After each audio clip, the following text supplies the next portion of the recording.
Thanks, Animal.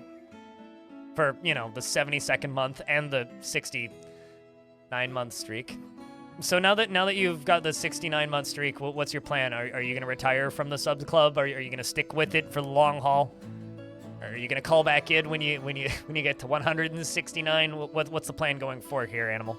I'd love to know. I hope you're doing well, dude. Thank you very much for keeping that sub alive. Beckett X, thanks for the Prime subscription. Appreciate you, dude. And in Fragrance, hello. Wait, I'll dive in. So, many of you may know that we've been battling our enemies with legal tender. And the plan for today is to increase that.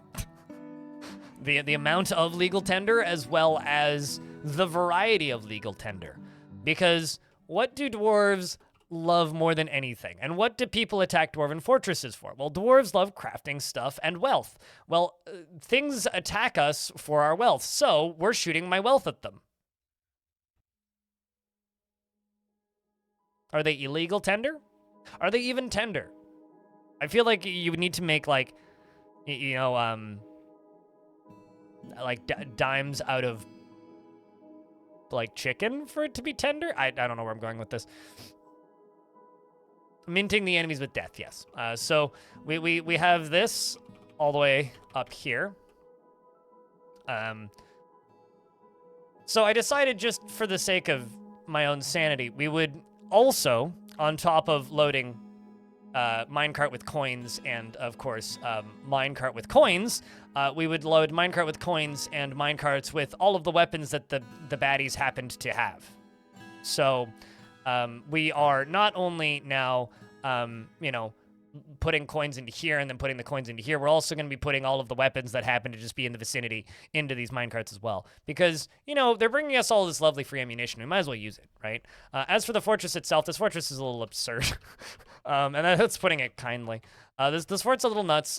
We've been playing on the on a abnormally difficult difficulty, so there's gonna be a lot of enemies, which means I'm gonna be going out of my way to use things like, well, I'm building another misc generator right here, right now, because frankly, we need it, like, desperately. So we're gonna be building a little misc generator out here, and I'm going to be getting this whole thing set up. I was, like, kind of prototyping this area, but we're gonna be digging across this and building a little misc generator right here and dropping it down into here, because we're going to need it because of the amount of things that are gonna be thrown at us. When you're dealing with multiple sieges of, like, 200 probably likely goblins per year, and because we are manually cleaning stuff up by hand, meaning I'm telling my dwarves to just run out here and grab all of these skeletons, because we're doing it that way, we are gonna need as much, like, mental health assistance as we can get our little dwarven hands on,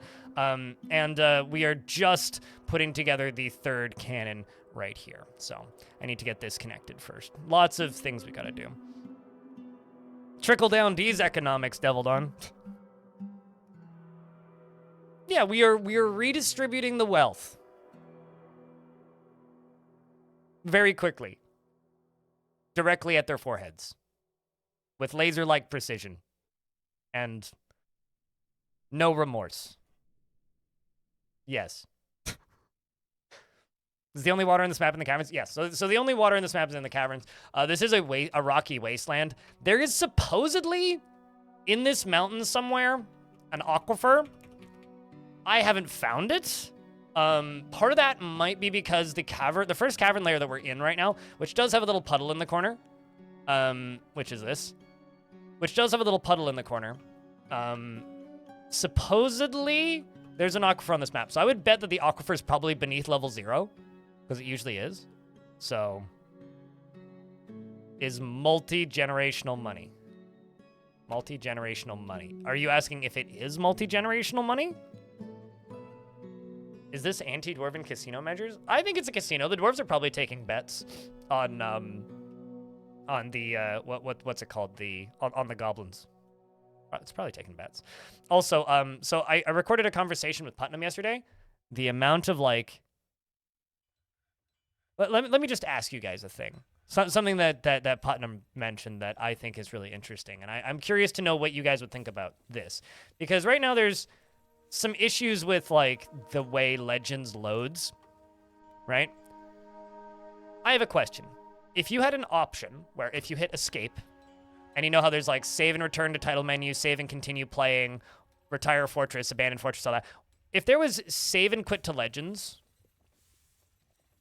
would you use that function? With then a button where you could just automatically reload your old save.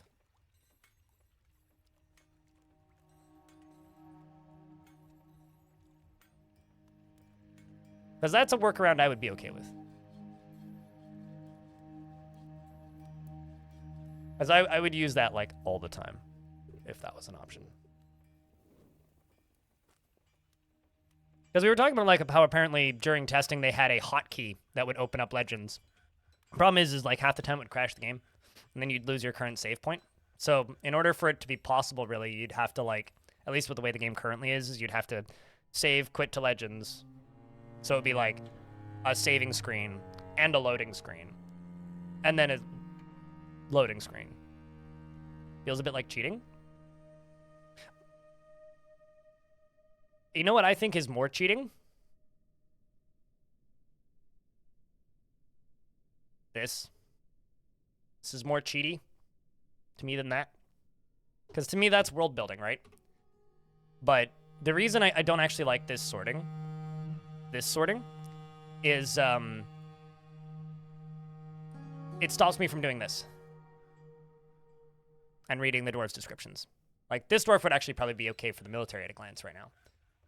I could have just searched for a dwarf that, you know, needs that job and would enjoy that job, and also this dwarf's recovering wounded, so we should follow them. But, like,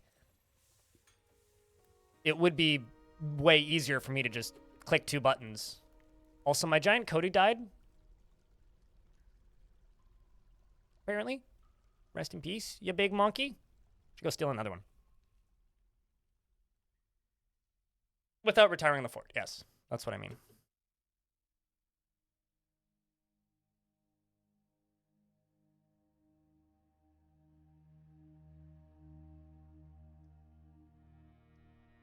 You don't really know how many people really look through Legends? They should. The thing is, and this is like a feeling I've had about Dwarf Fortress's development for a while, Too Light. It is 1000% in Bay 12's best interest to encourage players to look at Legends as much as possible. Who would kill the Cody? I'm pretty sure the Cody actually took a bunch of damage during that last big siege. Because I remember seeing a bunch of its blood right here. It was the one where the dwarf got vaulted off the cliff that I made the video out of. But yeah, no, I have this personal feeling that it is of Bay 12's best. It is Bay 12 in Bay 12 games' best interest to make Legends as accessible as possible. Yeah, you got murked, and Crampton King and Holy Spokes are absolute legends.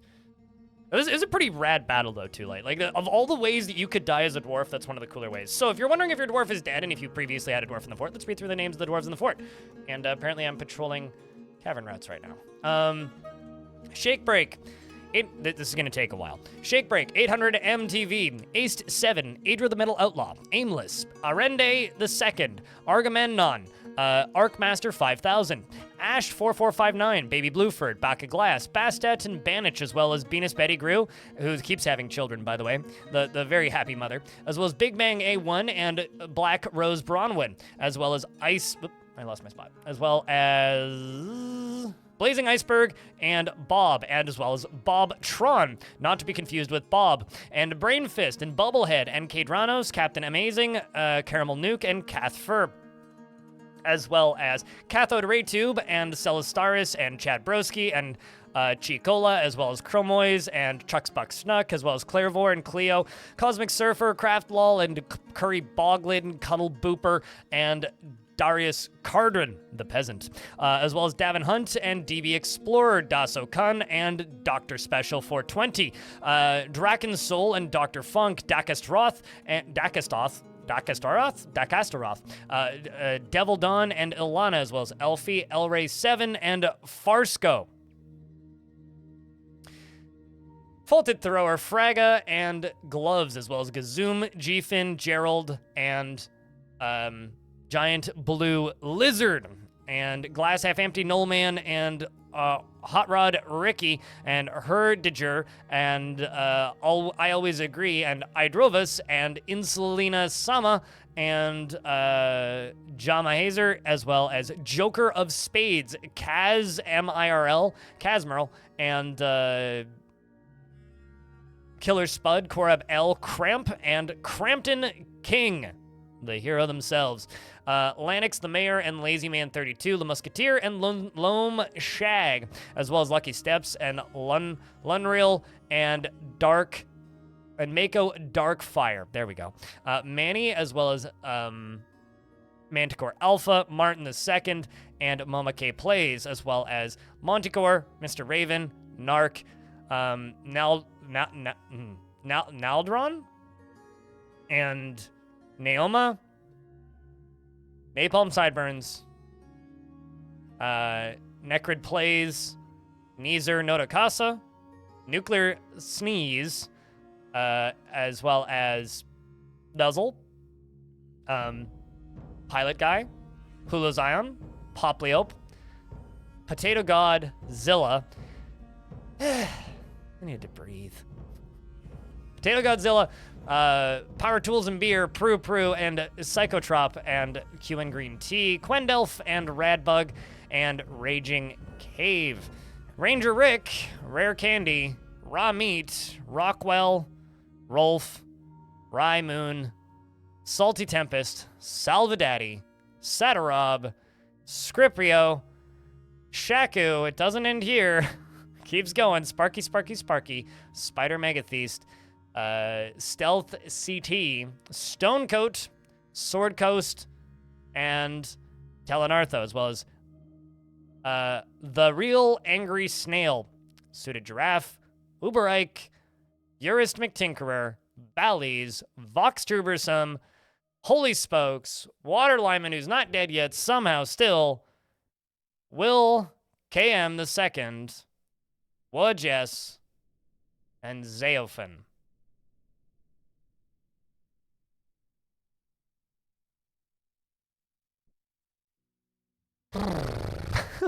Tricks, hello. Good morning.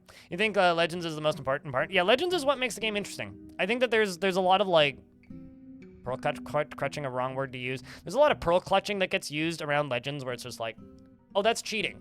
Having access to that is cheating. It's like, I think so many people don't even know that it exists, that if you think that it's cheating, you should absolutely be permitted to just not look at it. Right? Like, that's all it should be. Have you weaved any bolts into goblin brains? Let's see.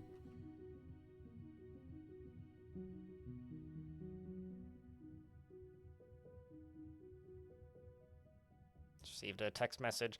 So Wednesday at 10:30 a.m., the stream's gonna disappear for 10 minutes while I talk to my landlord.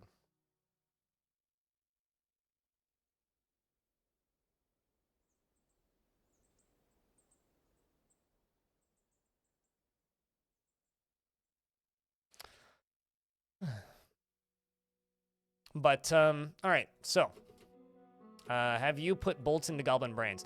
Probably, but you don't have any credited kills. It's actually really hard to get credited kills as a Marksdwarf, because what Marksdwarves are really good at is, like, disarming and damaging. They're not great at, like, the part where the thing die, if that makes any sense. Like, they're really good at causing damage to things, but not great at,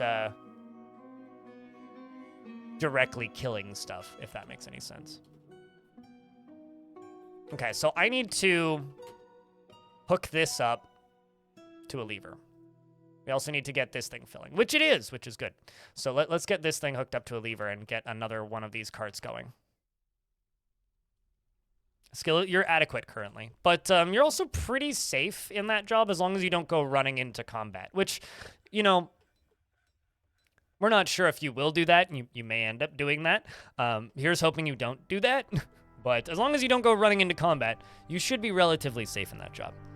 I was going to do a thing. Right, I was going to connect a lever to a drawbridge, and then I was going to work on and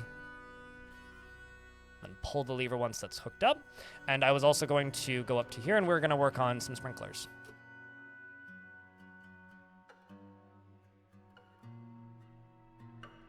Yeah, hopefully I can get that interview with Putnam out soon. I will say that Putnam says that she's aiming to have very similar features to the DF hack search functionality, but isn't aiming to match it.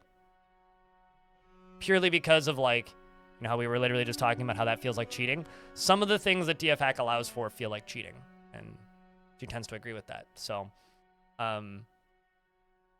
in that world, we're kind of like, I'm kind of just expecting filters to be on every screen. The more specific filters that are just like,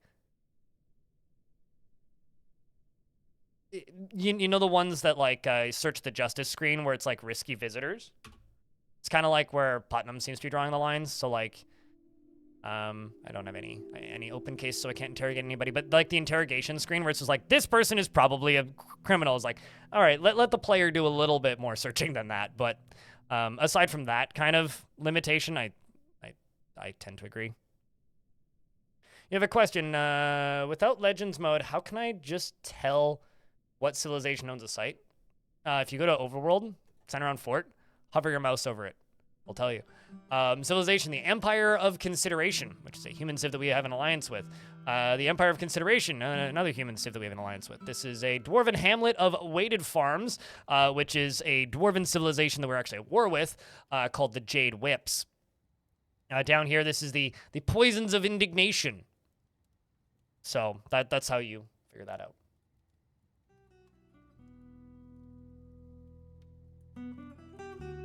You'd love to sort bin contents by value. Well, what Putnam says, which I'll be posting like hopefully by tomorrow, is like you'll be able to search and sort all this. You'll be able to search and filter by mood and stuff. Job, basically like expanding these filters kind of deal. You know, so you'll be able to like sort by job. You'll be able to figure out who like your pissed off miners are really quickly. This menu, I tend to feel that this like recruitment menu is a bit much. Too much information, if you ask me. I mean, I'm using it because it just speeds things up a lot, but this menu will be sortable and searchable. Same with like, you know, this menu will be sortable and searchable. Improvements to just like stock searching and stuff. So, because like right now, Tarn is basically just building adventure mode, right? And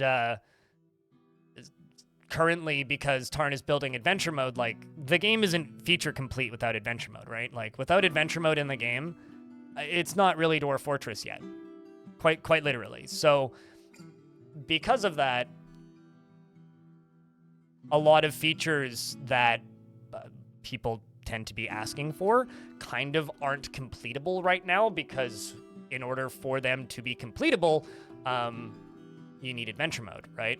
So a lot of things that Putnam was working on are just like, well, those are just sitting on the back burner until, you know, we have the ability to be able to work on the full game again. Because it's really weird, actually, getting comments from people. And because what I meant was, how do you just tell if a normal human is part of a civ?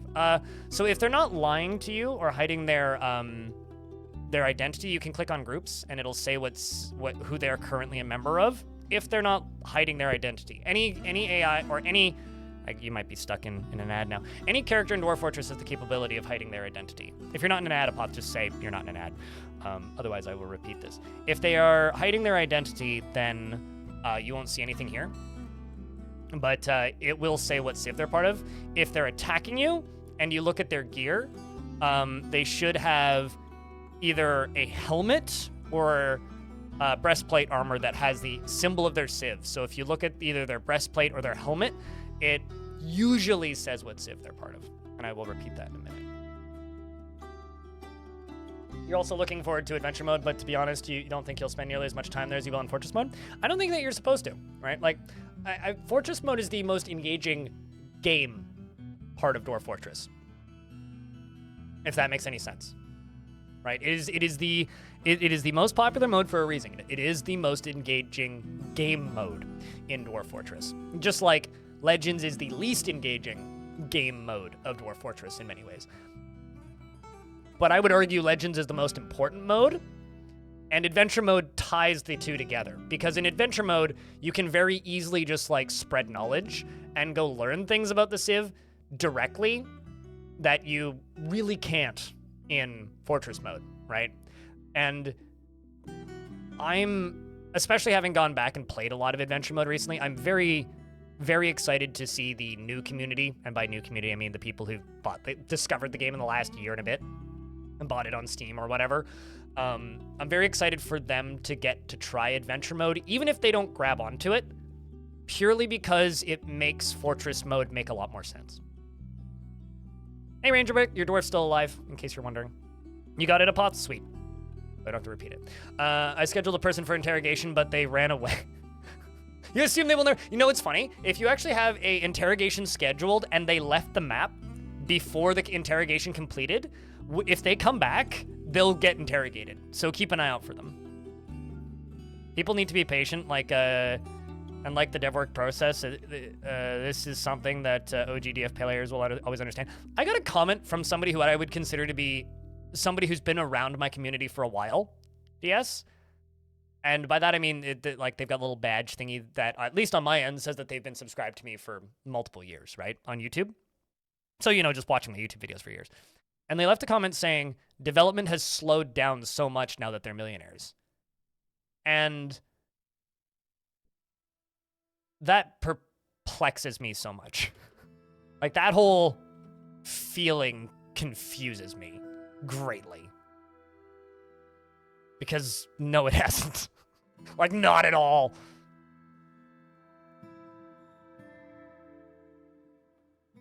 Yeah, I once convicted a guy, and my captain of the guard didn't get to him before he got off the map. Dude got off the map, and then after, like, I don't know, a couple of months in game, guy came back, and I need to drop this bridge down actually and refill my well. Guy came back, and my captain of the guard ran to the edge of the map and killed him. I was like, yes! Walks on the map, bang, guy dead. I was like, wait, what? Why is there a dead human on my... Oh. It's a good time when that happens. Hope for the future you can handle all the adventure mode questions the new players will be asking. I hope I can answer them. I'm gonna need your help, Rum Rusher. Okay, so we'll let that fill for a minute. And, go back to link. I need to unforbid all these coins, because I've got a lot of forbidden coins, apparently.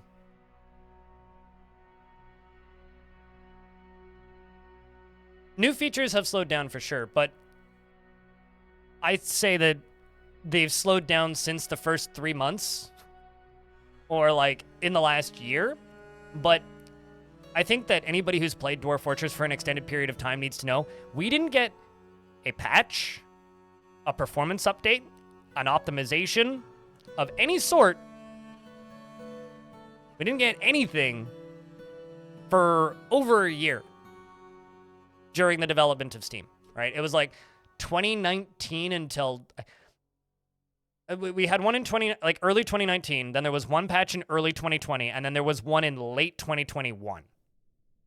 And then we didn't get any... And the one in late 2021 nerfed stress slightly and changed how dwarves socialize slightly. And that was it, really. Like, those are the only and also broke the game for a week. Those are the only noticeable changes in that update. So, like, immediately game important changes in that update. So in that universe, like, I would say stuff is still coming faster than it was during the Steam, like, development. So you are now connected to a bridge. I need to pull this lever again. And then probably again, and then again.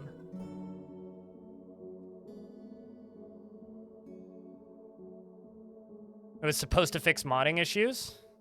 It also, it was the one where that made them like clump together. Yeah, Putnam is technically a Kitfox contractor, but is working for Bay 12, yes. Or is working on Dwarf Fortress on behalf of Kitfox. So yes, Putnam is still on the payroll. I've also like told her that if like she can just pop onto this stream whenever she wants, if she wants to yell at you guys. So maybe like if you guys want to hear from Putnam more often, just remind her to pop onto the stream.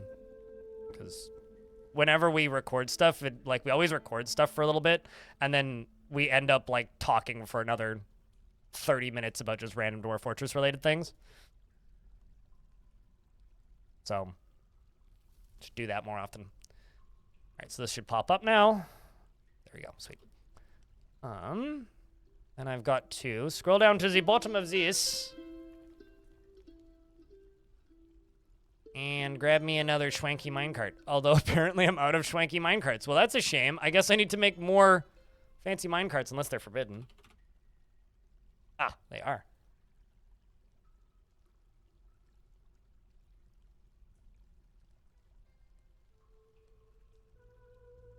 So, I need... bring you down. That'll work. So what am I loading this one with? Gun 3. It's coins? Okay. So gun 1 is coins. Gun 2 is all of the weapons and armor from around here. And then gun 3 is just going to be coins. Once those get brought out here finally. And the first cannon is currently 13% full.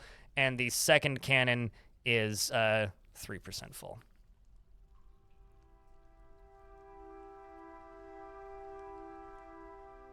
It says door. It's not, trust me, it is not just Twitch. Also, this isn't Twitch. The closed captions that I'm using isn't a Twitch thing. Twitch's players supports closed caption extensions. It's not Twitch's closed captions. It's actually going through OBS. The closed captions that I'm using is actually Google Voice to Text, so go yell at them.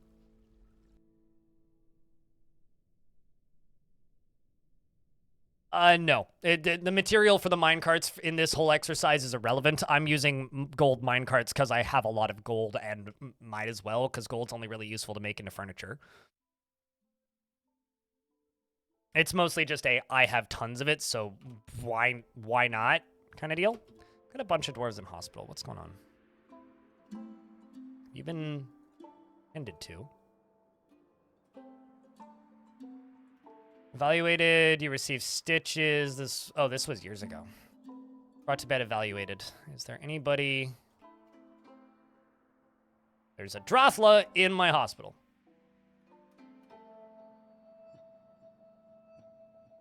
Maybe I need to assign more doctors. Starting to think that might be the case.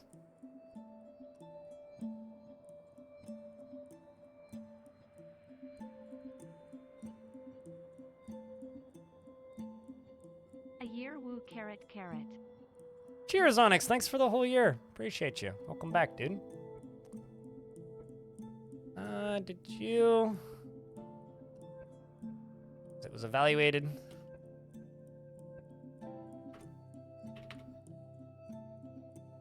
Let's just check this. Clean patient. Okay, so that this is still going through. That's good. That's what I should have actually looked for. Should try and get a well up onto this floor as well. Frame rate just dropped, probably because of the digging I'm doing. It's funny, like, frame rates are great in this fort, except for when I'm channeling large amounts of dirt.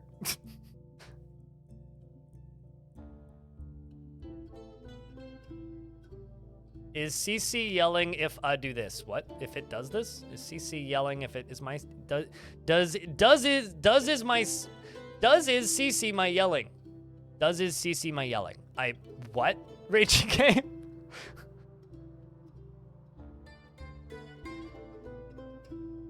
Tower of Apocalypse? It kind of is. Like, this is a rad fort. I'm way too happy with how this one's been turning out. Like, it is way too cool. The problem that I kind of have with it...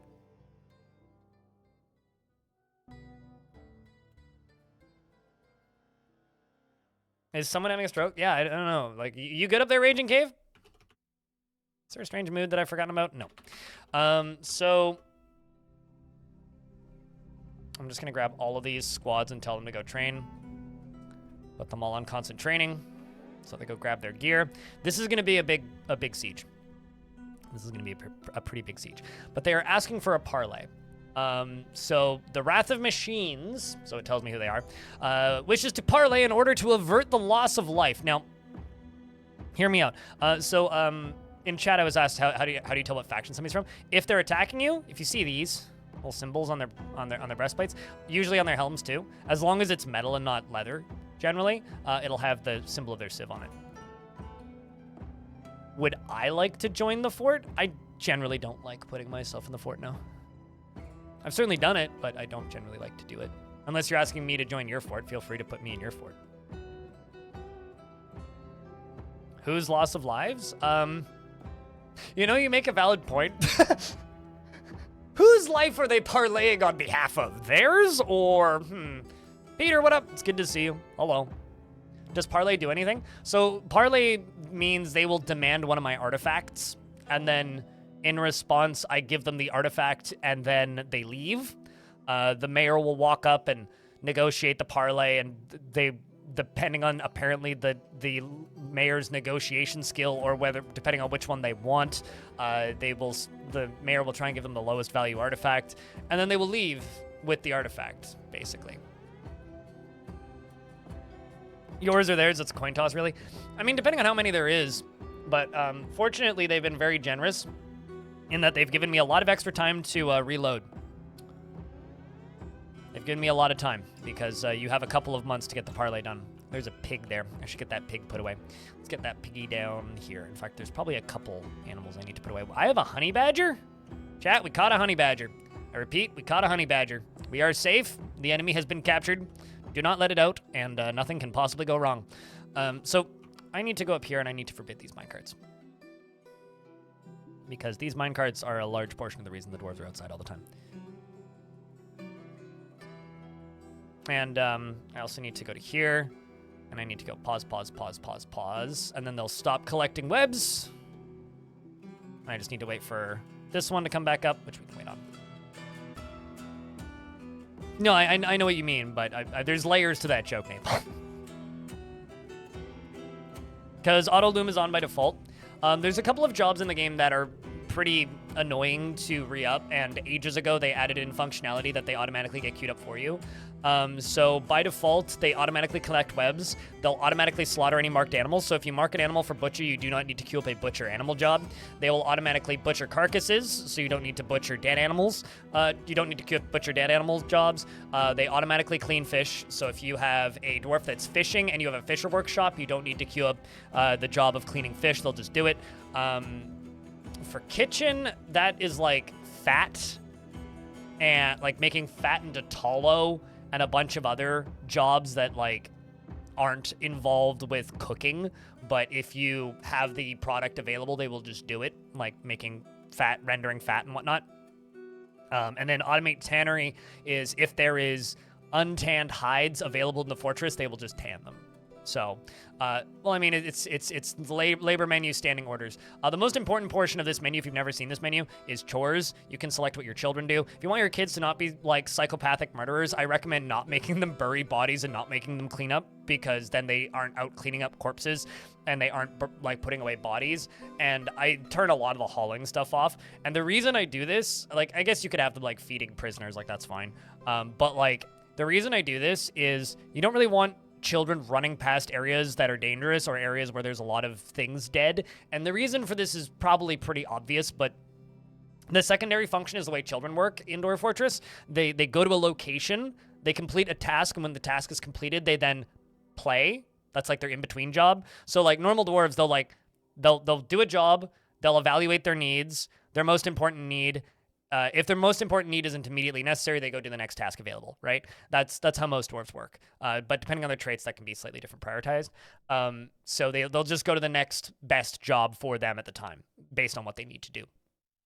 And if they don't have anything, then they'll go socialize or chill. Unless they really need to fulfill that need, and then usually they'll just go socialize or whatever.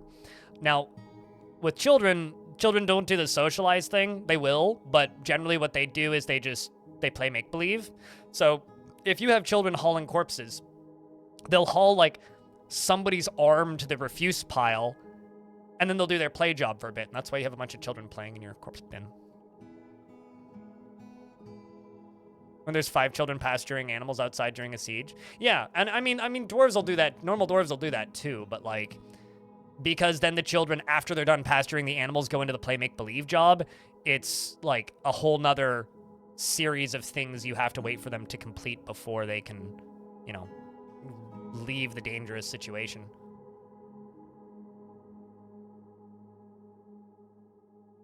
Do children use the toys they make? Yep, if it's available to them. They will also carry them around with them.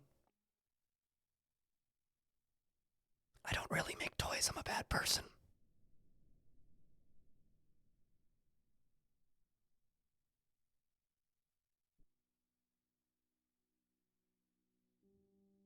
Yours crashed at the auto.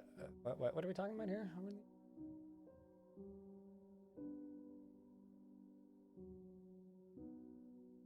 Game crashes while saving. Are you still using the same world from the very beginning? And does it do that on all saves or just the one save? But that's weird. Shouldn't be doing that. I would send it into the bug reports channel in the Kid Fox Discord if you can, if possible.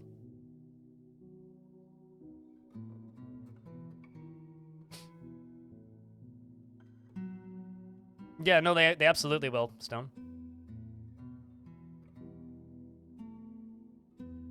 I mean, sometimes sometimes I appreciate the morbidness of Dwarf Fortress children. There's something about just like a child losing its parent and then immediately like running outside and like sitting by its body playing make-believe that is what I would describe as good world building and storytelling, but mechanically it's really frustrating if that's not the kind of fort you're trying to build. You know what I mean? Like, I think new players find that sort of stuff really frustrating, even though I think some of the best, like, story building imagery I've gotten in Dwarf Fortress is actually from that kind of thing. But no, I mostly am using children in this fort to haul the very, very, very sharp swords, spears, halberds, whips, bows, flails, etc. into minecarts.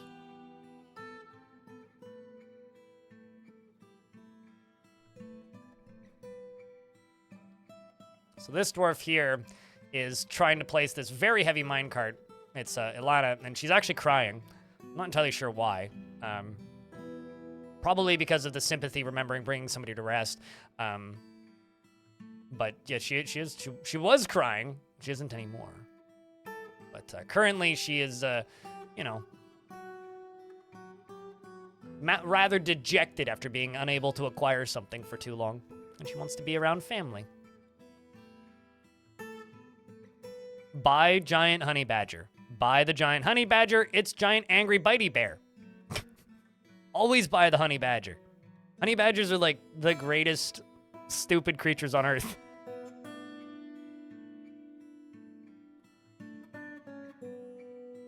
Yeah, true. I would also be crying. Not only that, but she's probably been hauling it through this one hallway for like 3 days.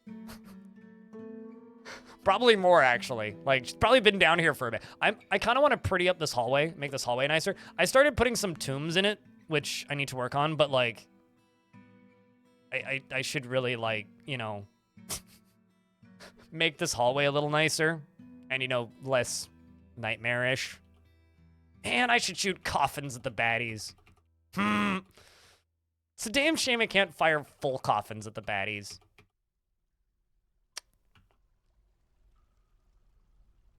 They're starting to see coins everywhere. It's okay. They're going to go everywhere again very soon. Like, not joking. They're really going to go everywhere again very soon. I'm actually just going to forbid this one. This is the main minecart because it's currently 21% full, which is more than adequate. And we're about to get a second minecart in here. I also kind of just want them to work on the weapons minecart, which is the second one. So we're going to get 3 shots out of this one. They're firing mass graves at us. They're firing mass graves at us. I mean, if someone was firing a mass grave at me, I would be very concerned. So it's a very valid concern. So I'm actually going to dig down to here and build a little drawbridge contraption here with a little doorway here so that we can actually get the coins more directly. Fire the casket bolts. I like it. But I like how excited people get over Dwarf Fortress cannons because they are such a silly thing. You know what I mean? Like, they are a very, very, very goofy piece of imagery that is very, very effective if built correctly. Come on, Alana, you can make it. Hello, Martin. Hope you're doing all right. Caged honey badgers. Yeah, I mean, I'd have to build. I mean, at this point, it would probably be like caged troglodytes, but fear the trogs.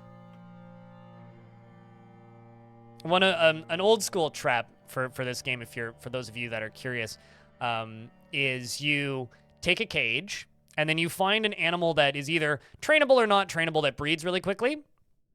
And you train them as best you can, or war train them if you can get them properly trained. And then you put them all into the cage, but they have to be something that doesn't die of, like, starvation, right? So, like, let's just say you have tame war grizzlies, right? And you just start putting all of the war grizzlies into one cage, right? Then you put it in the middle of an area where the enemies would attack you, and then when they attack you, you pull a lever and open the cage, and then suddenly, like, 500 giant grizzly bears come out of the cage. So, you know, like, there's some things you can do with cages that are pretty great. Unfortunately, you can't, like, you know, use an unbuilt, like, you can't fire stuff out of an unbuilt cage. That part of it's a little bit of a dream, but maybe one day. All right, so I'm just going to forbid everything down in the caverns because I don't actually want them going down here right now. It's like clown car on steroids. Yeah, I mean, it was like the favorite use for giant bark scorpions, or was it desert scorpions that were the ones that were removed from the game for being too strong? I think it was desert scorpions, but I could be wrong. One of the scorpions. Minecraft mob spawner. Accurate description.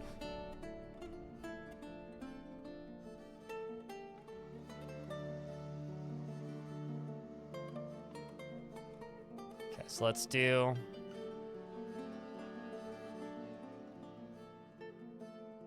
maybe not just anything goes.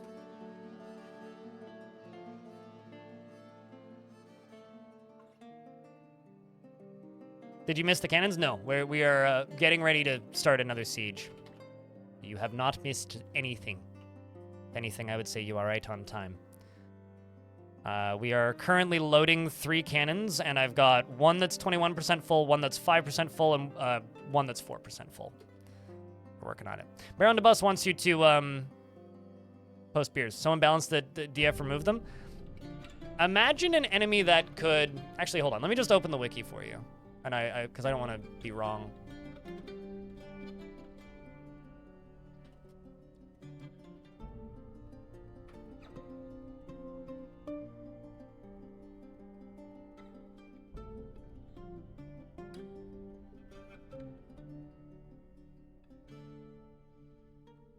Yeah, the keyword here is was. So the reason they were considered such a big threat was because of their stingers. Giant desert scorpions were capable of injecting neurotoxin, which caused necrosis of the brain and nervous system, resulting in instant death. Once they were completely rotted through suffocation and due to respiratory paralysis, respiratory paralysis was likely to occur. First, this process took about 950 ticks, or about 19 in-game hours, and they also couldn't be stunned and felt no pain or fear.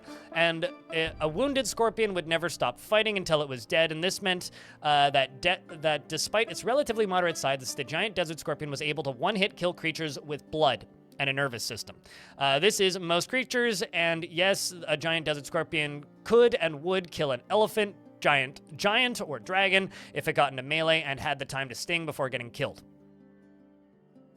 So, yes.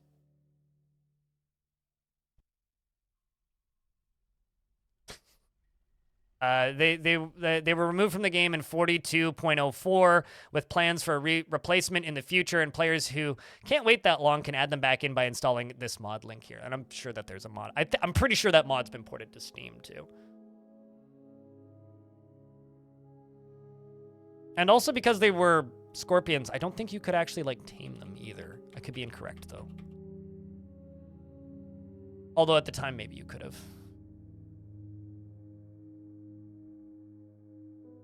Current king was selected after the last one got struck down, but you can't find a relationship between the two? How do you know who will get a new king or queen? I have no idea. Maybe Rum Rusher could tell you in chat. That stuff baffles me. I don't understand the logic of it. It makes no sense to me on a good day. So, if that makes you feel any better, I have no idea how that stuff works.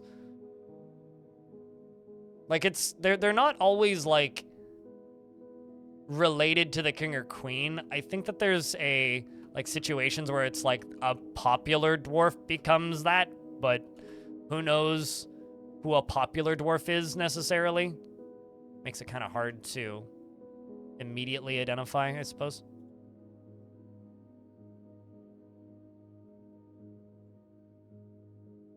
Okay, so I'm going to forbid everything right here.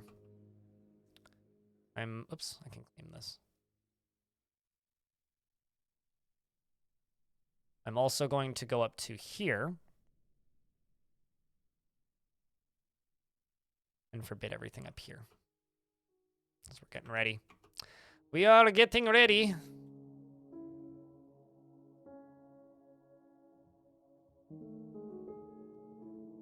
And he bet on black. There you go, Holy Spokes. What's the goal of this fort in general? So I have a command called !goal. It's a couple of things. I mean, I really want to... I just have some dumb projects I want to do with this fort because, like, we got this really, really wild spike-shaped rock, which I'm slowly filling up, and I kind of want to fill up just as, like, a mega project thing. Down here, the theme for this fort that I wanted to go for was I wanted to channel, and I still plan to, channel this entire moat, which is currently dry, and is going to stay dry, all the way down to the Cavern layer, which is... Oh, shit, we hit the aquifer. Oh, that's going to be difficult. Okay, hold on. I need to actually pause all of this anyway, so it doesn't matter so much. But I want to go all the way down to the Cavern layer, but apparently we've hit aquifer now, which is interesting. That's good, actually. We need water. But also not good because I need to dig. So I now I know where that aquifer is. But we're also in winter, so it's all frozen. Just maybe a good thing? Or freezing. Parts of it are freezing. Well, it's not going to be self-filling. This tiny bottom section is going to be. And I guess over to here.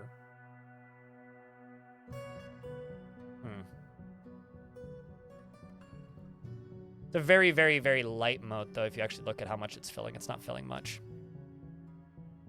But anyway, yeah, no, so this, the goal for this, I want this to go all the way down to the caverns. I might speed up this process, actually, now that we've found this moat. But I want this to go all the way down to the caverns, because I want this to be an open cavern pit. It was kind of like the original construction goal for this fort, but then we found this very, very tall spike, and now I've got a bunch of, like, weird side projects, because, like, it would be very, very easy to just build a, like, calamity lever into this fortress. Like, the ability... It would be really cool to just pull a lever and collapse the whole fort. I've always wanted to do that. I've never actually fully pulled it off. I'm also collecting forgotten beasts because, I don't know, it's just, everyone needs a hobby. And because I'm collecting forgotten beasts, I'm like, wouldn't it be really cool to make them fight with hell?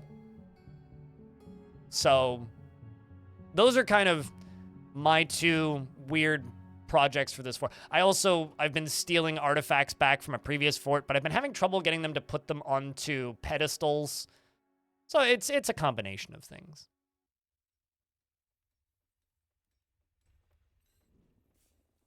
Mostly just chilling until adventure mode comes out.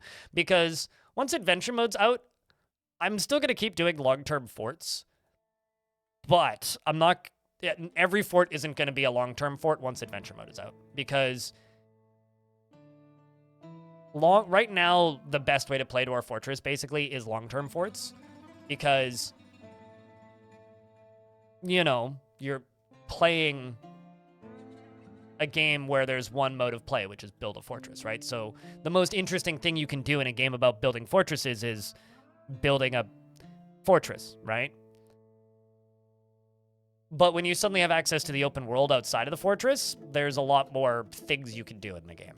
So I'm just waiting for that. And so this is, you know, not quite going to be a last hurrah, but a big fortress that I'm working on as we wait for adventure mode to come out. Sort of like, you know how once we had a rough idea of when, or maybe not once we had a rough idea, but I built Long Death as a way to wait for Premium to come out, right? So this is maybe a way for me to wait for Adventure Mode to come out. April is when Adventure Mode gets updated.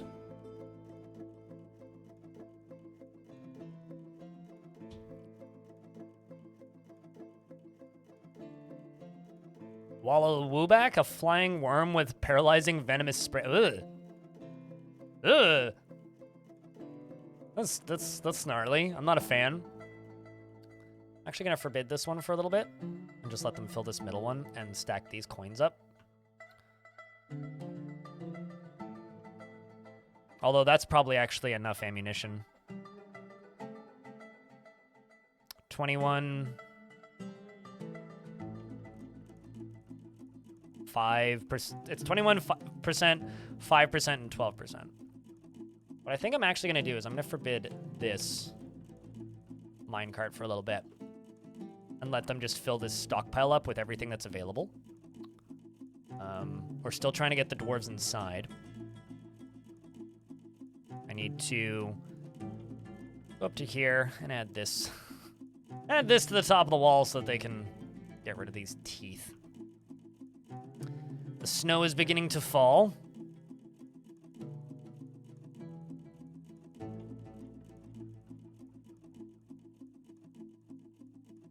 Tried to make him like a defensive structure. Yeah, I mean, like using Forgotten Beasts for defenses is fun, but I really want to catch more of these guys because today I learned that. Oh, okay, hold on. I'm gonna help this thing. Recently I learned that you can war train giant bats. So I'm hoping we can catch some more giant bats because like I want to war train giant bats, guys. Like it's way too cool of an idea. I really, really, really want to war train some giant bats. Also, apparently there's a naked mole dog beating up my giant bat. You stupid naked mole dogs. This thing. Stab it to death. Spicy vulgarity. Get him, dwarfs. Why is Crampton King unarmed? Oh, you are armed. I see. Next question. Oh, I was gonna... Why do you have two shirts on? Because one of them's a male shirt, right? Checks out. This dwarf is ridiculous.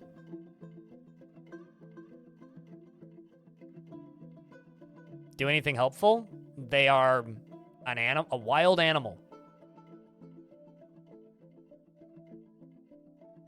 They're literally chasing it down into the caverns. All right, forbid this. Cancel this job. That's it. Let the sucker live. There we go. We trapped him in the caves. Perfect. Works for me. Go back to training dwarfs.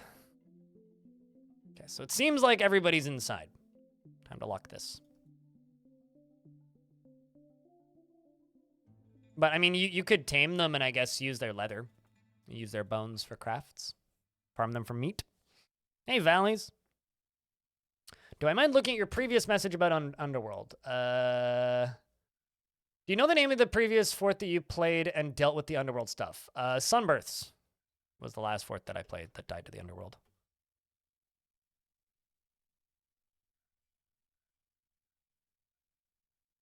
you're looking for tips to speed up the excavation of it, go top down, and if you make glass floors, you can see through the floor below you if there's nothing beneath it.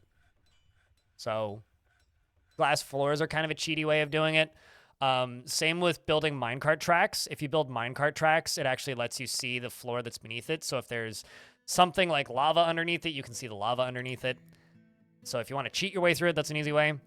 I would recommend just building around it while you're digging through it, and have a lot of pumps in the vicinity that are lava safe. So like blocks and pumps and stuff. Yeah, just have pumps in the area. But generally, I find digging vertically downwards is the best way to go about doing things. Okay, let's see. How's this stockpile doing right now? Because they're obviously filling the weapons one. 8% full. All right. I think we are getting damn close. There's another naked mole dog. God damn it. Yeah, pumps. Pumps. Pumps are your friend. Pumps and walls. All right. I think we should start this enemy siege. What do you think, chat room? You guys ready for a fight? Making sure that all my soldiers are generally training. Yeah, they're all generally training.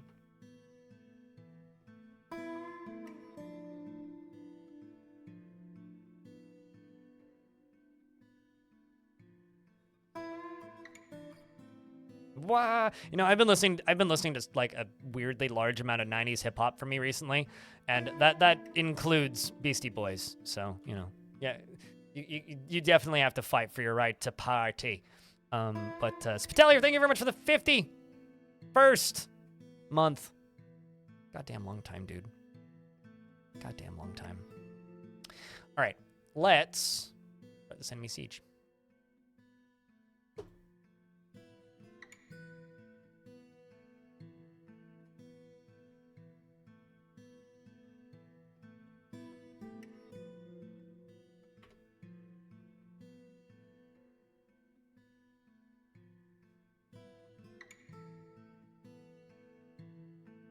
Yeah, every now and again I get on a Run DMC kick, and then I find myself listening to Cypress Hill 90 minutes later, and I'm just like, well, my life for the next 3 months. What's actually funny is the reason I ended up back on that kick was I was listening to Limp Bizkit. I was just like, you know what, I want to listen to some Fred Durst. And after like 20 minutes of that, I was like, you know what, let's listen to something that's actually good. Because as much as I love Limp Bizkit, that shit's awful. It's the bad music I like. I think everybody has a couple groups like that. The pennies of war. War penny. It brings money penny gives money penny a new meaning. And let's go up here and just go nether cap. Or tower cap, not nether cap. I don't need this many, but three is cool. Ever listen to Insane Clown Posse? They just kind of make me mad, so no. But they definitely have some tracks that are funny to listen to. But yeah, they just kind of make me mad. I don't know why. I don't think they're bad or anything. Like, they're fine. But no, I don't really go out of my way to listen to the Insane Clown Posse. It brings a whole new meaning to war profiteering. Oh boy.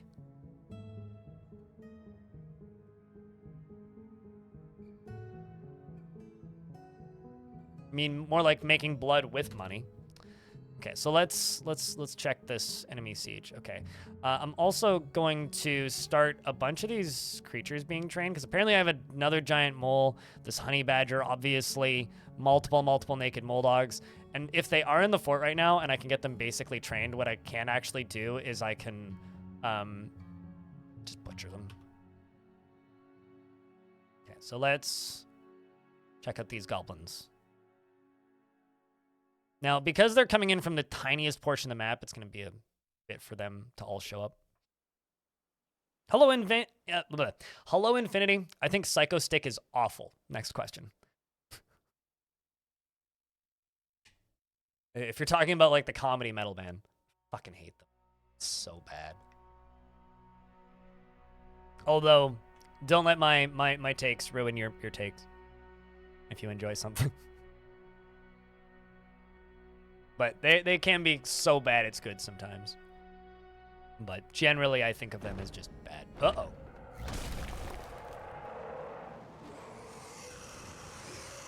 The Forgotten Beast, Almus Antumosu,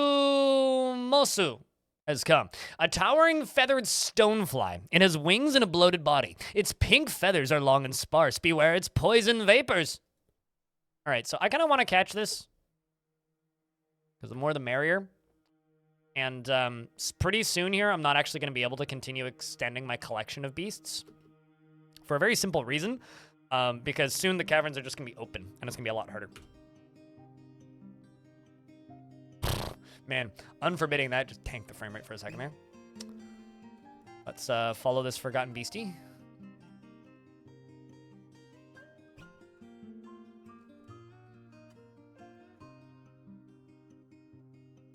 And my frame rate's going bad. Hold on, let me check something.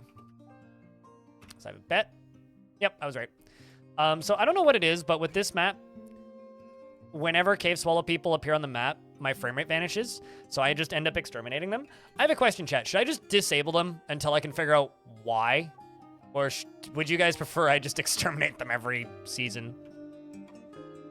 Because, I mean, goblin sieges are kind of absurd right now. I'm thinking about just disabling them until... Yeah, I'm just gonna... I'm not even gonna ask you guys. Your guys' opinion is irrelevant. I am disabling the cavern creatures for right now. Let's just go 0 and 0. They can send monsters at me. That's fine, but they're not even a challenge to fight. That's the thing. The thing is, they're not. I've seen where their bodies are appearing. They're not. So I don't know what it is, but trust me, they are not actually getting stuck. This thing can fly way too well. No, there is absolutely no cap to them. They will just infinitely enter the map. God, I can't wait until doors are fixed. Okay, so let's see, where are these goblins at?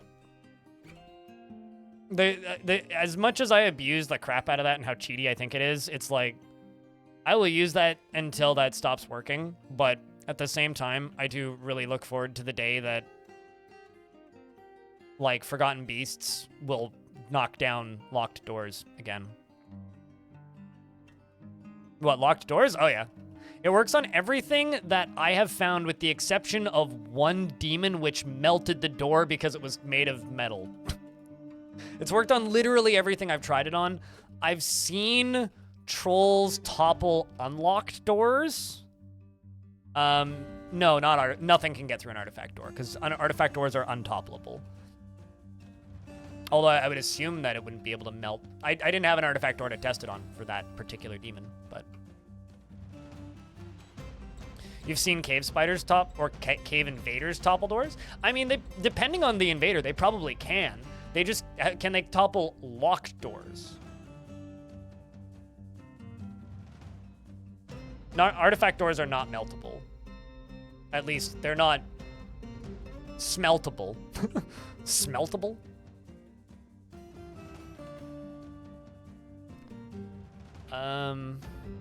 So let's check here. Okay, so I'm gonna unforbid this. Let them stack these up. Basically, in case I need to load another minecart really quickly, I can. Is the idea. How full is that minecart? Okay, so the shot number 1 is 21% full, which is coins. Shot number 2 is 9% full, which is just shrapnel and gear that the baddies drop. And then shot number 3 is 12% full, which is coins.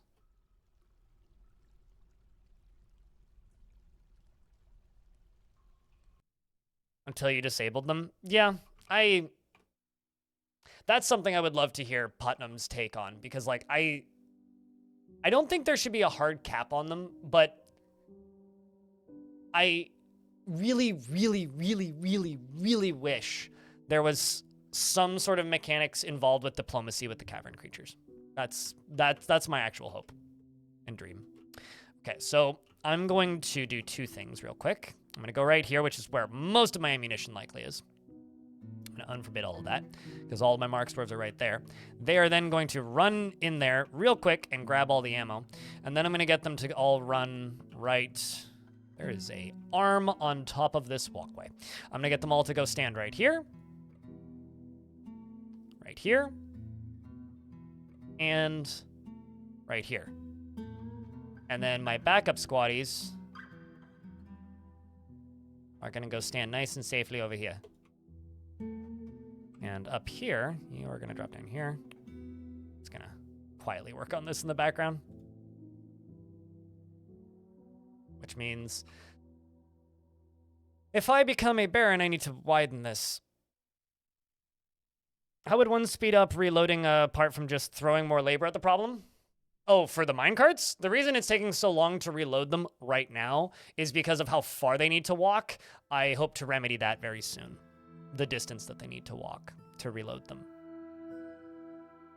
We had a serpent and reptile man on Cavern, on the second Cavern. Yeah, I already read that. Artifact floodgates work in the same way? Theoretically, I've never used them that way, though. I know that artifact floodgates will melt if they're not lava safe entirely. So for at the very least, artifact floodgates aren't great for lava prevention, but... Okay, so we are getting very close to cannon time, chat. I'm thinking we fire the shrapnel first, which is their swords and whatnot, at this first route. This is a pretty small crew. I really need to just make it easier for them to get down this mountain because they come down in so spread apart right now. Tried your first pump stack yesterday and tried to build a misc generator for your tavern, and you vastly underestimated the sheer volume of water, and it turned your fortress into Atlantis. Hell yeah. I think everybody does that like once. All right, so I'm thinking once this guy hits here, we'll pull the first one.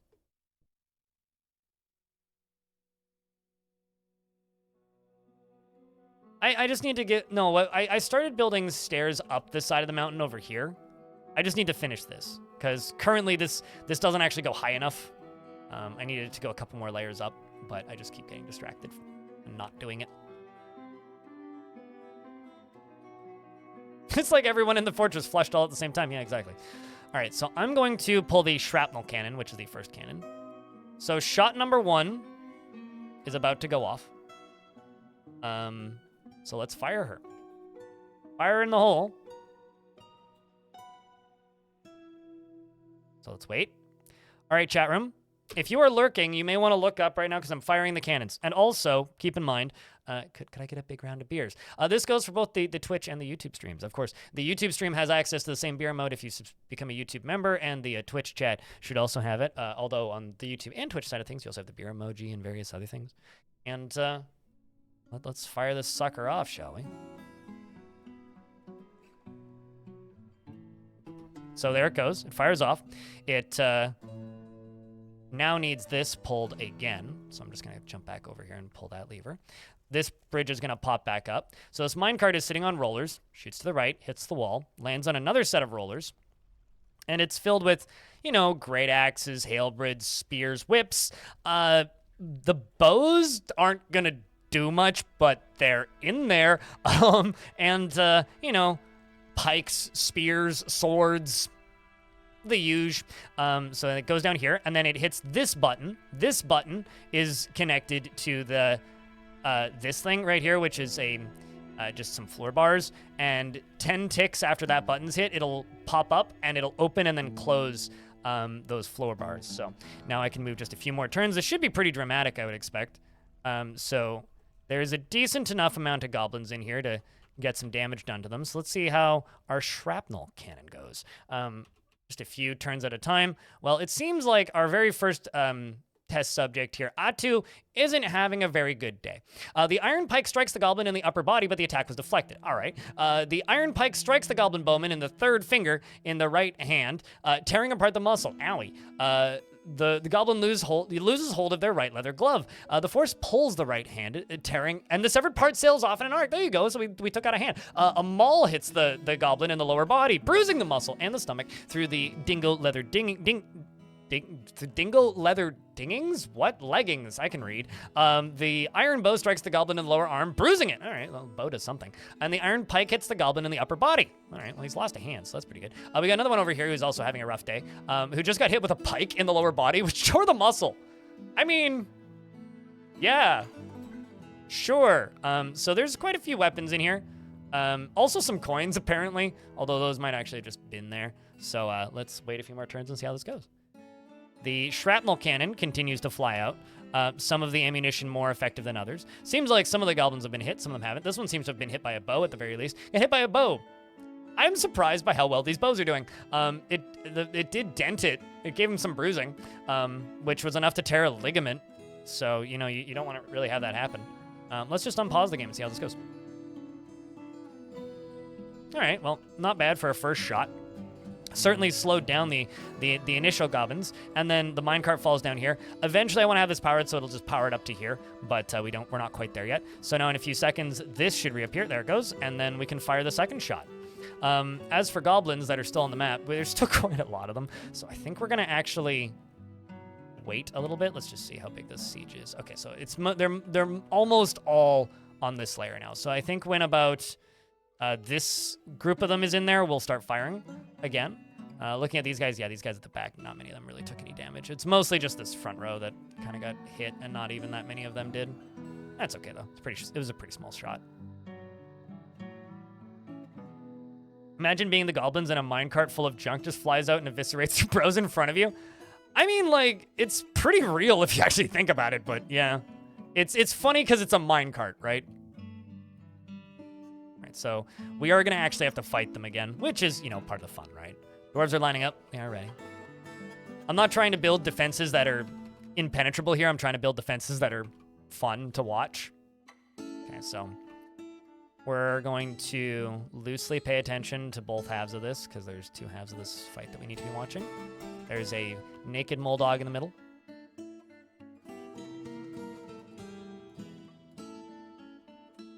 I don't know if it's cruel. I think there's meaner weapons I could make. I feel like just firing a bunch of shrapnel at something is less mean than, like, pouring lava on your enemies so that they can watch their friends in front of them just, like, melt. All right, so this is going to be our second shot. Let's fire gun 3, I guess is what I should call this. Shot 3. All right, chat, round of beers for good luck for the aim for the dwarves, and the next shot's about to go through. Dwarf runs up. Minecart goes zoom.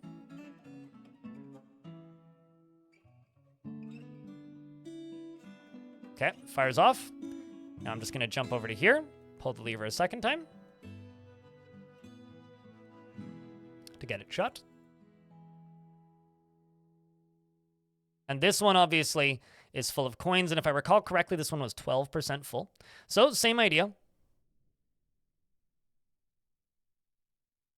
right. All right.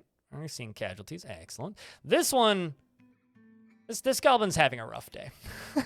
So this goblin just watched his friends probably get hit by stuff. And let's see if I can find some... Was there any steel coins in this one? There probably was. I want to see how the steel coins do as opposed to the gold ones. Okay, so this is all just steel coins. This one actually destroyed his breastplate. Wow. The gold coin strikes the goblin lash in the upper body, bruising the muscle and tearing the spine's nervous tissue, and the copper breastplate. Copper breastplate breaks. Can you rename a fortress? No. You cannot rename a fortress. You can nickname my fortress if you want. But once you've settled, you cannot rename a fortress. I think if you retire and reclaim it, you can rename it, but... And also drops his whip. This goblin's in a similar spot. Gold, gold, gold, gold, gold, gold, gold. So I started making steel coins at a recent point. Wondering if there are... Oh, there are some. So there's a goblin here who's just dead, and there are steel coins right there. But most of these are gold right now. So let's move a few turns forward. And the next shot that I have is significantly larger than this one. So let's just unpause. Ooh, wow, we got people on the back line too. Like this goblin, who got hit with gold coins in the right hand, and jumps away from a set of gold coins, and jumps away from a set of gold coins. It says, "Death, this is truly horrifying." Yeah, no kidding. This goblin here is also having a crappy day. Yeah, just getting hit by gold coins. All right, so that's shot 2. Goblins just running around bleeding everywhere. Turning around in fear.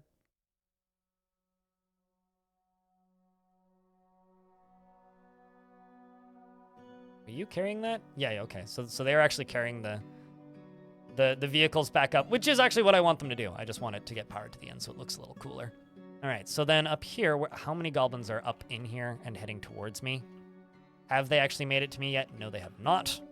Okay, so these goblins are up here. They're still heading towards us. These are the ones that are completely unaware of the carnage going on behind them. So let's wait a moment, I think, and then fire another one, because there's still more. How am I getting them to place the carts directly on the rowers? Fun fact, track stop does not need to be on a track stop. You can put a track stop anywhere. It doesn't even need to be on a track.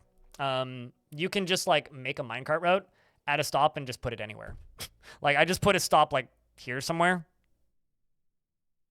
So yeah, no, they don't, you can just put them on one. And I'm getting them to hold it in place with the drawbridges. So this is just considered a stop. They put it there, and then that's it. Then they load it. Then once these get back up, we can actually start reloading. But let's wait for some more goblins to be in here. Shoutouts to this goblin. It's just like, screw this shit, guys. I'm out. It's shaken. I would be too. Shaken, horrified, and dismayed. I think I'm going to wait until this guy's in there.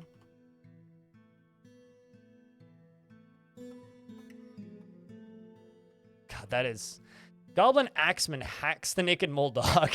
They're just like killing a naked mole dog. It's funny. So that poor naked mole dog that was in the entryway is now dead, probably. How far along are they? Okay, still not quite on my bridge. Still not quite on my bridge. This is what economy does to goblins. Yeah, totally.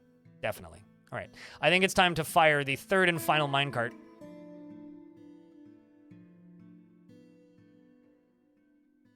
Seems fine to me.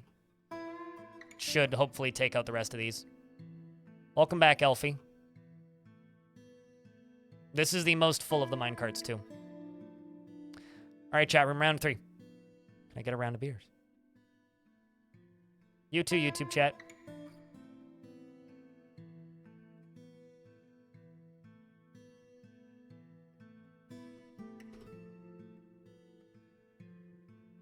I'd say that literally as an ad pops. Well, I'm going to be the good person and wait for the ads to end. Twitch didn't give me a warning that time, in my defense.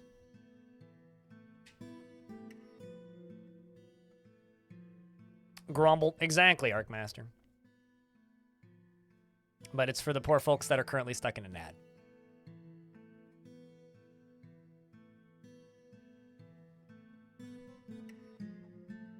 And also thank you very much to everybody tuning in on a Monday, you know? Like, today's a bonus stream. It was unplanned and is planned to be much shorter than normal streams, but thank you to everybody who swung by, you know? It's good to have all of you guys. Bot is hyped too. Bot is pretty drunk, I think. But we need to cut the bot off soon. Like, for my unexpected existence. Could probably say that to any random person in the street. Thanks for your unexpected existence. Unexpected from, you know, biologically, humanity as a species has a pretty unexpected existence. I'm trying to actually sit up straight. My left shoulder has been hurting. I blame the cold, but also I need to unscrew up my posture for a little bit. right, let's go.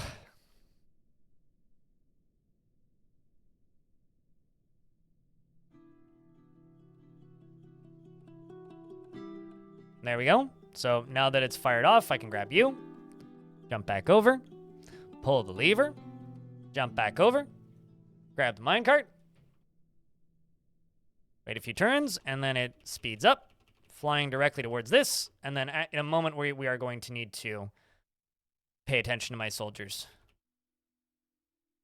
And it's going all the way down. And hopefully, this removes a large portion of the goblins that are still in here. So, these coins come flying out. This one actually has a lot of steel coins. I would actually say these ones are probably stronger. Look at that. There's a bunch of...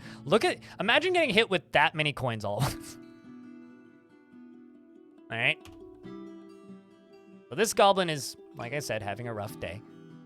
Steel coins. Strikes in the lower body, fracturing the bone through the copper high boot. Versus the gold coins, which strikes the goblin body in the left lower leg. Okay, so it seems like they're about the same in regards to damage. But destroyed their high boot. Imagine the stack splits. I haven't seen any stack split. I actually don't think that this splits stacks now. I know it used to. Oh, wow. This goblin vanished from existence pretty quickly. What was your name? Stowstub? Was this one. Gold coins hit the swordman in the head. Oh, yeah, okay. Gold coins hit him in the head. Well, yeah, his breastplate broke. He got 135 steel coins in the chest, which bruised the muscle and bruised the right lung through the copper breastplate. Yeah, no, so he just got gold coins to the head and just wished he was dead. This goblin's also having a hard time. It's been hit by gold coins. Steel coins, actually, which hit it in the lower body, bruising the guts. Gold coins, which hit the goblin crossbowman in the left lower leg, fracturing the bone through the white stork leather leggings. Another one just went. This one's probably not going to live much longer. This goblin. Yep, there you go. Look at that. Extreme plating, heavy bleeding. Yeah, no, it's... They're destroying the breastplates, which is crazy. Here's all the gold in the mine. Yeah, he's got gold on the head, right? Don't let that money go to your head. Don't spend it all in one place. Like, hit some of it in your arms, you know? Yeah, that's crazy. I've never really noticed stuff like armor breaking before. Somehow this goblin is totally fine when the goblin like right next to him is like dead. This one's dead pretty much. You're probably about to die. Oh, no, okay. All right. Now, the fun begins. Because now we get to watch my Marks dwarfs go to work.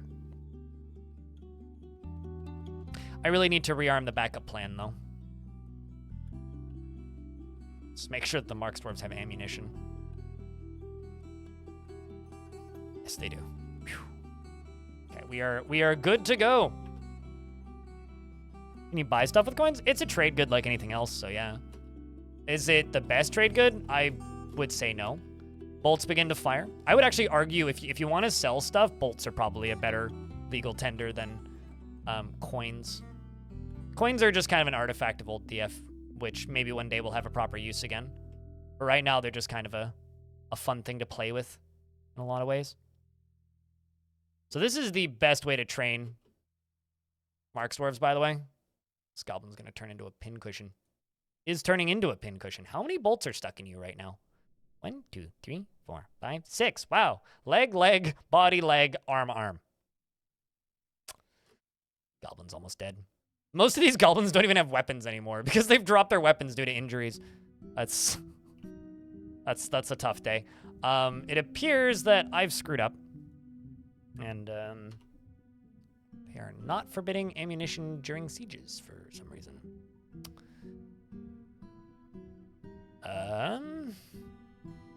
No, they are. Well then, what are you doing, Quandelf? What are you doing? What are you doing here, Dwarf? Why? Well, I mean, I guess if you insist, You are in a martial trance. I do not want this dwarf to die. So I'm going to send out the first squad to go help. Hang in there, Quendelf. Keep fighting. Just keep dodging. Don't get too tired. Teeth and stuff are flying around. At the very least, like, you know, there's lots of backup, right? Dwarves come running out. We've got Clairvore and Giant Blue Lizard and Libash and Gazoom and Shakebreak all up at the front. I really need to get these dwarves. I really, really, really need... I really, really, really need to get these dwarves water skins or something to that equivalent. So this goblin's having a bad day. There's a sock right above him. Okay.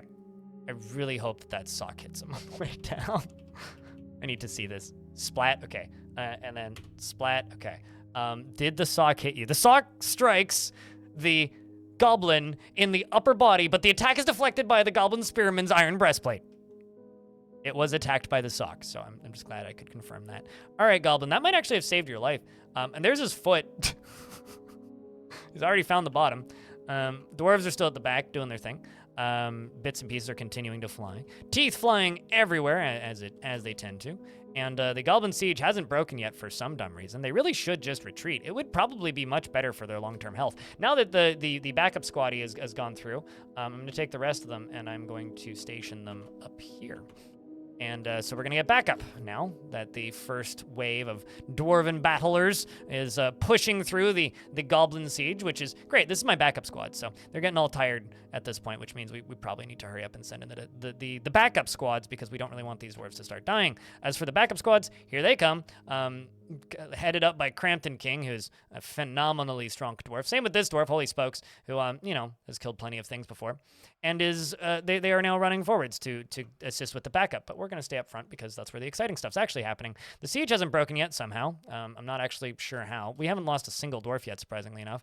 The dwarves are running straight through the wall of goblin enemies. And, yeah, it's a mess as per usual. If I'm not going to lie, it's just kind of a mess. I think we're winning, if I had to bet. Did a dwarf fall too? What? Oomst? I didn't see any dwarf fall. Well, there isn't a dead dwarf down there, so that's a good sign. Holy shit. That's a beak dog. Did they bring beak dogs? I haven't seen beak dogs in a while. Oh, wow, they did. Neat. They're running behind, but they did, in fact, bring some beak dogs. Cool. Fallen dwarf to the left. Hold on, I'll go back and look in a sec. I'm just curious about what else we're still up against. It's been a long time since I've seen them attack me with beak dogs. Yeah, just a couple. All behind my camera, but they're, like, right here. Dropped dwarf.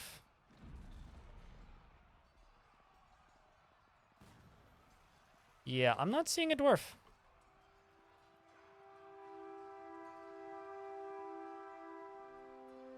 Where's this dwarf you speak of? Oh, wait. Oh, there we go. You are correct. Clairvore. Well, Clairvore now's your possible opportunity to be an absolute goddamn hero. I will tell the backup to come help you. As you are dueling through everything, hungry, thirsty, and tired. Being tired is the thing that could kill you. However, you just went into a martial trance, which means you have a good chance of survival. Because martial overexertion will kill you, though. Bleeding? This may be the end of Clairvore.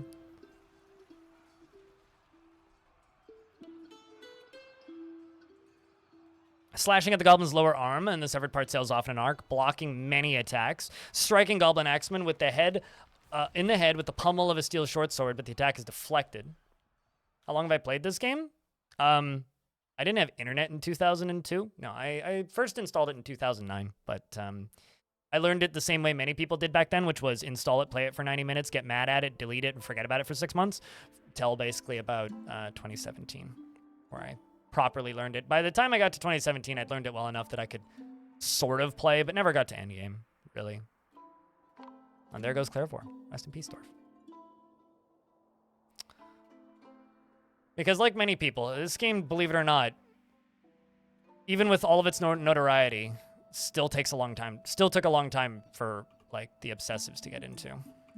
So the Goblin siege has broken, but more of them won't make it. Dwarves go to get sweet vengeance for Clairvor. Rest in peace, Clairvor. So I'm thinking that we make 3 statues of some material that I have a bunch of. And those statues are going to be of...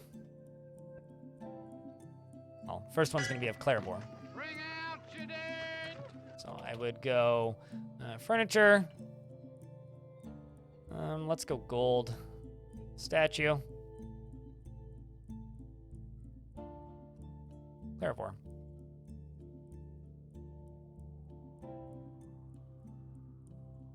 Pretty sure it was Take Clasp.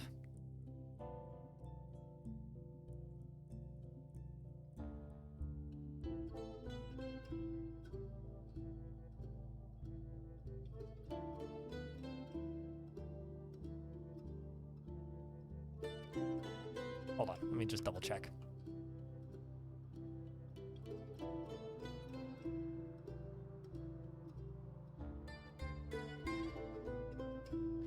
Lolo Rarzis. Lolo Rarzis, which is... I'm not sure. Does that memorialize them? No, I'm doing this just for aesthetics. Statues does not memorialize. You need to bury or use a slab.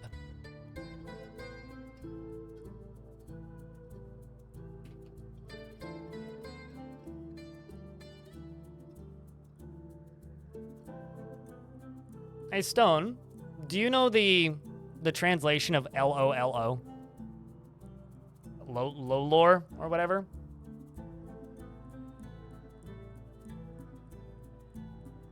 Is it Letter Knights? This one? 73?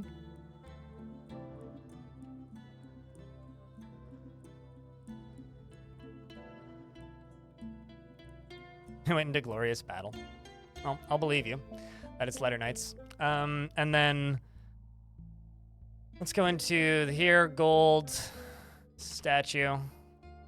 And then let's go Rampton King. Just for the insanity of that previous video.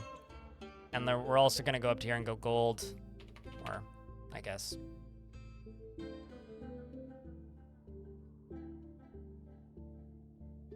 Furniture, gold, stat. And then holy spokes. This one I need to double check.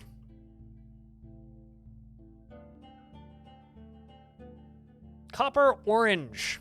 That's an interesting last name. Copper Orange. Orange isn't copper. I guess that copper is orange.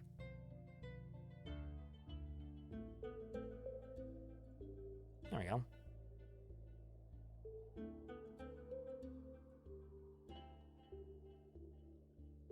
And then all of these military squads, we're just going to get back to training for a little bit. And then while we wait for them to do that, I'm going to go down here and I'm going to place a raising drawbridge down here.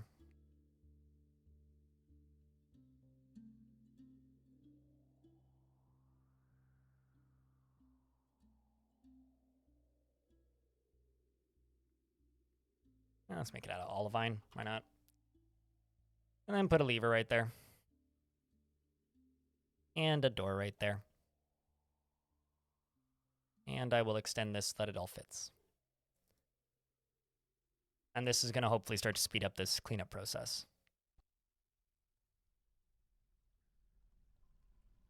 Copper orange clockwork. I don't get the pun, but okay. I'm going to follow this dwarf who's attending a meeting. And I will be right back. I gotta take a piss. Kirby?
appears... Any tavern brawls lately? I don't generally have any. Tavern brawls are usually caused by, like, arguments between dwarves. So unless dwarves are arguing a lot, or arguing with visitors a lot, you're not really going to get a ton of them. There's a Rende. Blacksmith. I'm going to leave the dwarves inside a little bit because there's a project I would like to finish before we go clean up those bodies. Okay, so you've canceled all of my statues. Thanks, dwarf. I did get the one of Clairvord done. What did you grab initially? Bronze bars. All right, now you're hauling magnetite. So it's a High Master Metal Crafter in a withdraws from society strange mood. And claiming items. Best of luck, dwarf. I will check in on you in a minute to see if you need anything. Elfie lunchy time. Gotcha. Let's just extend this area out a little bit so that they can get that done. This is connected. This is connected. Okay, let's get you to here.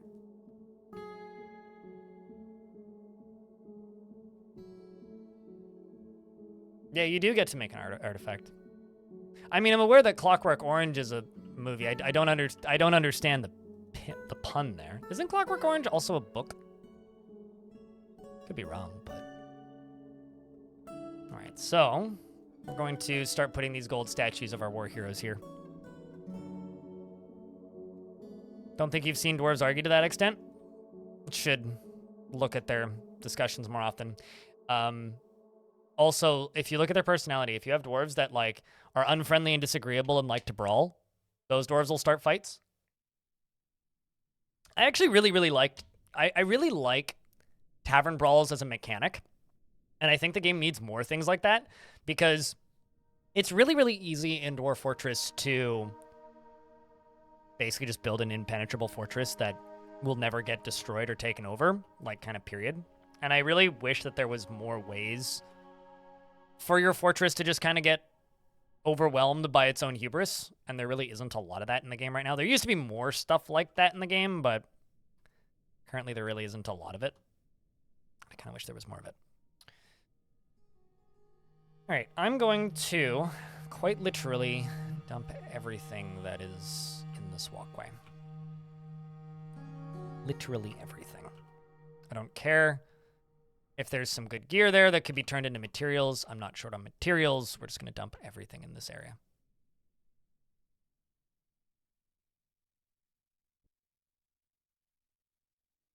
A bunch of cocky, drunk dwarves not spelling their own doom. Well, yeah, I mean, but as I say, it's way too easy to make impenetrable fortresses. So in a world where it's way too easy to make impenetrable fortresses, there should be some things that obviously could be disableable, right? But there should be some things that are very tempting and beneficial that can cause the fortress to fall over. Like, I really think that there should be, just as an example, I think the game should have a reason for you to use training gear. I think it should be absolutely possible, if not plausible, for amateur soldiers to get injuries from using training gear. Right now, that's not a thing. Like, there used to be training injuries in older versions of the game, and they've just been nerfed so much that there's no reason to use training gear. There should be a reason for us to use training gear. Like, just straight up.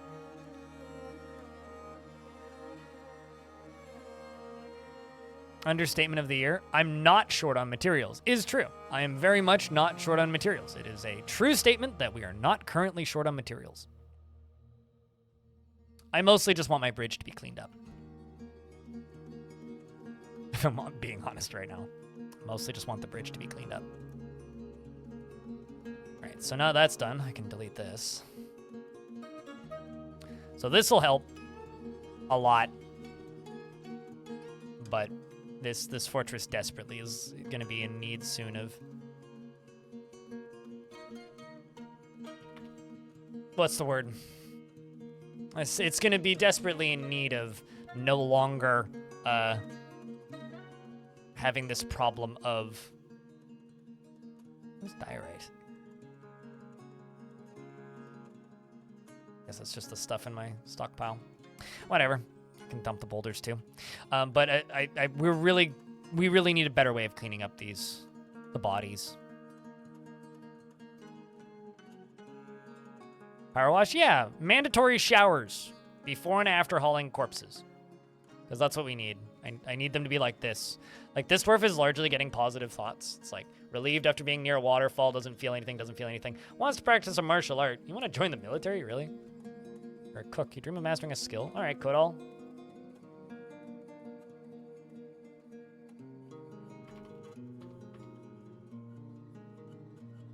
K-A-D-O-L. Why do I always spell that name backwards? There you go. Go join the military. I'm sure you'll have a good time.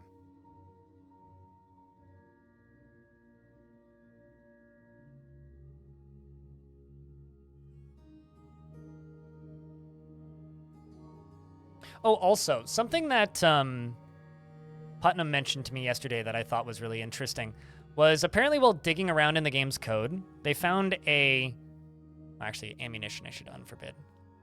They found a note in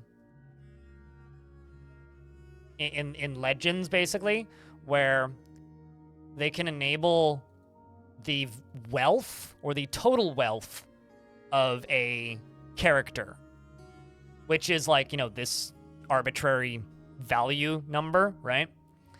Which apparently is quite funny when you realize how many, like, chronic gambling addicts there are in Dwarf Fortress, which is a really funny idea. Like, I think it would be really neat to just, like, find a random peasant who's broke and just, like, look at their history and check in on them occasionally and be like, what are you doing? Or, like, if you had an adventurer, like, just...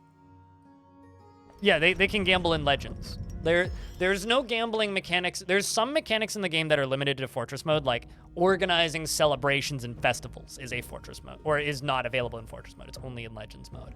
Gambling is only in Legends mode. Embezzlement is only in Legends mode, but it's talked about, right? It's something that we don't get to interact with directly, but is a thing that the game does under the hood during World Gen. And, like, I really hope that we get to see that sort of thing. I think the problem with it being accessible to the player, though, is that, like, then people be like, well, why no economy in game, basically? But this is a bronze scepter. All craftsmanship ship is of the highest quality. It is decorated with pigtail and cave spider silk and encircled with bands of cushioned tiger cut irons. This object menaces with spikes of magnetite and fungi wood. On the item is an image of Suxul Hatchet Wheel, the dwarf, and Urstock Xanit Gravel, the dented frog of Legends, the bronze colossus in bronze. Well, that's fitting.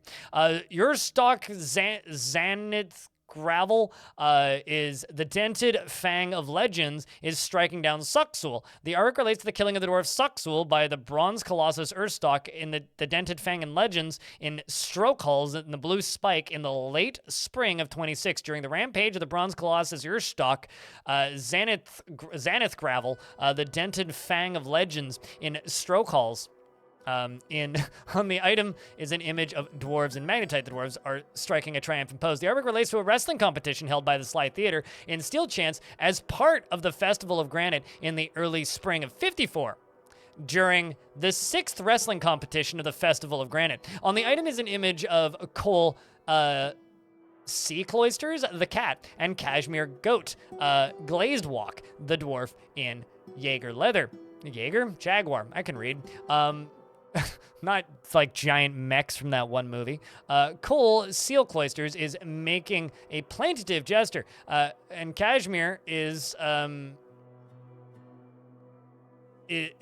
striking a menacing pose. The artwork relates to the mortal wounding of a cat by the dwarf Cashmere in Creaturekeepers in the early autumn of 130. Beat up a cat and is bragging about it.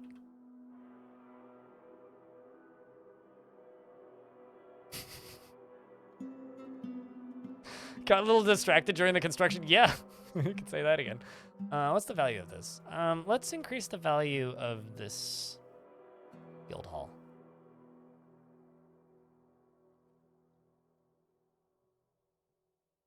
I beat up a cat.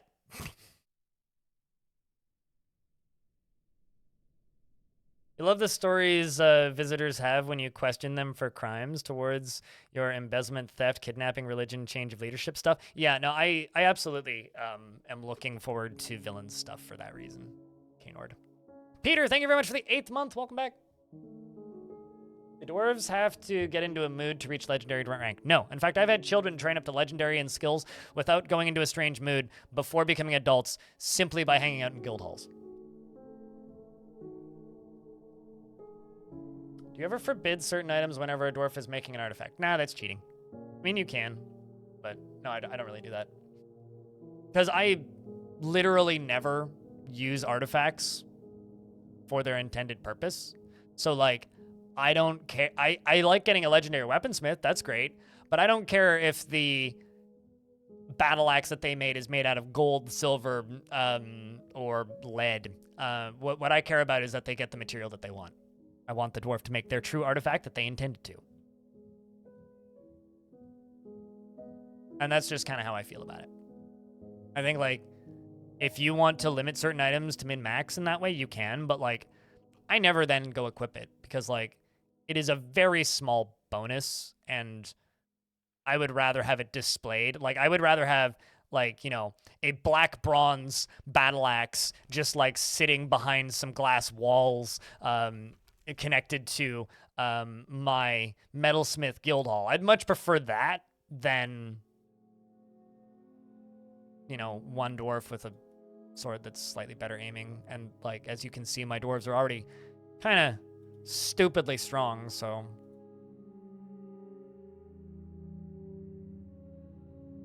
like, yeah, certainly it's beneficial to them, but I mean, you don't really need it. Some level of detail on a scepter. Yeah. Dwarves tend to have a certain level of detail when it comes to things. Okay, let's see how this area down here is doing. All right, so you are going to be linked to that. And that looks ugly. Let's do...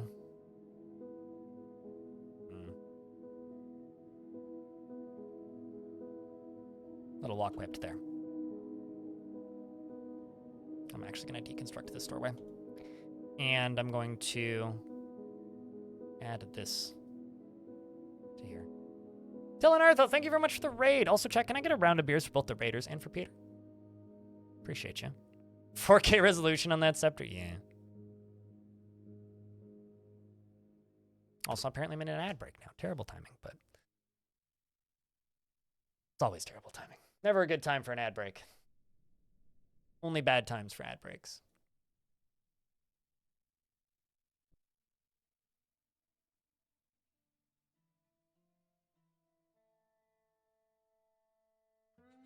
Having nobles wear artifact clothings and rings, etc. is a great way to make them happier. Yeah, no, I agree with that. I mean, I do that with them sometimes too.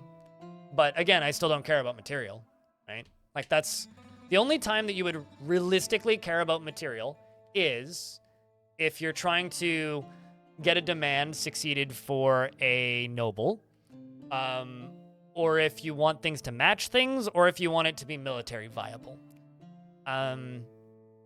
But, like, if I'm assigning, let's just say, an artifact weapon to my king, I don't care if it's an adamantine hammer, an adamantine whip, an adamantine blowgun, or an adamantine, I don't know, breastplate. Or cap. Doesn't matter to me. Or, like, a black bronze something. Doesn't matter. Because generally they just go for the highest value. Or if they have preference of material, they'll go for that, if it's available. We had a fire-breathing Forgotten Beast and a fire-breathing Hill Titan, but no dragon. I love getting, like, shitty dragons.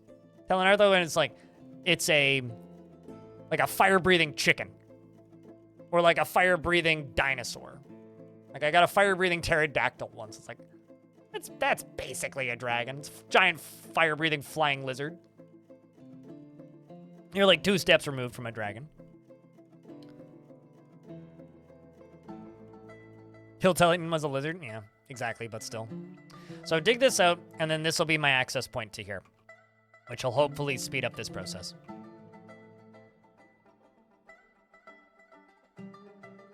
I'm also like low-key thinking about maybe making a body stockpile underground here that just auto dumps into a minecart out of here. Oh, also, somebody is coming to get this body at some point. Probably will happen once this is done being constructed. I mean, there's a lot of ore down here, so maybe I'll auto mine the ore and then we'll fill up from there.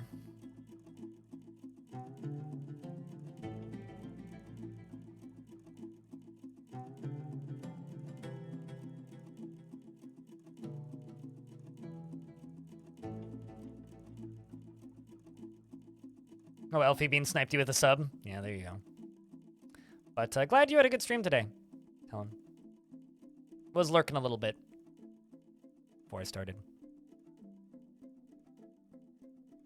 Make sure you can make an artifact in adventure mode weapons. I want to give Chief Adamantine Serving Fork. You can listen to Tarn talk about why he thinks that would be a very complicated mechanic. Purely because, like, in order for it to be true to adventure mode, you wouldn't have much control over your character. And a normal adventure takes it takes literal tens of minutes sometimes to get through a day. And when you take into account that in a dwarven fortress, it often takes your dwarves like that's in a dwarven fortress with all the materials available. It could take like quite a bit of time to make an artifact. It would really suck if you were an adventuring dwarf, because only dwarves can make artifacts, for one thing. If you were an adventuring dwarf and you were very deep underground in some catacombs somewhere, and then suddenly you couldn't do anything except for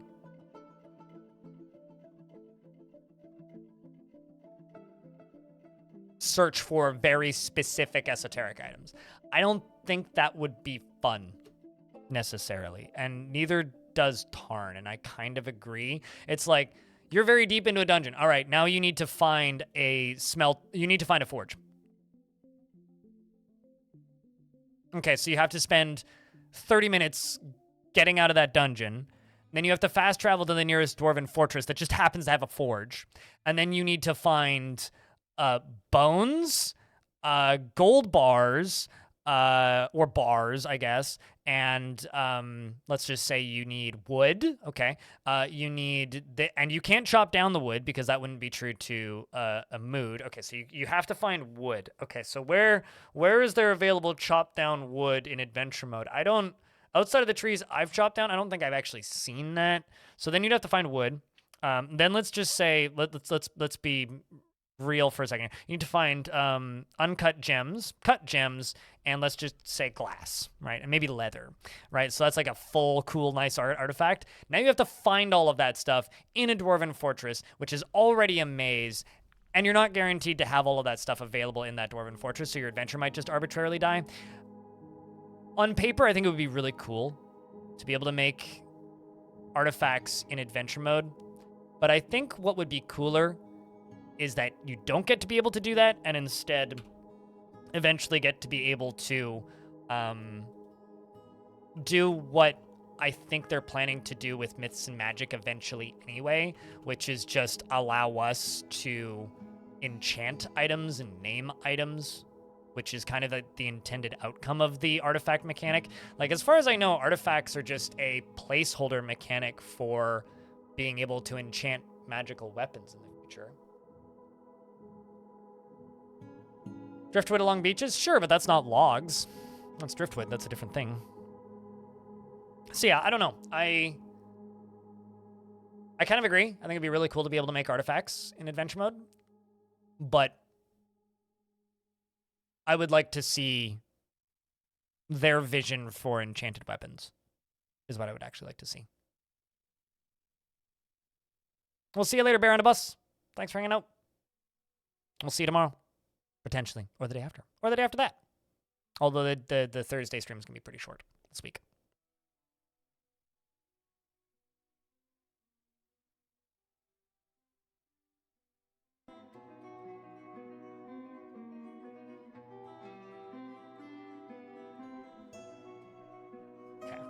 Another thing I need to do is I need to go over here and I need to place a door and a door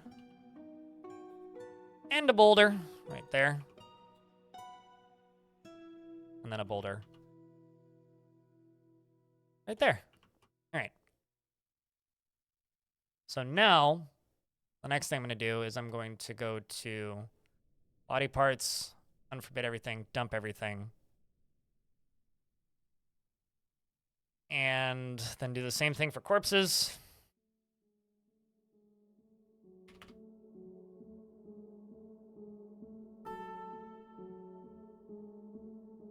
Dump everything. Unforbid everything. Go down to you. Grab Clairvore. Don't dump that, please. I got a few ideas. I think the main one is to make them fight hell, because I think that would be fun. But yeah, I've got a few ideas. A few sneaky ideas for the future.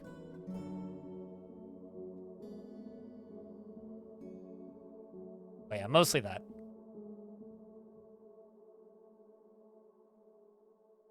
So the idea is that this area will make it easier for us to get these coins in once all the coins are, you know, available again. Well, time to not worry about the body parts and not worry about the corpses and instead unforbid the coins. Am I playing this fort safer? I'm not planning to play this fort all the way until April, no.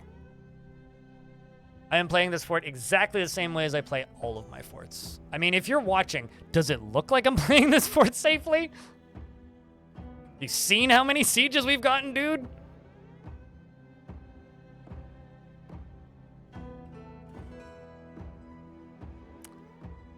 All right, well.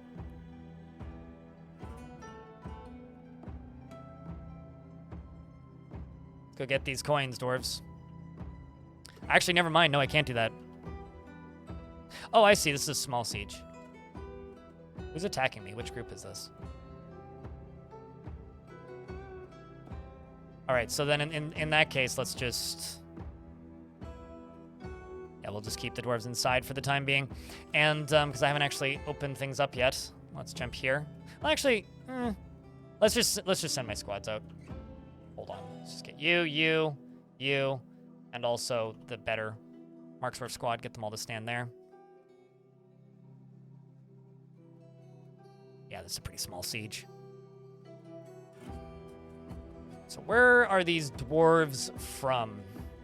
Let's check. They all have goblin names, so they're from one of the goblin factions. None of them even have helms that have images. There we go.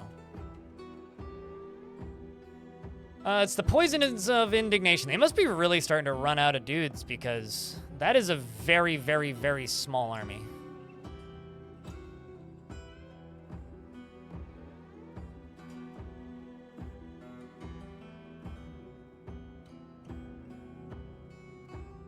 Very, very, very small threat.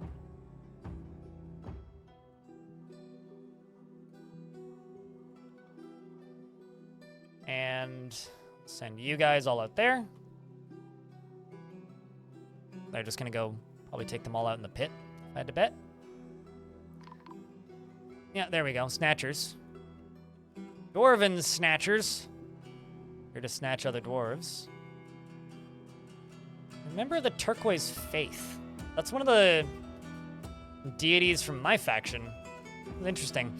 Goblin. I wonder if you have enough goblin cultured dwarves that worship dwarven gods, could they get goblins to start worshiping dwarven gods? How is my defense built up? We can cover that once I'm setting it back up. But chat can probably give you the short version. If you watch the coin cannons video, that'll explain it quite a bit. But long story short, we're using minecart cannons. I've got a cave-in trap, which I need to reset right now. And we use a lot of bolts and stabbing. Mostly stabbing. Requesting the whereabouts of Amethyst, the legendary miner. And in the source material is long and skimming through, and we find the following mentions: 1 hour, 13 minutes alive. Store item, happy, 1 is 3, unhappy. Orange light, about 3 hours and 48 minutes. Mining demonstration, unhappy. Light orange and has tomb and a mass grave. Yeah,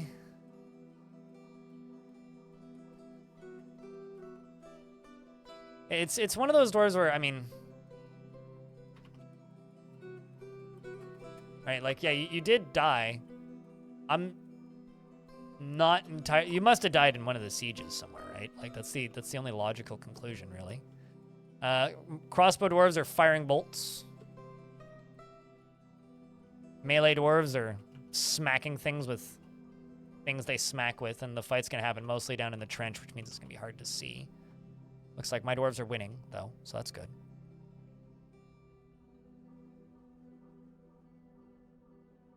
My dwarves backed off because that's not where they're told to stand currently. They're just going to wait here until the next round show up. Here they come.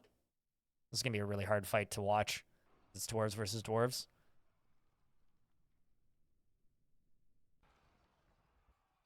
But they're able to take them out pretty quick. Mill, Mace Lord is up front. Yeah, it's likely you got caught out somewhere. Unfortunately, like, I can't keep track of how every dwarf dies. It's just, it is difficult, but we'll give you another opportunity to be a dwarf at some point, I'm sure. All right, let's get all of these military dwarves. No orders. Don't train. Go do whatever you guys need to do. I'm going to turn these off. We're going to go down here. I am going to forbid all coins for a little bit. But we are going to work on bodies. So, body parts. I'm going to need to unforbid that one dwarf body. And corpses. Down here. And then you. Unforbid. All right. It begins. Let's see how many of my dwarves I can scar for a bit.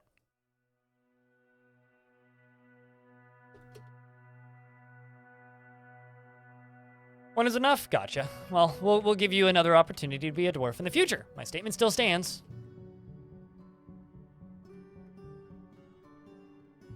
I think I will leave these coins unforbidden with this. And a minecart should show up here eventually. Kind of confused as to where it is, though. But sure we'll find it, I assume.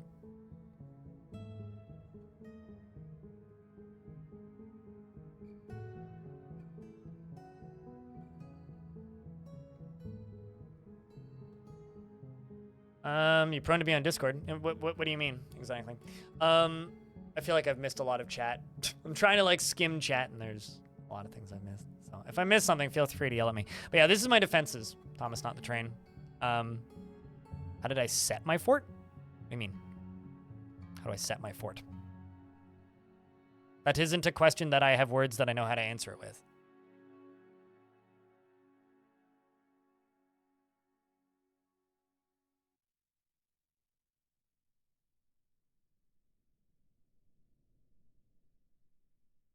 Going to forbid literally every job I can. Crypt beer. Chinera, thanks for the 6th month. Welcome back. Oh, prone to Discord. I understand. I was like, what? You know, it's funny when like a thing is said in this stream, and then when it's said like a couple minutes later in chat, or when I notice it a couple minutes later in chat, it has a tendency to confuse the heck out of me. Really wish I was better about such things, but turns out I'm not. All right, so a lot of dwarves are putting stuff into stockpiles, which is fair and understandable, makes sense. So we got a lot of stuff going away that way. Got dwarves cleaning patients, dwarves loading cage traps, a lot of things going into stockpiles.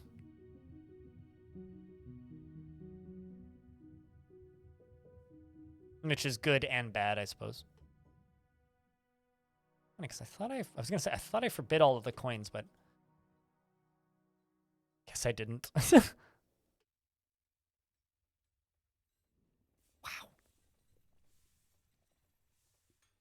There's a busy walkway all of a sudden.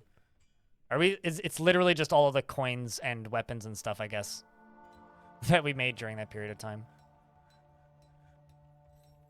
And random weapons. But they'll just fill this stockpile up and then they'll get to it properly.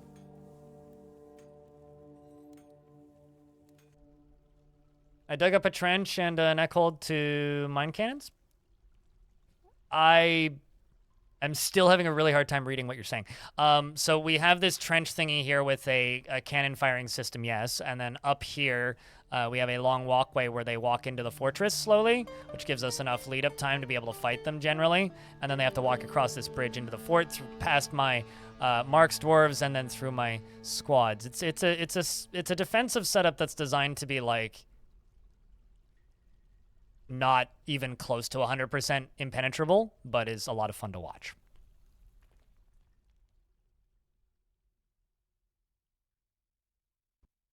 Will training unknown creatures and, let's say, knowledgeable skill in giant grizzly bears help you next fort in the same world? So the way the mechanic is supposed to work is if you train them enough, your dwarves are supposed to gain knowledge in how training that animal works, and then you're supposed to be able to embark with them. To my knowledge, this mechanic just straight up doesn't work right now. Or maybe never has. I've had people tell me it does, and I swear that I've seen it work. But that's how it's supposed to work. That's how it'll benefit you in theory. I know that, like, I've attacked my own forts that have tamed certain animals and then been able to get those animals out of those locations by attacking them. But that's about it. Boy, these are some upset dwarves.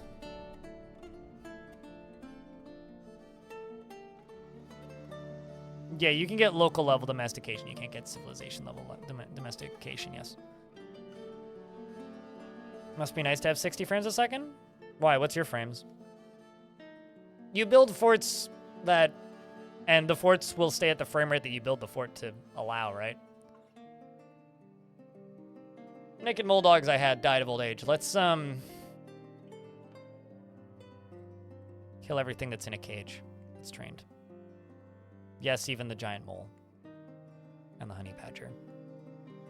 I just don't feel like managing taming animals right now because we've currently got this problem with very frequent enemy sieges. I don't want that to get dealt with for anything else.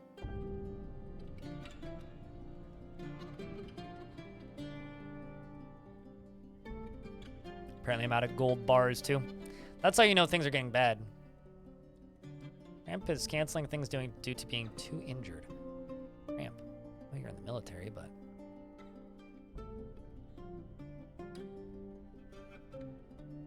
How injured are you? What? Oh, ability to stand lost.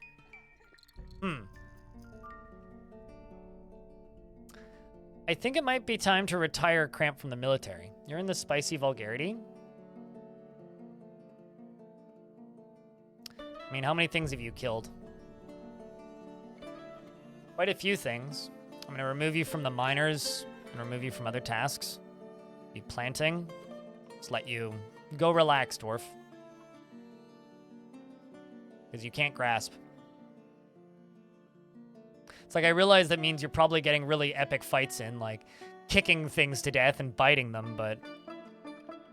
Well, actually, because you can't grasp...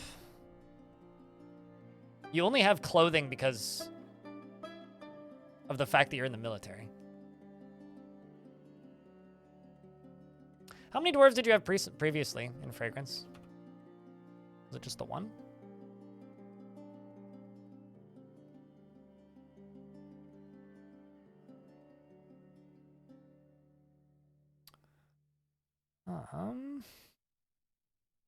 Stinthad the siege operator.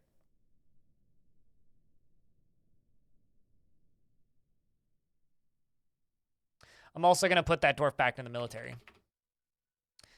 Because, at the very least, they will enjoy it.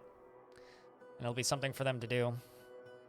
So, Cramp, you can stay weird military dwarf who can't move arm forever. Can you be a cat? No.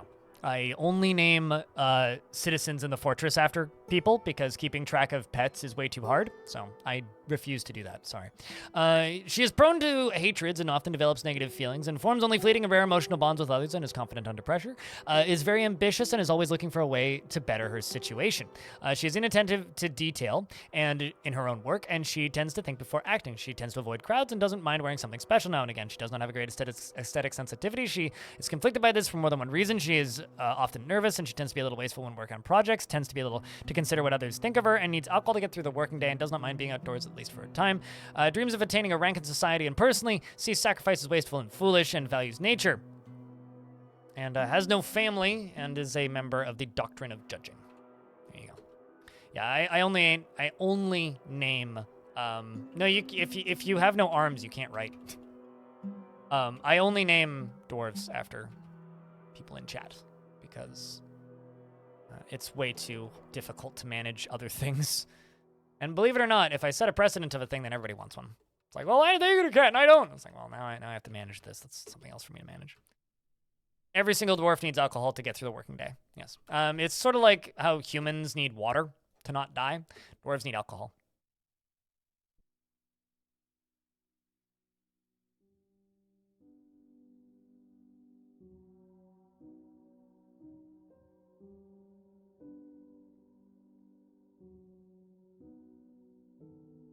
Oh, it's gonna send. Uh-oh. An enormous hairy nematode, hey? How many dwarves just fell into here? Need to shut down all the garbage mashers on the detention level. Would you shut up and listen to me? Anyway, I have to shut down all the garbage mashers on the detention level. Because I didn't think that would throw stuff up here, but it certainly did. And it also certainly knocked dwarves down. So that's awkward. Let's redump this stuff down. And dig these dwarves out. Because right now they're just, you know, hanging out. It's fine. Where's that forgotten beast? There it is. Can it get out? Do I have a way of trapping it? I do. Okay, so I need to lock these dwarves inside. And here's hoping they listen. Living in trash. Yep. Yeah, that's one way to put it. This thing.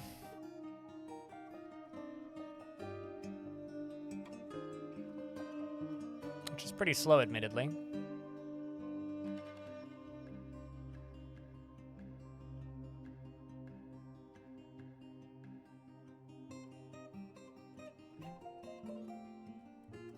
But yeah, no, it's a species trait for dwarves.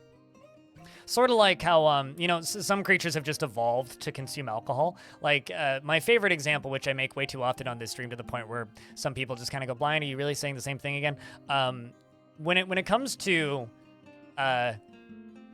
creatures that can consume a lot of alcohol, like creatures that live in a lot of desert areas are generally pretty used to consuming fermented foods. Hamsters, as an example, have been proven to be able to drink up to 1.5 liters of Everclear per day with no ill side effects or drunken, or without becoming even remotely noticeably drunk. Essentially meaning that if you have a pet hamster, you could, in theory, feed it alcohol as a substitute for water if for some reason you ran out of water. Granted, water's cheaper than Everclear, so I don't know if I necessarily recommend that. And also, like, water's also fine, but there are creatures in real life that can consume alcohol in place of water. There is so many naked mole dogs in this thing. They're ridiculous. Absolutely ridiculous. In a day, yeah.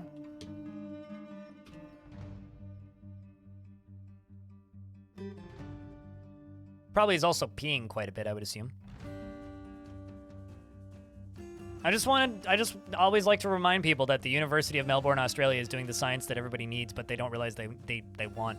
Or that everybody wants, but they don't realize they need. There you go. There's way too many creatures in this cavern. Yeah, also, that's true. I mean, chocolate's the number of things that are toxic to dogs is, like, kind of absurd. Will those beasts fight each other? 100% yes. They are not on the same side.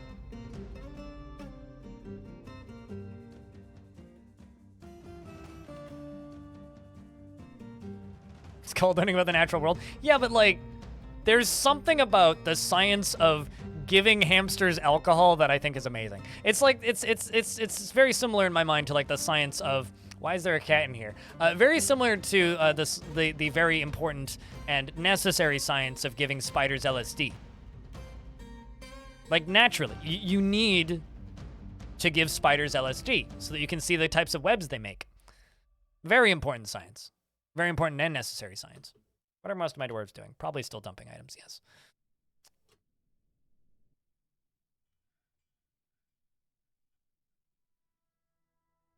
Well, on the bright side, I was able to get the dwarfs out of here, so let's reseal this.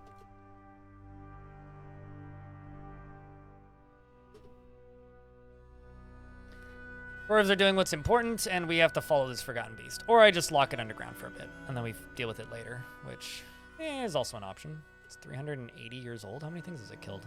One naked moldog. Because it's so distracted with naked moldogs, I'm actually just going to lock it down here for right now. We'll worry about it a little bit later, because I currently just need to get the surface cleaned up and not delay.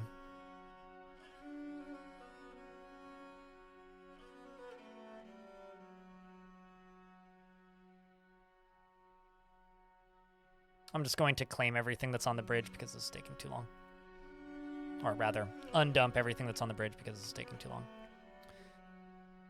Let's focus on bodies instead of just vanity projects.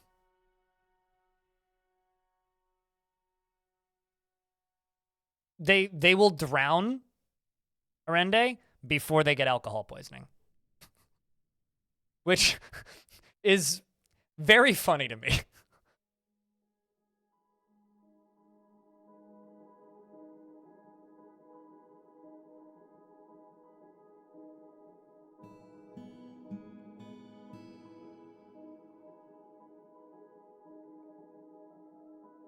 Okay, so let's check that strange... Was that strange mood done yet? Or... Yes, they made the scepter. Yep. Oh boy, these negative moods.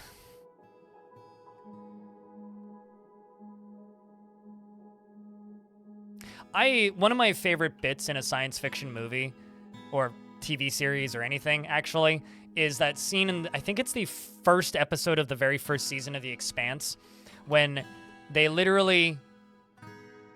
Like, just look across the room and there's just a rat inside of the spaceship. There's something about that where it's just like, yep, rats in a spaceship. It's the future. Rats in space. I am currently very low on plant and very low on booze, which is very concerning. And we're also in an ad break. So I'm just going to go around and do this for a little bit. Also going to claim all these. Expanse did space combat better than any sci-fi I've watched. What's funny is it's like, to me, the space combat in The Expanse is just like, okay, so they watched Homeworld a bunch. A naked Moldog has stolen a hen egg roast. Chat, it stole my omelet. The naked Moldog stole my omelet. I'm upset by this.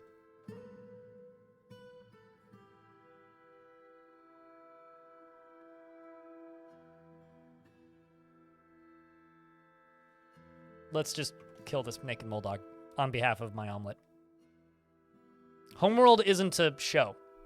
Homeworld is a video game, a series of video games made by a studio in Vancouver that not very few people have played, but plenty of people have played, but not many people play currently. And they are making a third one. So here's hoping it's good. It's being made by Blackbird these days. It used to be made by Relic. Blackbird is actually a studio that was founded by most of the people who were, or the founders of Relic originally when they made Homeworld. I think most recently have made Hardship Space Breaker, or Hard Base Space Shipper, or Ship Space Break Shipper. Dumbest name for a video game in history, but people like it. So here's hoping that that ends up being. They also made Minecraft Legends, which wasn't very good, but that's fine. They also made Crossfire Legion, which nobody played, which fair, which I have because they gave me key for it, and I don't even think I played it. Dumb name, good game? Yes. No, I just like to make fun of that name because it's easy. Bake space, ship spacer. Yes. Yeah. You got to space those ships with breaking space. You got to break into those ships to make space by space breaking those ships. Although, let's be honest, most of those space breakers or ship breakers in space are probably baked, so it's pretty accurate.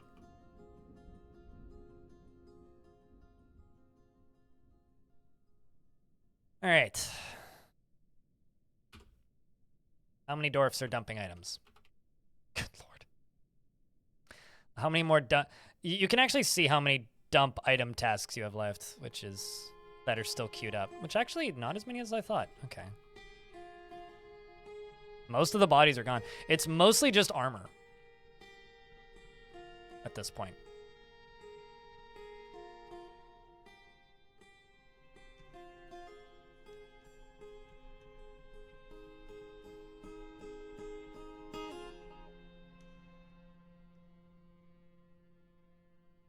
It's mostly just armor at this point. So I guess that's good.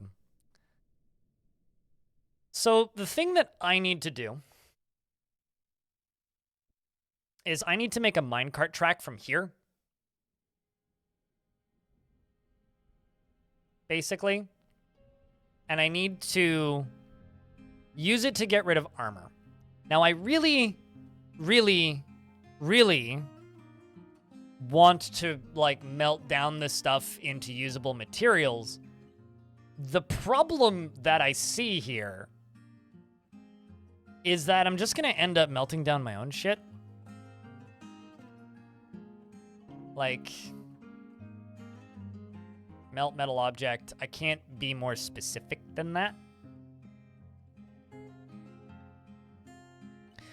But at the same time, it's like if I go into this stockpile, like if I go to materials, I don't really want bronze.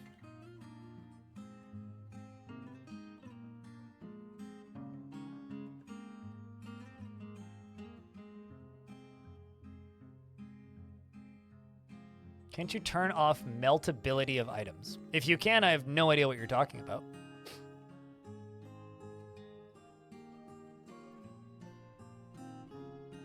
Yeah, I mean, I could use a linked stockpile. This is true.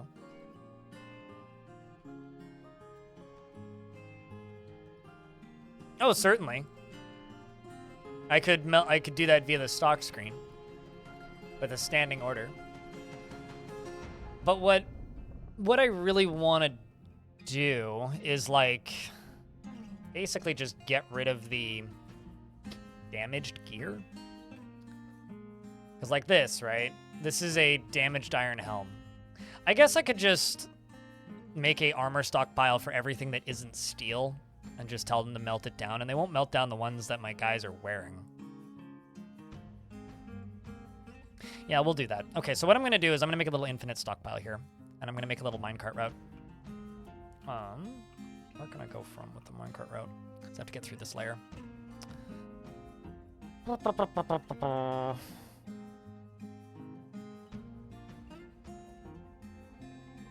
They can't wear human and elf-sized clothes. Well, elf-sized clothes is dwarf-sized clothes. They can't wear human-sized clothes. Human-sized clothes is large, and vice versa. But elf-sized is dwarf-sized.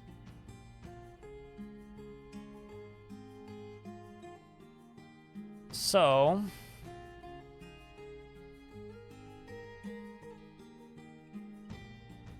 let's go through and remove stuff now. So no other materials, no masterwork or artifact or exceptional on either of these. Sure, we could do unusable armor. No adamantine. Let's just uncheck anything that could be artifacts. No black metal, bright metal. Electrum. Could do bronze, that's fine. No gold. Iron's fine. No lead. Multicolored. I mean, we won't get any nickel, but I can leave those in. No platinum.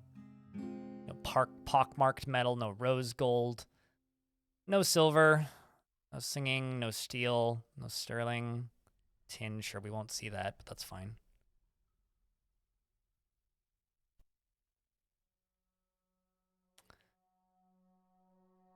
And weapons I'm not going to worry about because weapons are going into minecarts. So weapons I'm not going to worry about.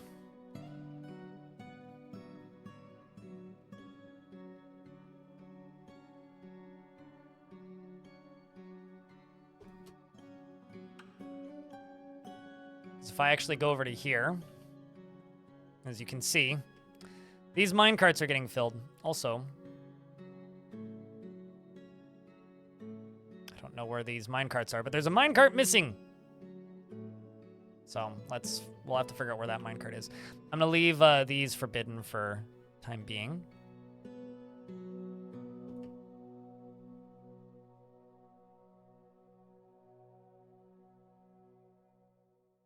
Goblin sizes. So goblin, elf, and dwarf are all the air quotes same size clothing. And they're that way because of mechanics. You don't really want a... Okay, I'm actually going to kill this Forgotten Beast, I think. You don't really want a video game where you have to min-max or manage clothes to that extent. So, for player sanity reasons, from what I can tell, you don't have to worry about that type of sizing for clothing. We're just going to open this up, and I'm going to send all of my squads down into here. And we're going to go fight this beast. I realize I literally haven't fought a Forgotten Beast yet, but we're going to do it because I want to get this thing out of here, and it's too busy fighting with mole dogs. If it's got double X's on either side, yes. It's considered unusable. They will not equip it if it's got double X's, and that goes for normal clothing too.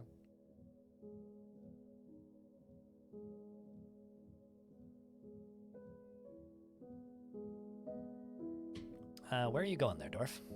Dump item. I mean, you're supposed to be... Oh, that makes sense. What squad are you in? Powers of Pulling.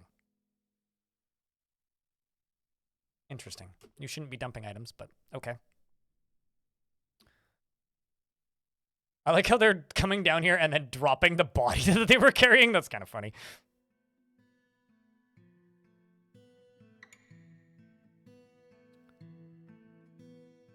And here comes Cramp the Wrestler.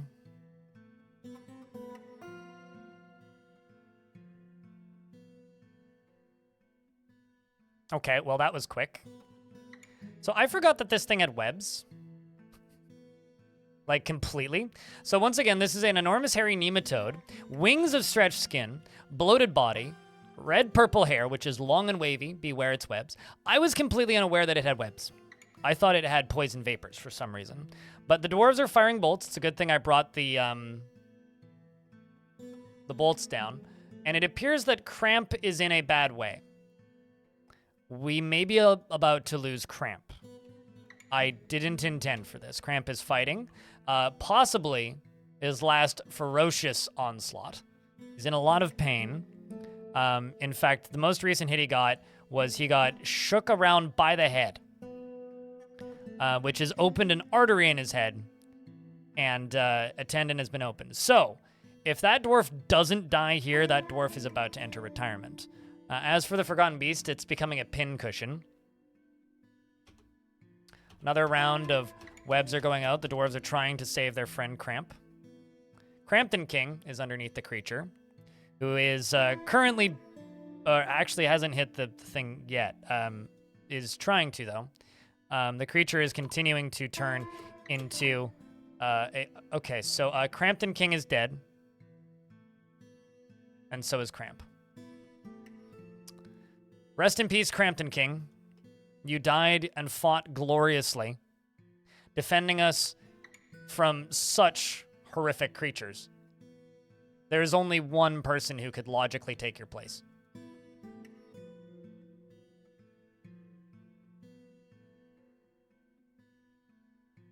And that's Holy Spokes. But I think I need to remove Holy Spokes from the squad in order to do that. So let's go here.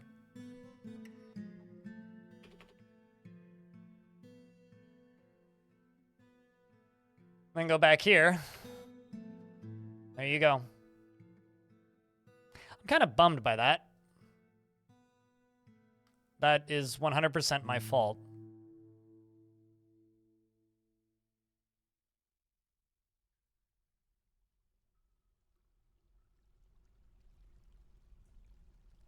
Big Bang A1 is bestow is named a crossbow. There you go. And raw meat is seriously injured.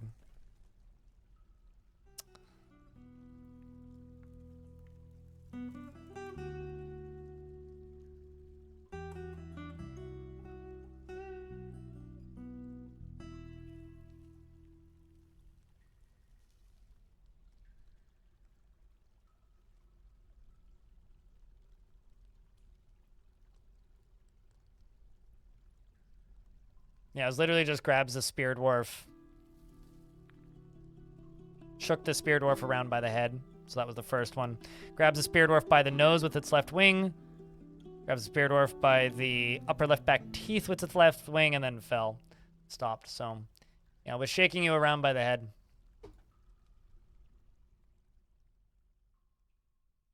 You know, I've gotten that from people a lot recently. Like, I've had a lot of people refollowing me.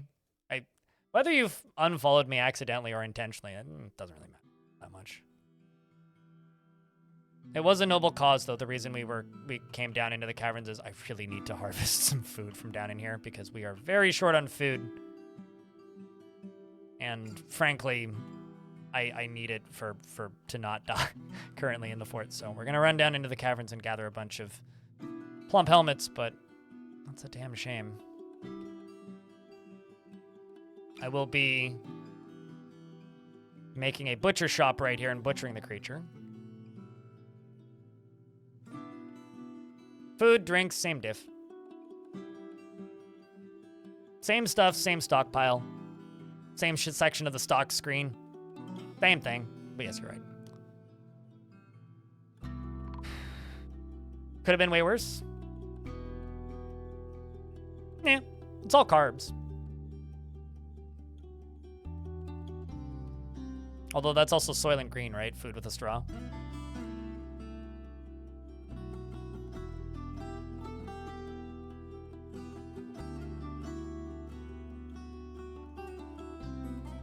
Okay, so I don't know if they're butchering this animal necessarily, so let's butcher a different animal, or try that a second time. Let's make sure that they are butchering this. But I need to absolutely make you a statue, Crampton King. I need to dedicate, like, your entire, like, barracks to you, basically. Some migrants have arrived. Oh, boy. Before I forget, I'm going to queue up that statue. Because I'm going to forget if I don't.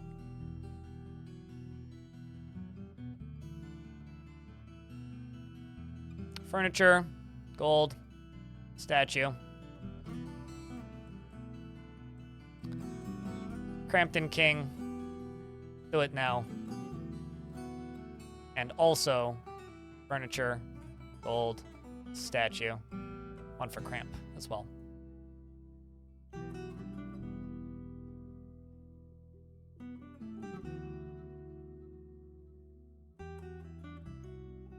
So, chat room, if you do not currently have a dwarf in the fort and would like a chance to get one, say pick me. We'll try and get you in here. Unless you just died in the last hour, in which case, at least give it a day. Is your dwarf still alive? Tell Artho. I'm like 99% sure you are. Yep, you are. Tell Artho. Still very happy, actually, which is nuts.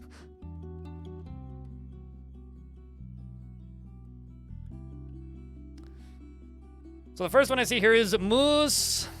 Moose. It's also some on YouTube as well. So I will work through these as best I can. There's probably too many requests for me to get everybody named. So if you don't get named, I'm sorry. We'll get you named at some point. This dwarf, Moose, feels strong urges and seeks short-term rewards, is pleased by his own appearance and talents, and can easily fall in love or develop positive feelings, and can sometimes act with little deliberation and finds obligations confining. Though he is conflicted by this for more than one reason, he tends to hang on to grievances and is very humble. He lowers his eyes when he's annoyed and needs alcohol to get through the working day, dreams of raising a family, and personally is greatly disturbed by peace and quiet, and a peaceful existence, and doesn't particularly respect commerce. He likes brimstone, platinum, and green diamond, cow leather, and spears, splints, and yaks for their shaggy hair and the sound of the fuchsia embraces, and the sight of the reticent intricacy, and when possible prefers to consume thrips and passion fruit. And you remember the doctrines of judging and the pointy rock of artifacts, because you worship the most popular deity and you have no family. Next up is Urist Games. Urist Games never deliberates before acting, to the point of being considered thoughtless. Has an active, she has a overinflated sense of self-worth, and generally is quite confident in her abilities when undertaking specific ventures. Is rarely happy or enthusiastic, and is conflicted by this, as she values parties and merrymaking in the abstract, and is often nervous, and often feels discouraged, and tends to be passive in discussions, and often feels lustful. Lowers her eyes when she's trying to remember something, and laughs very loudly whenever she's nervous.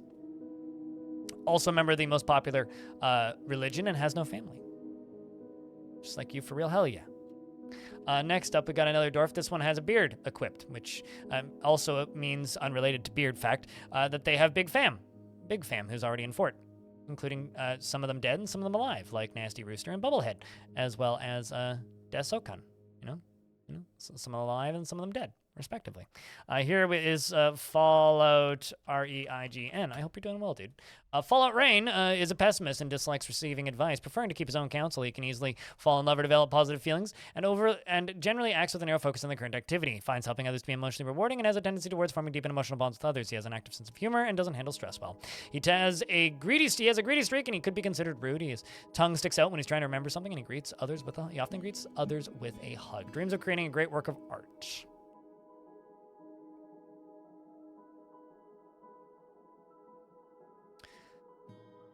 Personally values tranquility and a peaceful day, and introspection. Sees introspection to be a waste of time and doesn't think one way or another about leisure time, and doesn't care about fairness. Said you have quite the family, and you're a former member of the Cult of Coal. It's always interesting to me that they leave religions sometimes, and is a former member of the Bust of Sieging. They like them busty siegers. And next up we have, let's go with Eierluccarle. This is the second for you, if I'm not mistaken. Let me double check. I could be wrong. Oopsies. I can click.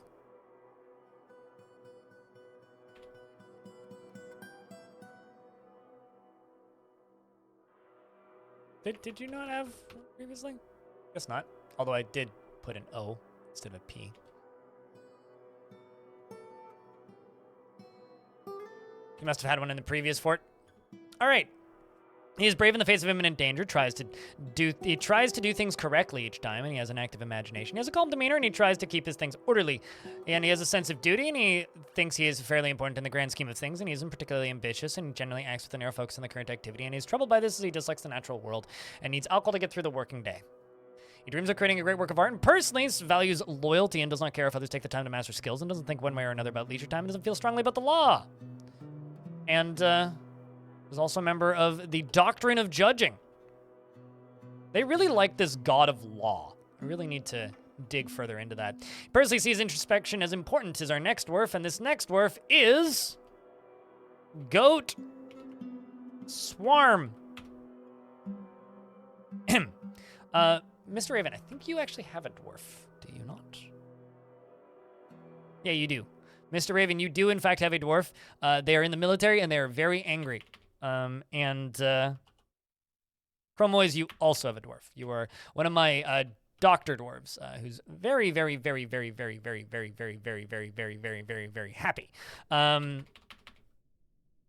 Craft, lol. You still have a dwarf? Yes. And let's see. And I'm just checking to make sure that for people that I haven't named yet, that I'm putting people in the right places. Next up, we have Ashir. After Goatswarm, which I should name after I read Goatswarm's description. So let's wait for this dwarf to come in, and then I will name Ashir, and then we'll do both of them. Ashir, and then I will do this. There we go. So here, this dwarf does not generally seek retribution for past wrongs, is quite confident in his abilities when undertaking specific ventures, and he tends to be a little wasteful when working on projects. He tends to be swayed by the emotions of others, and tends to be passive in discussions. He's slow to anger and does not often feel lustful. He tends to be a bit stubborn in changing his mind about things. He doesn't handle stress well, and he tends to be trusting. He is curious and eager to learn, and he generally acts with a narrow focus on the current activity. Thank you very much for becoming a YouTube member. JJ over on the YouTube side of things. Chat, can I get a round of beers on both chats for that? Can we have a Raven 74 Evil Twin? That would be unfair.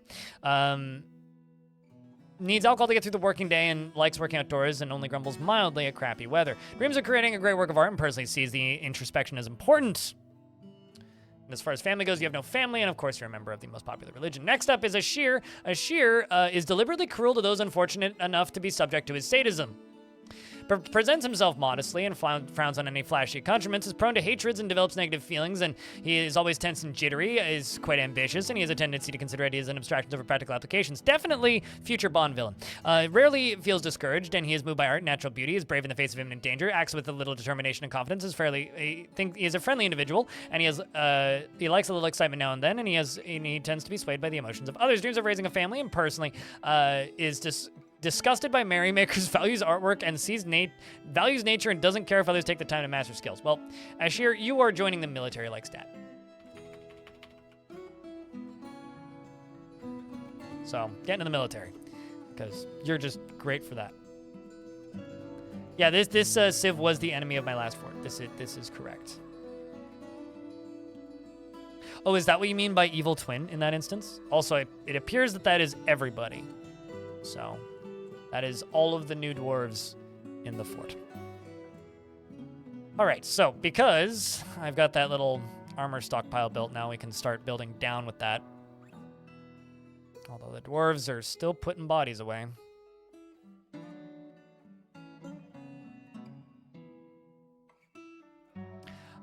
Two poets and a Lord Consort. The Lord Consort's weird. Have they been there for a while? Because their clothing may have rotted off.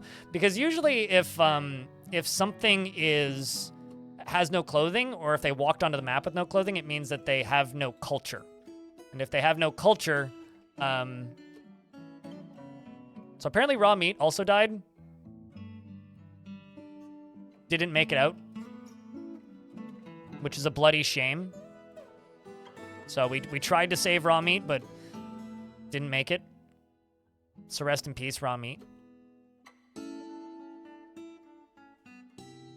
But we are butchering the Forgotten Beast, so there is that.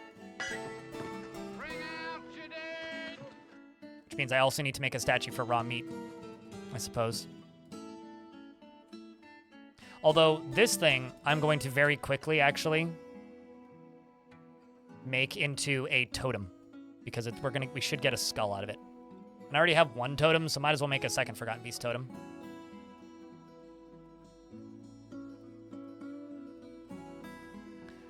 That isn't necessarily true. Storm again. So, characters can lie. So that dwarf or character, believe it or not, might actually just be lying. Or rather, that goblin might be lying about them being a Lord Consort, I guess is what I'm trying to say. So, didn't get, okay, just hair. We didn't get any, well, that's unfortunate. I guess we'll get a bunch of leather out of it. But no skull. Sad face.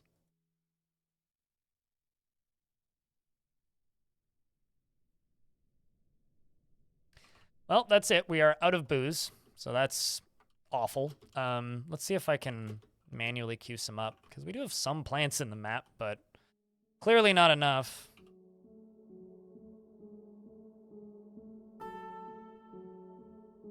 Kind of fun, actually, having booze problems. It's a very rare issue for me in my forts. Oh! Well, that explains it. I paused the jobs during the siege.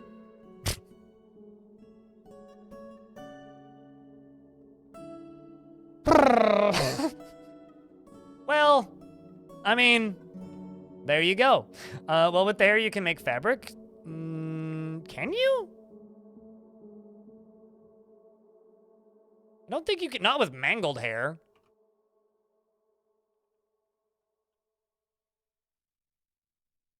Yeah, I was gonna say, I'm pretty sure that's like a not dwarf thing. That might be a goblin thing, but that doesn't sound like a thing.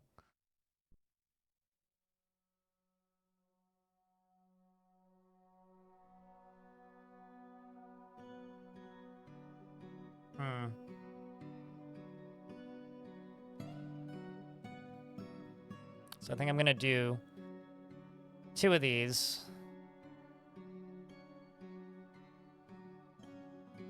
And then channel down here. Gonna be slightly dangerous, but that's fine.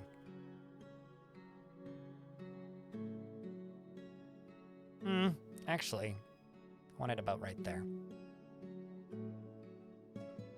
So instead of that,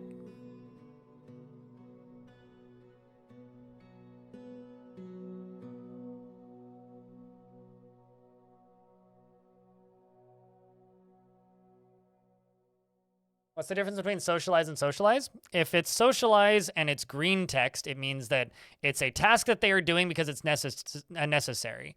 If it's a purple task, it means it's a task that they are really enjoying, basically.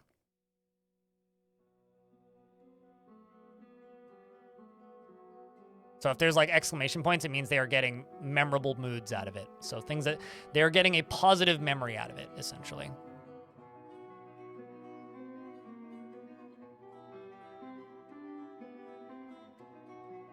There's an ad in 30 seconds? I mean, that checks out. It's not giving me warnings today. That's annoying. Oh well. 'Tis fine. We'll live. I mean, there's nothing crazy happening right now, so it'll give me the notice when it pops up. It's only annoying when there's like, you know, a big fight happening or something. There it goes.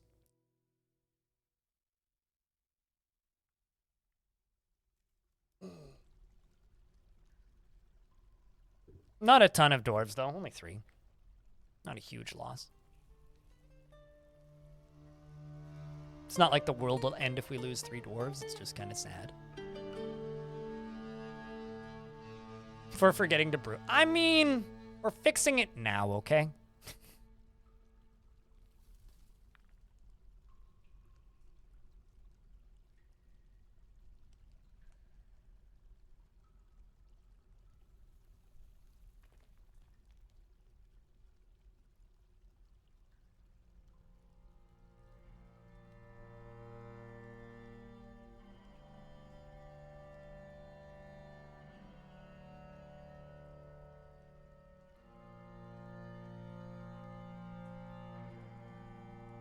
Yeah, and they live on in our head and sculptures.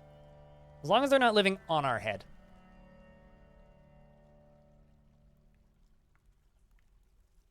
There are 4 naked goblin poets and a naked lord consort. You shouldn't kill them, but if you have the ability, you should interrogate them. I mean, you could kill them. It's probably not going to cause too much trouble if you kill them.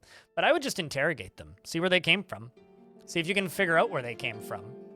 Maybe they'll join you, and then you have goblins that are technically royalty, but they don't require royal things. Like, I have a single goblin in my fort, who I'm refusing to name because I think that they're an interesting character. This one goblin is a monster hunter who is an overlord of something. Whoever the Hail Demon is, whatever that is, I'm not entirely sure. But there's some sort of probably criminal group, and I kind of like the fact that there's just a goblin overlord that lives here. There's a legendary thresher of all things. And, like, hopefully they join me eventually because I think having a goblin, like, militia commander would be fun. Also, this would be a really, really, really good captain of the guard because he is a legendary judge of intent and pacifier, which is really cool. Can you interrogate him? Only if you have open criminal cases, which currently I do not. Or cold cases, which currently I do not. So, no, I cannot, unfortunately. It would be nice if you could just, like, interrogate people for no reason, but it's not a thing. Sadly.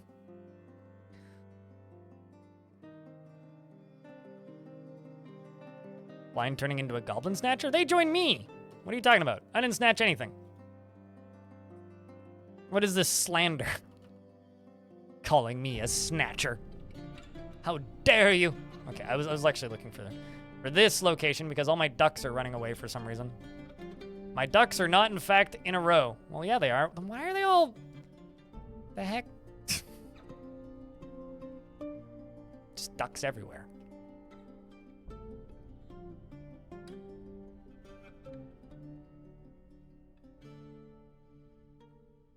My dwarves are very offended that you would suggest that we would snatch something. That's all. Okay, so down here, it's going to make an armor stockpile. It's not going to allow any of these. It's not going to allow that. It's not going to allow that or that. It's going to allow this, that. It's not going to allow this. It's not going to allow this, this, this, this. It's also not going to allow that. It's not going to allow that. It's not going to allow that, that, or, yeah, pig iron, I guess, as well. Nor will allow this, this, this, and this, or steel, or trifle pewter, or whatever. Zinc's fine. It's not like artifacts will get melted down, though.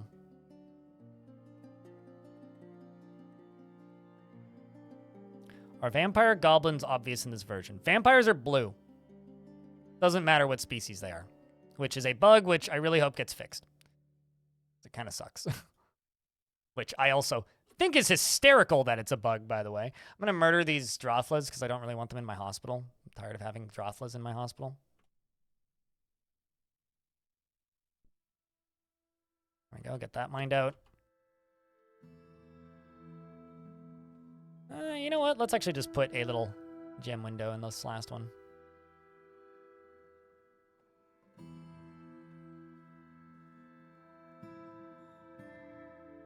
Crampton King being replaced by a goblin crime boss would be kind of badass. Yeah, no, I agree. What was that other dwarf I needed to name? It was Ramit. It was the one that needed a statue.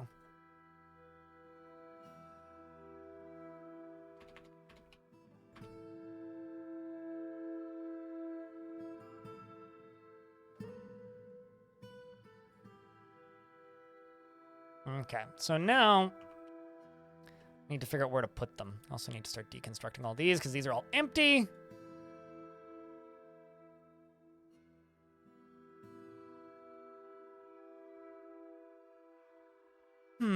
I kind of want to put them in here, but that doesn't feel cool enough. This is the entrance.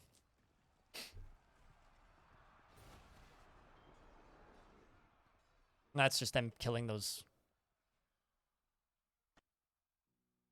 Drothlas. I could maybe put a vault or something back here in the entryway.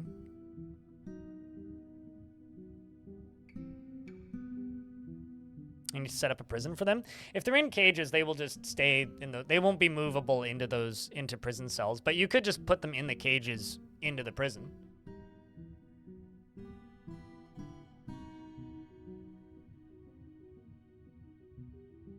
It's selective borrowing of a person. It's not kidnapping, it's just human borrowing. Or person borrowing. Okay, so I'm thinking I dig around this and we build a statue memorial area for my legendary warriors back here. Once they get around to it. Take your time, dwarves. Take your time.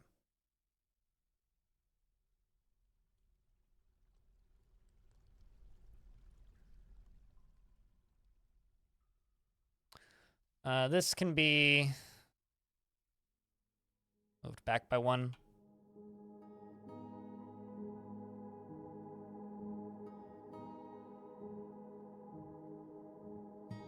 And we'll just bring Gabriel blocks down here. I may have to throw out some of these gems or forcibly remove them, but that's okay. Hello, No Banner Flags. Doing all right. Chat, No Banner Flags would like to know how you are doing currently.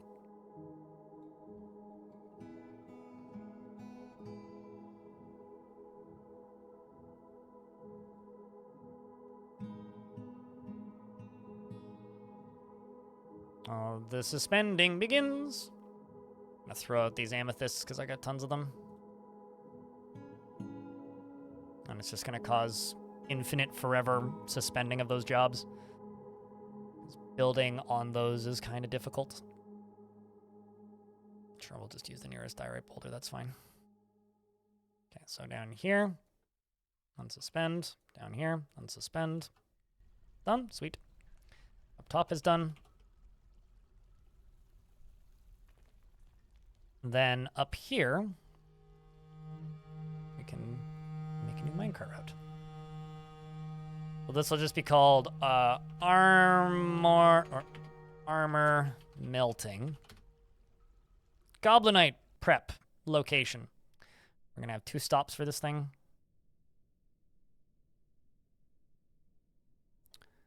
And it's just going to load, we'll just say all armor. When it's full, it's gonna be pushed down. It's gonna be a second stop down at the bottom.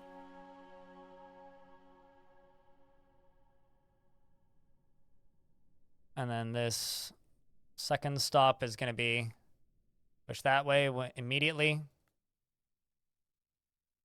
when empty of desired items. Up top here, I have one piece I need to fix. Top here, you are going to load from here. And then down here, this is going to get fixed now. And this bottom minecart route, I really hope at some point we get like folders for these or something. We'll just use the black cap minecart because it doesn't need to be super schwanky for this one.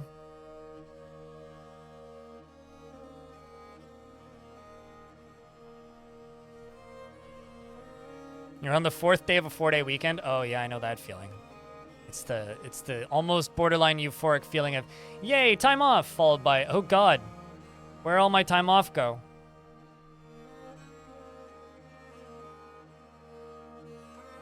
So yeah, I understand that feeling. All right, so it's time to begin bringing all this stuff up.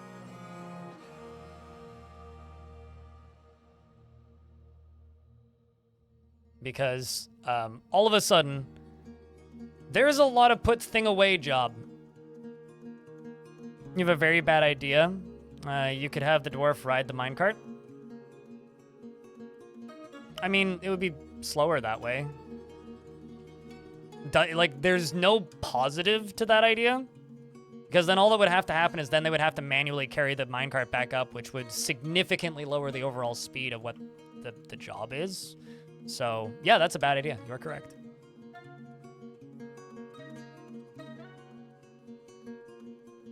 Someone is fighting with people. I'm not entirely sure what happened there.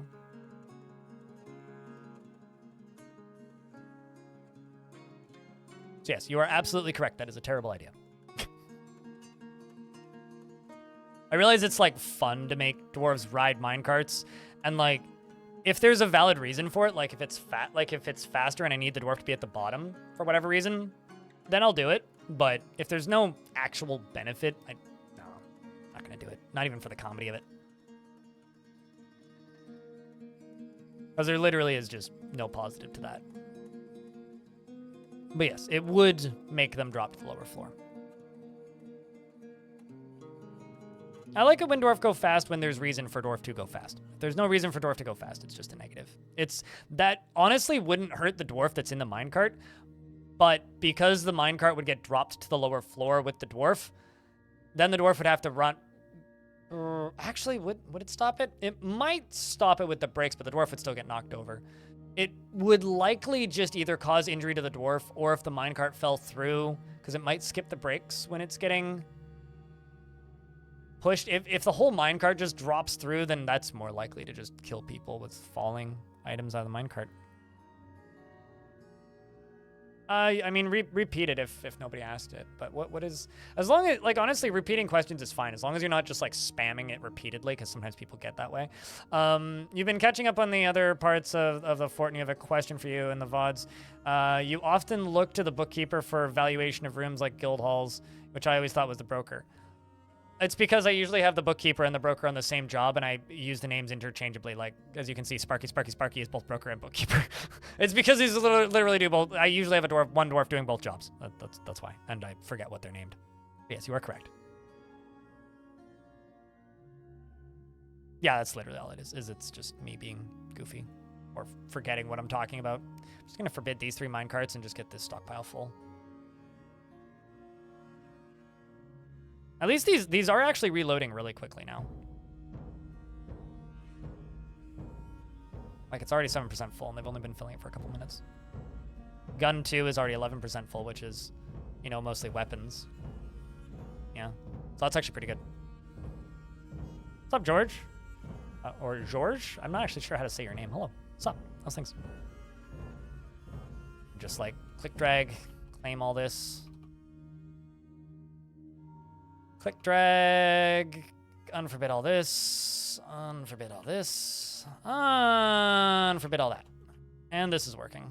So whenever this fills up, we'll just get a shipment of a bunch of crappy armor. Mostly copper stuff. Well, that's working pretty good. That's good to see. Is it George? Is that really what that is? Okay, gotcha. Well, I can say that. Sometimes I see name and I'm like, I think it's said this way. And then I'm like, I'm now suddenly questioning everything I know about language. I think it's diorite, right? Yeah.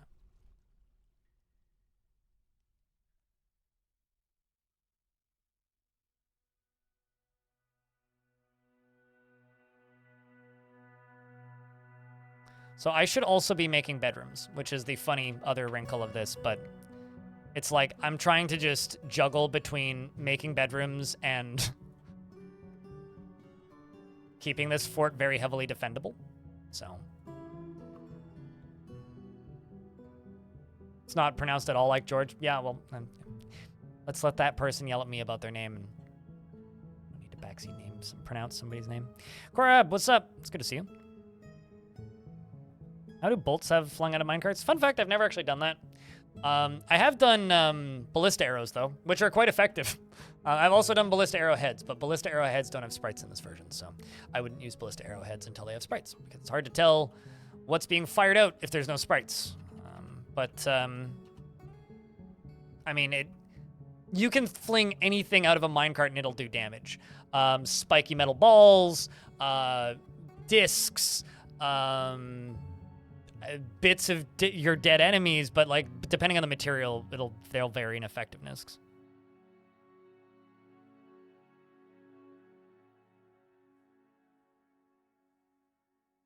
Yeah, serrated discs can be a lot of fun. Very effective. Serrated discs are one of the more effective things. I quite like using glass serrated discs, but is this dwarf unable to? Oh, okay. So you can stand. You're just or you're standing currently because you have a crutch, but this dwarf is just getting new clothes. I think I need to make my dwarves some new clothing, considering I'm seeing them running around claiming goblin clothes. If I just look at a random dwarf. Yeah, it's gonna be clothing making time soon. Let's get those collect webs jobs going again. I love how I'm still short on booze, but at least we have booze again. Running up all these other jobs. Probably also need more dwarves being planters again.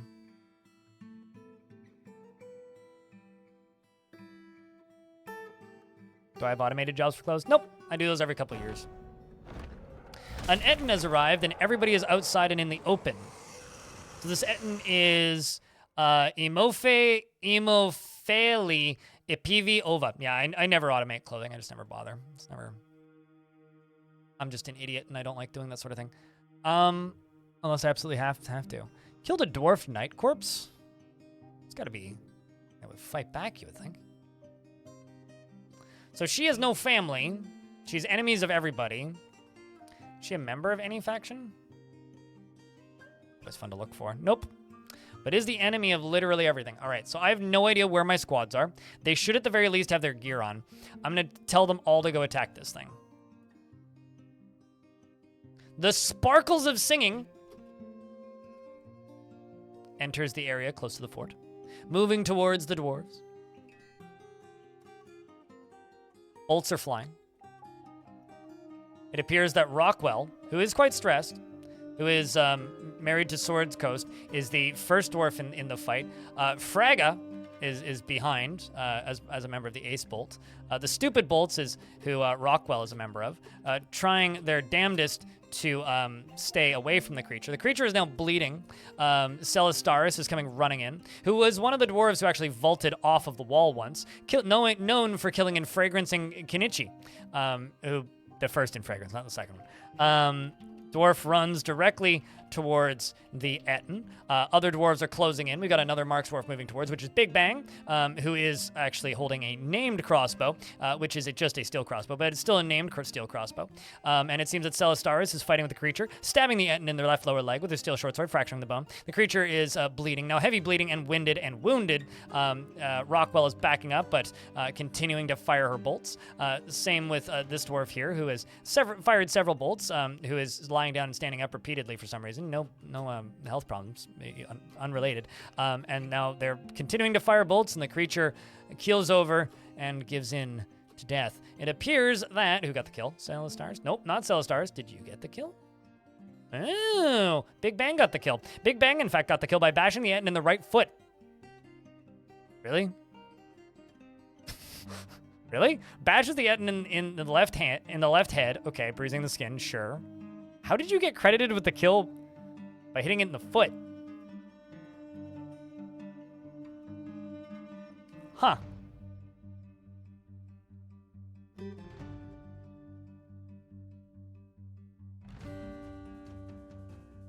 Interesting.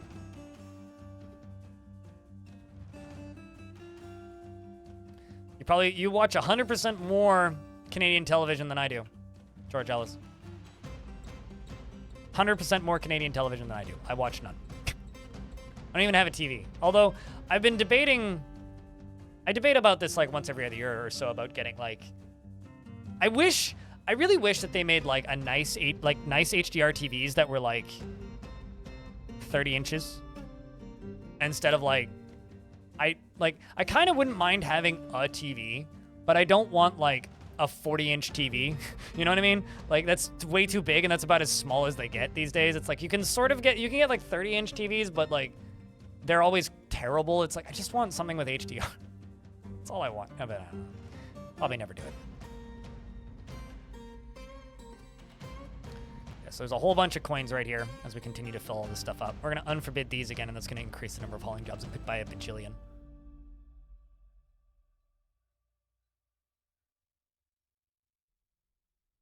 At the very least, our drink supplies is going up, so that's good. Smashes a giant's toe, and then the strength is like the ball game. It forces the... Yo, you mean like the strength test games where it goes... Yeah, it just goes all the way up, and then it explodes because just pressure. Just buy a monitor. Yeah, at that point, might as well. But TVs have a different form factor, which is a very petty concern. The benefit of this is this analysis paralysis leads to me literally never buying a TV, so that's not necessarily a bad thing. Just not buying a TV.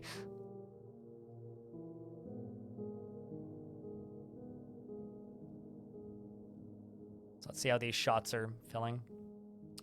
Shot number 1 is 8% full. 9% full. Shot number 2 is 11. Shot number 3 is 7. full. There we go. I mean, we're almost as ready to go as we were in the last siege, so we'll just let them do this for a little bit. Then I guess the next real order of operations is checking my cloth. I don't quite have enough cloth at this exact moment to get everybody clothed. So we will wait a bit with the weaving jobs running. It's hard to spend money on items like TVs that are so marked up because society says everyone needs one. No, totally. And then the TVs that are actually like a logical price for what you're getting are so full of trackings. You know, the thing that'll probably get me to buy a TV is if I walk into the thrift store at some point and there's like a decent sized TV that's like under $100. That's the thing would get me to buy a TV. Is if I find a used one. That or I need to be one of those people who just stares at Craigslist until someone has like a TV that's free if you come get it. That would make me go get a TV. The thing is, like, I do actually own a TV. It's just the Walmart brand from like 2011. It is awful and shuts off randomly and is big and clunky like it's a flat screen, but it's a large flat screen from a number of years ago, right? And it's big enough, tedious enough, and annoying enough, and has enough things wrong with it that I don't want it in my apartment. So it literally is just sitting in my underground storage area, and I'll get rid of it eventually when I feel like carrying it away and getting rid of it. It was like, I think it's 46 inch or whatever.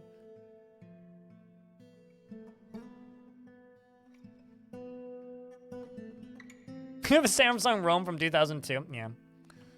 Yeah, no, a TV was actually one of the first things I bought when I got one of my first jobs.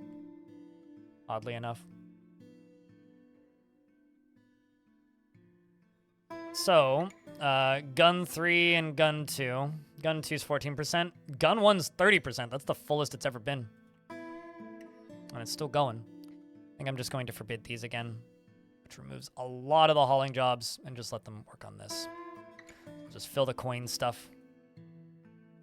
That's most of the jobs in this fort is just putting stuff away. I mean, look, they're still hauling all these coins out of here. Still.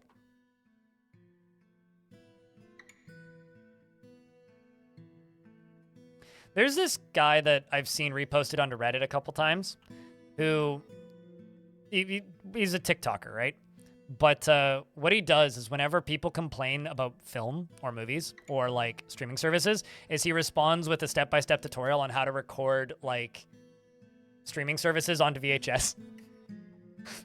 And I kind of respect it because he's just like, you know, you can keep all of the streaming movies that you watch on streaming services. You just need a VHS tape, a VHS player, and like a capture card, and then a bunch of blank VHS tapes, and like, here's how you do it. And I really like it because I do the exact same thing with music and cassettes. Is it legal? Absolutely not. But like, how are they going to stop you? It's like, it's just as illegal as like borrowing anything from the Swedish Public Library. It's a form of piracy, right? But like, if anything, I would say it's the original piracy. It was the stuff that they were trying to stop, like, back when people would burn CDs for each other, right? But I just think it's really funny that there's still somebody out there doing that. But yeah, absolutely, it is not legal. DVD-R minimum, surely? I mean, this guy's got like a retro gaming setup in like a mid-2000s or like a late 90s man cave in his basement. So, I mean, at that point, who cares, right? But I'm quite, you know, it's taking a long time to empty all this stuff out. But considering that siege was what, mid-late winter? It's taken about a season for me to clean all this stuff up. But this is multiple sieges worth of armor. The actual, like, reset up time for the cannons was pretty quick.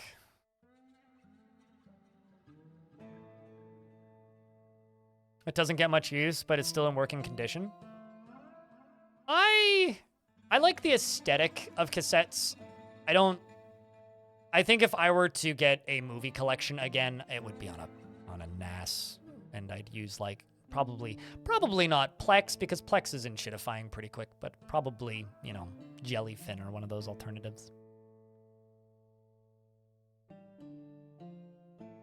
Those old Piracy Man ads on a VHS movie. You wouldn't download a car. Well, now you can and 3D print it.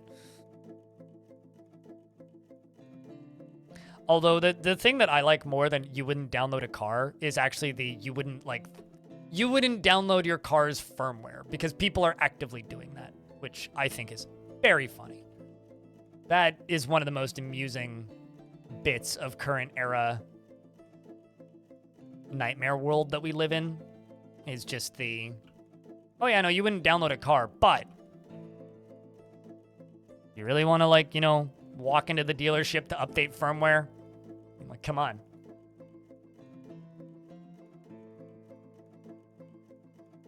Although, speaking of that, on that note, it's Thursday last week, Google decided to do a good thing, I guess. They are lobbying in favor of right to repair. Some of you might point out and be like, well, Apple's been lobbying in favor of right to repair. Yes, they have. However, Apple isn't in support of parts pairing, or isn't in support of limiting parts pairing. Google is, which is good. Parts pairing is the problem with right to repair, where independent shops can't source third-party parts to use, which is, the issue with parts pairing is Apple isn't lobbying. I used the wrong word. Apple is stating that they will sell you repair parts, but they're not moving in favor of right to repair. Google is lobbying. Sorry. Which is cool. I like that. I mean, as you said, old school for the band. I mean, I've made multiple mixtapes using music that generally I own.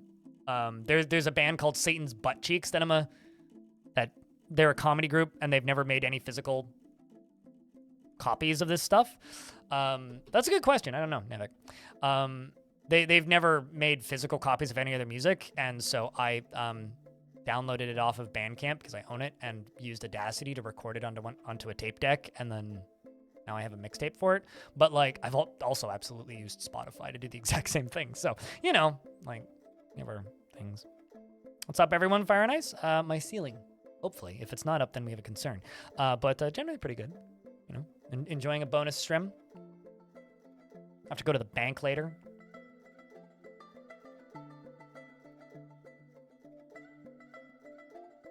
Yeah, that's another thing, Big Bang. If you have coins in your fortress, they will claim them sometimes and put them in their bedrooms, which I think is kind of funny.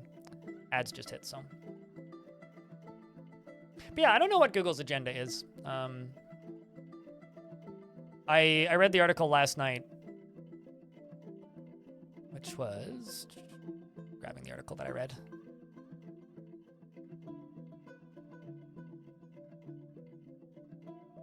From what's rapidly become my favorite,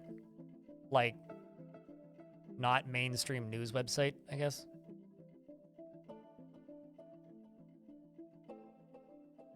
Yeah.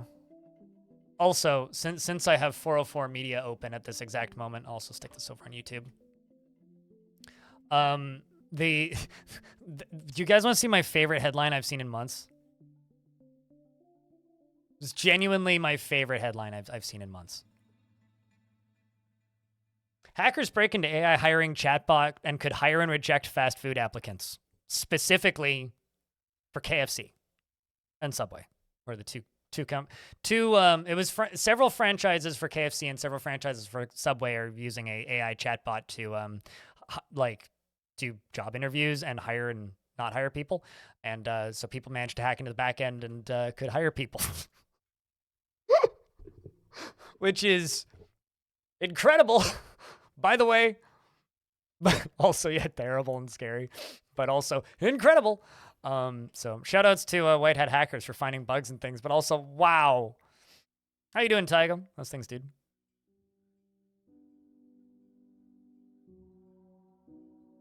Yeah, no, that's pretty much it. Blundermouth. And also, I'm pretty sure Google just got classified as a monopoly because of Epic Games taking them to court. I'm pretty sure that also just happened. So if like Epic or if Google is considered a why is that a okay, it might actually be them killing a goblin. But if yeah, hold on. Let me find the confirmation for that. Epic Google lawsuit monopoly. Grab that article again.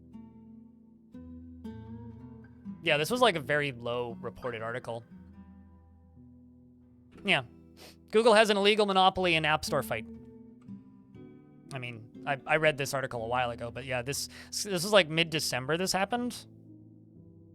But Epic took them to court and basically saying that there should be allowed to be they should be allowed to have they should be allowed to have third-party stores on Android devices, basically. But I don't actually know what Epic's goal out of that is.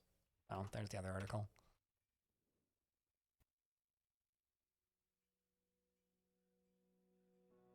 No, there's no consistency. No, in right to repair or like digital monopolies.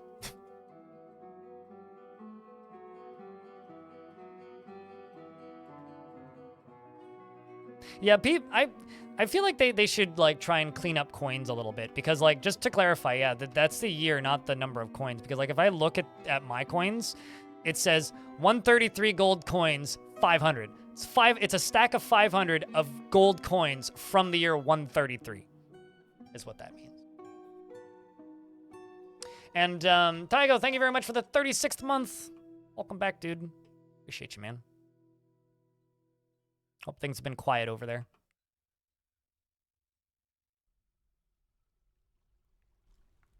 Let's get some stuff squished.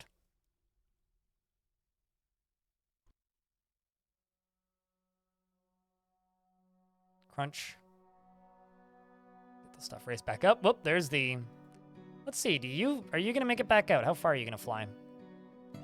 Although actually this stuff needs to get removed, but... It did make it back up. Would you look at that?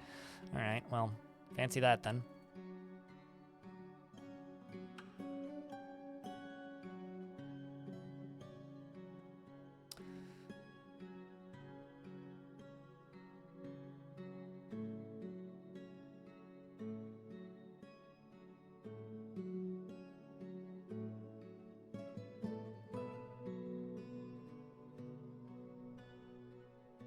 I really just want this thing.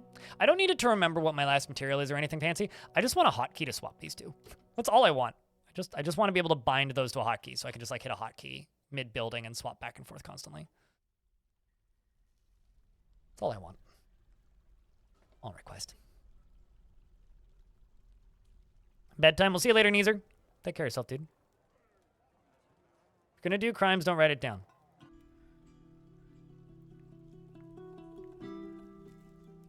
Apple at least had the sense to not document it.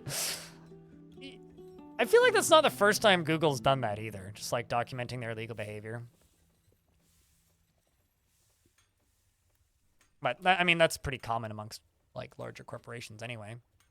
Documenting their own crimes.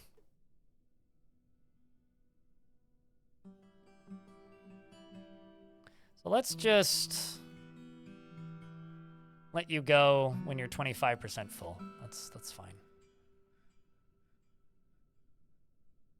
And don't ever go if you're not at least 25% full.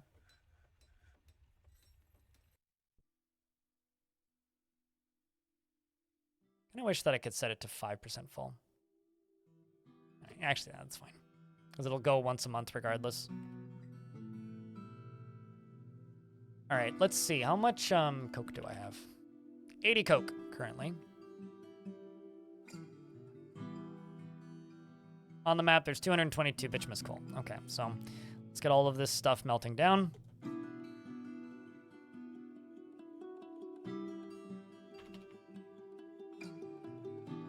I can write melt. There we go.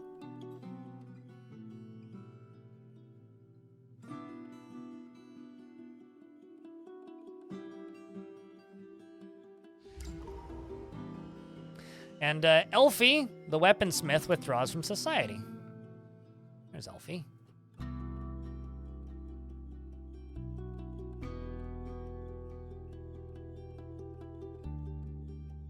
Yeah, I mean, I feel the same about Amazon as I do about Google, as I do about Tencent, as I do about almost any of those companies, really.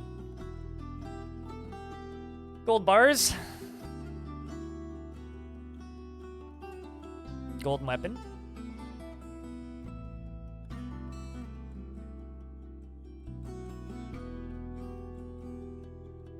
Wonder how many people live truly crime-free. I feel like it's maybe 1,000 at most. I mean, I guess it depends on what you consider a crime. I mean, if you consider recording Spotify onto a cassette tape and then listening to it on my cassette deck player, never selling it or giving it away, I guess I'm a criminal. By that logic, like, sure. Speeding is a crime. I don't drive, so that's pretty difficult. But so's jaywalking here. Crossing the street is a crime here, and I do that. You can get charged for it as a crime? Sure. So does that mean buying a chocolate bar is a crime because I get charged for it when I leave, before I leave? I'm just asking questions, really. Llama wool, trillion clear garnets, yellow zircons, forgotten beast leather, we forgot whose it was, and table cut black zircons and gold bars. Best of luck, Dwarf. China doing the most for gamers? You mean the opposite of that? It's actually kind of bizarre to me that I've seen people in favor of like the CCP being all like, yeah, no, you can only play video games at certain times a day. It's really weird to me that I see people in favor of that, because it's just like that. I actually saw a take recently. It's like, that's a good thing. They should do that here. It's like, oh boy, if you allow the government to have that much control over a hobby, the world's gonna fall over pretty quick. Demon rats have such a funny looking sprite, man. Well-designed image of a demon rat in rose gold.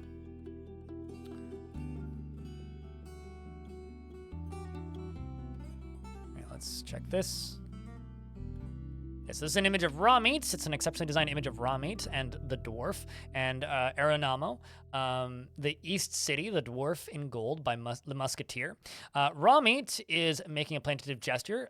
Ship dragons, the East City is striking a menacing pose. The artwork relates to the mortal wounding of the dwarf raw meat by the dwarf Aeronamo in the East City. Really, so it's I made a memorial to one of my military dwarves, and it's an image of them getting wounded by one of my other dwarves before the actual thing. This is an exceptionally designed image of Cramp striking down Sizet. The artwork relates to the killing of the human Sizet finned wheel by the dwarf Cramp in Hate Sharks in mid-autumn of 133 when we were attacking them.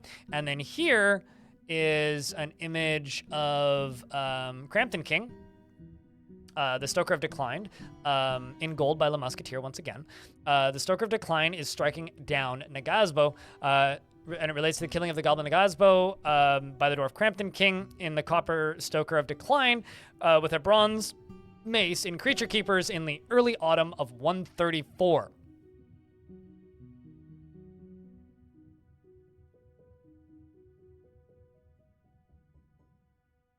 Yeah, which I would argue is a bad thing, but it's weird seeing people saying that it's a good thing, I guess. And I've seen actually kind of a lot of people not from China specifically, saying that it's a good thing. And I think that's nuts. Like absolutely nuts, to put it simply.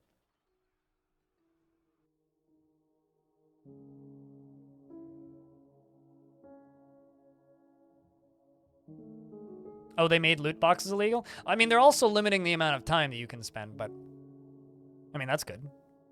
Cool. But all that making loot boxes illegal does, which I will just state this, it just makes people find new loop arounds to charge more for other things in other ways. It's like people like subscription service games. Well, now we get battle passes. Everything gets a battle pass, which also sucks. I don't know. There's no winning. Time thing is a thing for kids. Define kid. Human merchant, washed grooved. I'm pretty sure it's anybody under the age of like 20. It's like, if you haven't graduated university yet, you're not allowed to play video games, basically. Dwarf Fortress Battle Pass when? When I stop playing the video game.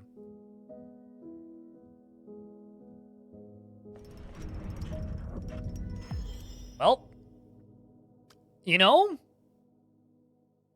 that's actually badass. Elfie, the weaponsmith, has created Usalitath Keshakithleth, a gold-spiked ball. I could put it into the cannons, yeah. I absolutely could. This is a spiked gold ball. Our craft store ship is of the highest quality. It is encircled with bands of octagon-cut clear garnets and llama wool. This object menaces with spikes of forgotten beast leather, and on the item is an image of naf plants in gold. On the item is an image of flax plants in black zircon. So over here, I have an artifact mechanism and an artifact blade. I feel like I should just keep adding to it. Like, unmake this trap and then remake it with the ball.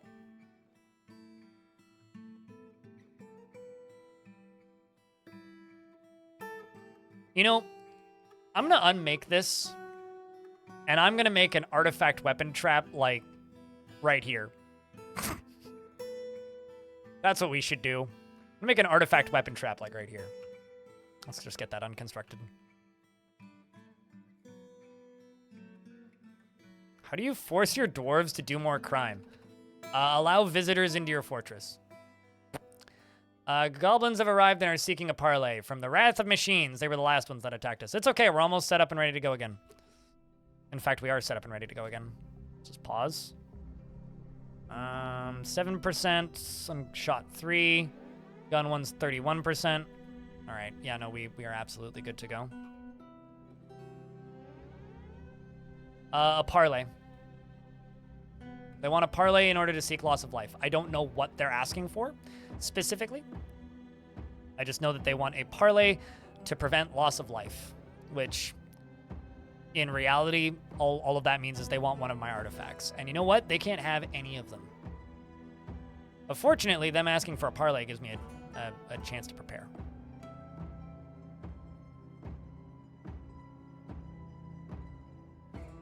And also I have to trade first, so I think we should just finish that.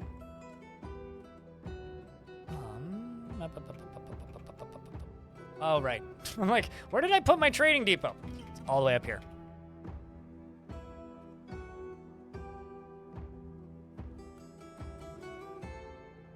Yeah, hang on just one sec. We gotta finish trading first. Then we'll figure out your parlay. Goblins.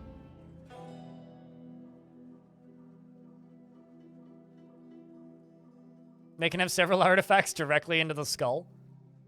Sure. So I know that these humans will not have enough wagon space for the armor, and we're melting it down anyway, so we're actually gonna go for this stuff. The clothing. Random tunics. I've got so much clothing.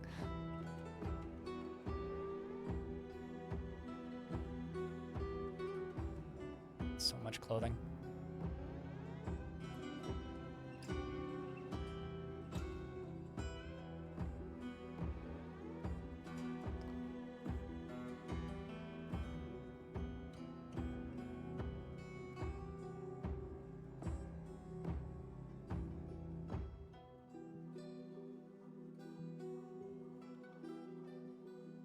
Yeah, because the other couple years ago, I tried selling all the armor, and they just, like, couldn't carry it. So it's kind of a waste of time.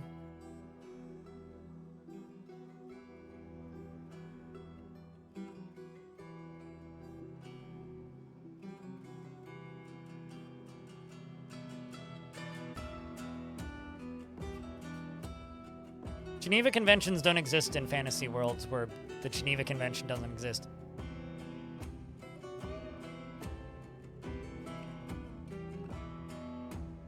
Besides, it's not like we're imprisoning them for life and torturing them. You know, we're just using the weaponry that we have available. It's not like we're hitting them with mustard gas or something. Like in the video game world, using weapons is automatically laughed at as a war crime, which I think is a little goofy. It's like, it's not a war crime. It's just war. Also, they're attacking me.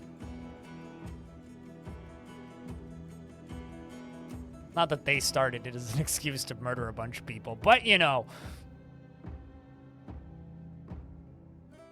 I ain't committing any war crimes here. I can confirm that. All right, you can just go. How many items is that? 500 and something? All right, let's actually leave this stuff open for a little bit longer. I'm gonna jump down to here.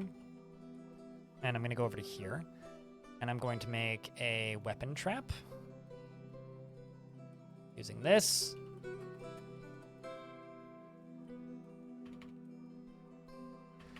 All right, well, I have to wait for that giant axe blade to be available again, because I guess it's getting put away somewhere. Yep, it's being carried somewhere.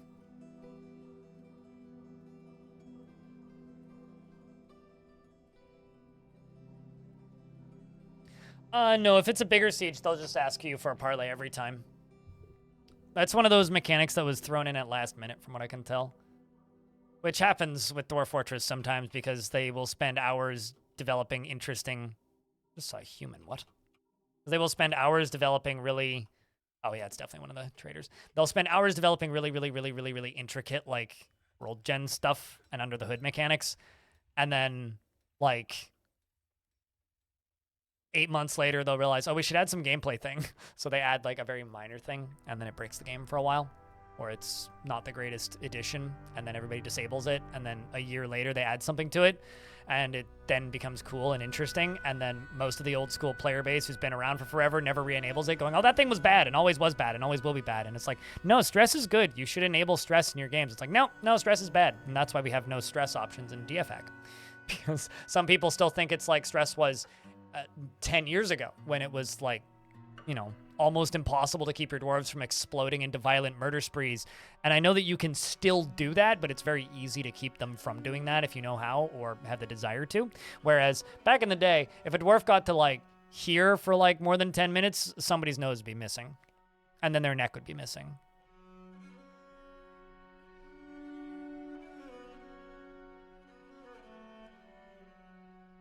X means unusable, right? Yes, absolutely. As it certainly did for Twitter. Did/does for Twitter.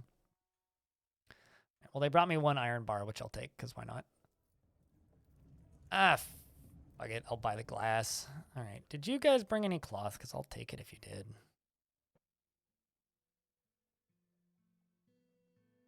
I didn't think they brought thread. Yep, nope, no thread. All right, well, oh no, they did. I'll take it. I will definitely take that. I will take this. I will take the plants. I will take the fruit.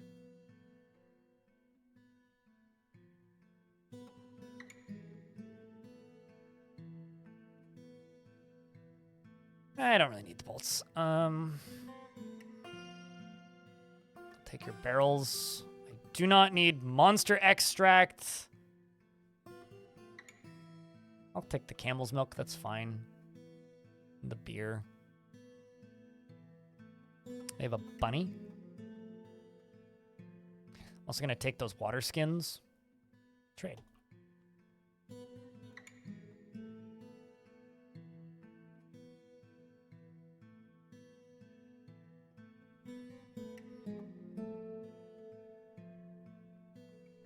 You shouldn't do dwarf childcare anyway, because dwarf childcare was a meta strategy from more than 10 years ago, which is 100% unnecessary the way the game works these days. And in fact, doing that is a net negative to the fortress as a whole. So at that point, if you're not playing the game and you're playing a different game, okay. But if you are obsessed with using old strategies, why don't you go back to the version of the game where that was a useful, normal strategy? Yeah, because it's an out-of-date thing that doesn't work anymore. It's like danger rooms, right? It's like, yeah, danger rooms don't work anymore. The game is better for it, right? You only started playing like 2 weeks ago? Okay, well then why are you trying to use strats from 10 years ago? Like, this is the problem with having a wiki that covers every single version of the game, right? If I ever get green glass blocks, I'm not trying to get green glass blocks. Should I be trying to get green glass blocks? There's no sand on this map, so I do not want to be training my dwarves in glass. What are danger rooms? So back in the day, it used to take 1 billion years to train things. Like, training a dwarf to like decent combat skill took forever, and by forever I mean like tens of hours. Unless you were actively in combat, so people would make danger rooms by basically doing what I'm doing with my coin shotguns, but in a smaller scale to force them to train really quickly. And because of the way the game used to work, you used to be able to just like fire coins at your military dwarves and they dodge them and they train really quick. Well, then they just buffed training, so it's completely irrelevant, and also changed how wounds work to a degree and how injuries work to a degree, to the point where if you try and do that now, you will just end up with a bunch of dwarves with missing limbs that can't be in the military anyway. So it's maybe once or twice a week people will ask me, do danger rooms still work? No, they don't. And the game is better off for it. And that's the case for a lot of old strategies in this game. Is like, did they work? At one point, sure. I'm buying these pieces of clay because it was too heavy otherwise. It's like, did they work at one point? Yeah, sure. Is the game better off for it now that they don't work? Oh, absolutely. All you need are teeth. All right.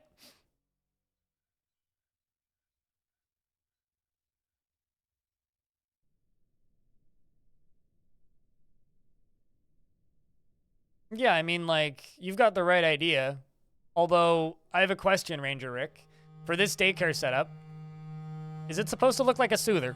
That's the first question. If so, then cool. The second question is it supposed to look like a butt plug? Because it looks more like a butt plug than a soother. I would, like, square it off or something. The third thing I want to say is this connected to guild halls at all? Because I would connect this to guild halls, but the kids could learn. What if it's both? I'm not going to ask that question. What's up, Palm Top?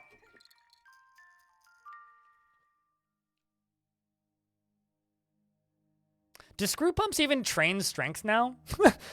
But maybe? I'm not actually familiar. Well, I mean, I know that like I've read about it, but yeah, probably.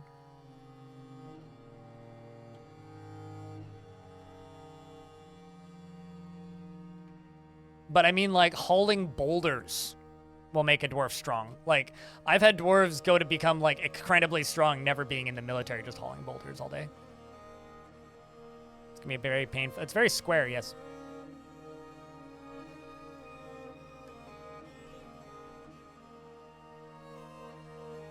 %, full. Thanks for the 4th month of Prime, Palm Top. Appreciate you.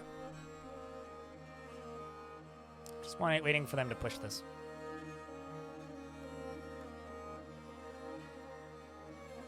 Yeah, military training trains everything, including, like, some jobs that are really useful for, like, your mayor to have, including things like intimidation and observation.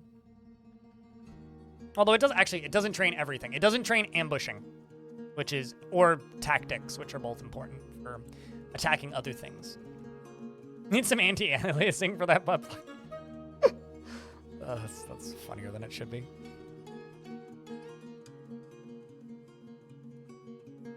%, full, so this fills up pretty quick.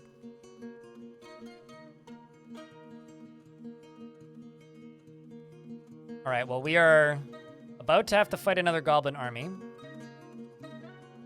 And my coffee cup is empty. And an ad break is about to run, so I'm going to let them work on this until the ad runs. When the ad runs, I'm going to fill up my coffee, and then we will do this siege. And I've got about an hour left. Streaming time for today. This is going to go down here and dump that down there. This is going to kill somebody at some point. That's what's going to happen. It's just going to kill somebody at some point. This dwarf up here is melting metal objects. Damn right. Let's see. Are we getting random other materials like copper in here? There's pig iron, but yeah, there you go. A lot of copper, iron, other things. Cool. There's an octopus. Statue of a giant octopus over here. Which is cool. It's neat to me. I like that. Okay.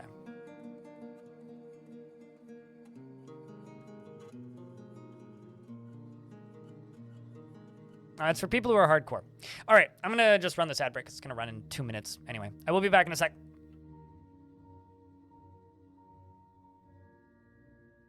After I find a door for you guys to follow. Okay, I'm going to go top off my coffee.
So, Slipnip, I have a question.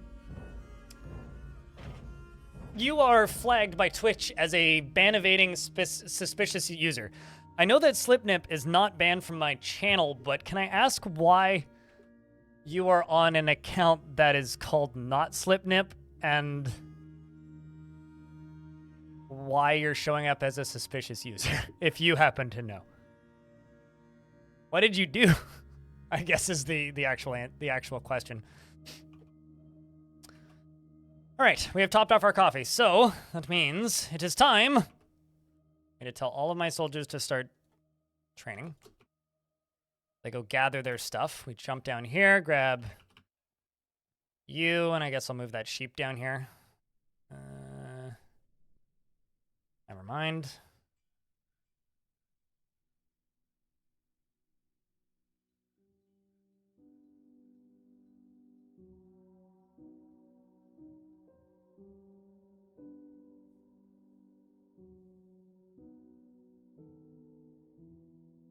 Forbid this, forbid this. That one to hit. Forbid that.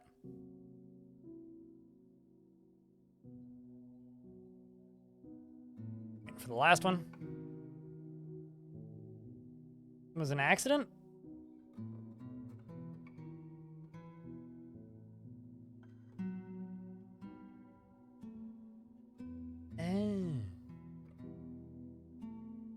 All right, well, I mean, I trust Slipnip. I'm mostly just curious, because Slipnip used to just have a, or what's the question? Or not used to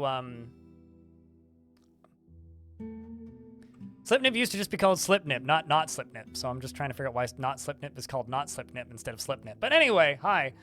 No, I know Slipnip, but like I'm just confused as to one, why they're popping up as a suspicious user, and two, what happened to the other account? Although they probably told me at some point, I forgot. It's fine though, doesn't really matter. What's up, Dogma?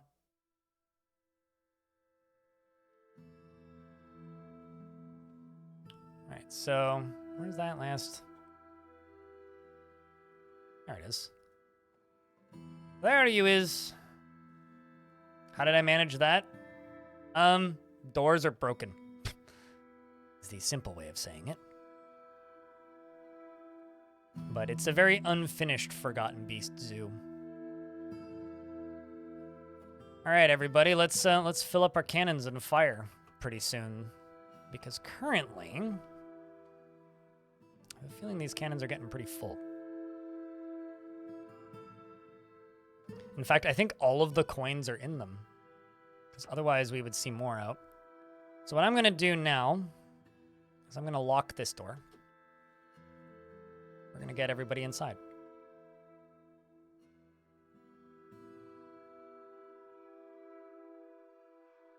I'm going to pull this lever. Wait for a dwarf to pop up here and pull that lever. Now look up here. There's a dead hamster. Probably one of my criminal kitties that did it.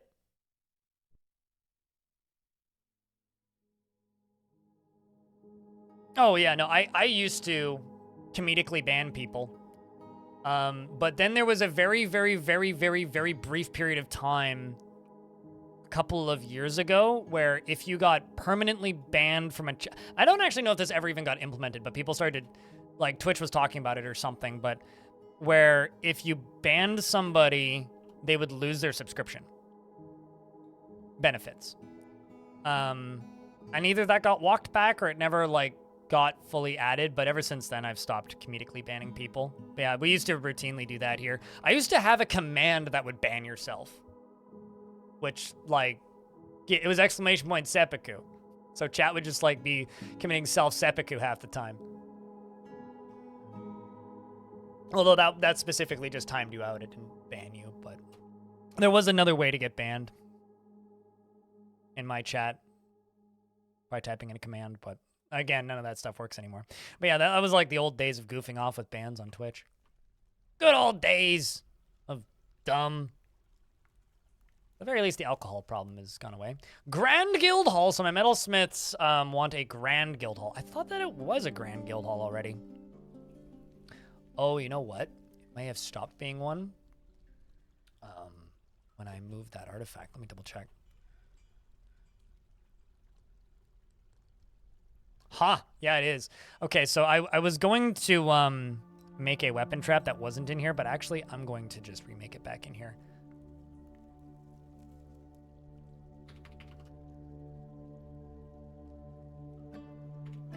Okay, well, you know what? This and this. Can't search for them because they're named items. Let's get that sorted. Anyway, the goblins are now attacking. I know I declined the parlay. That was intentional. I'm well aware that I declined the parlay.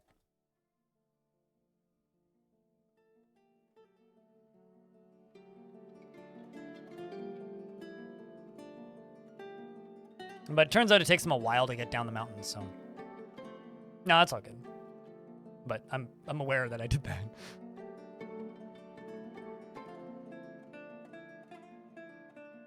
Humans can embark on their journey. If they get out alive, that's okay. They brought meat shields? Yeah.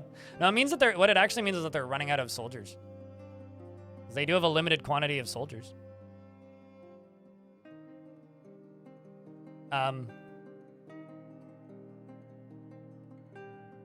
are you doing?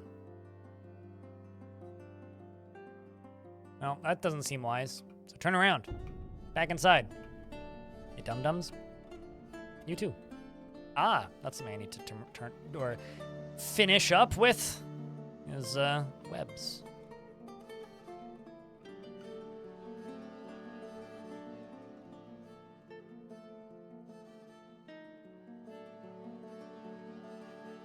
Young and capable. Recruits aren't necessarily young. Bringing in new recruits is more just a sign of desperation than anything.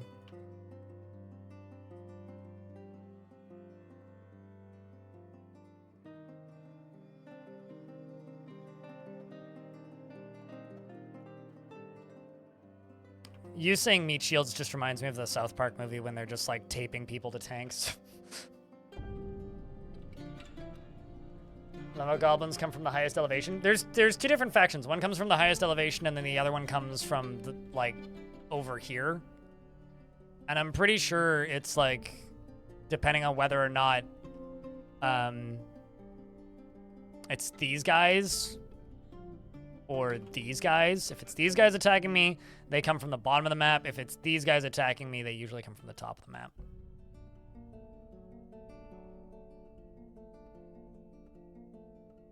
Okay, so let's see where these goblins are at. The one thing I don't like about massive mountain maps like this is it is really difficult to keep track of where things are on it because of how big it is. It's like actively a large enough map that it's annoying to try and scan around and spot things on. Yeah, no, I agree. There they are. Still very early on. Take them a little bit. I really need to just prioritize getting better stairs up to here. Is this really that small of a... Wow, this is a tiny siege. Unless I just missed 2/3 of them. Yeah, this is tiny. This is tiny!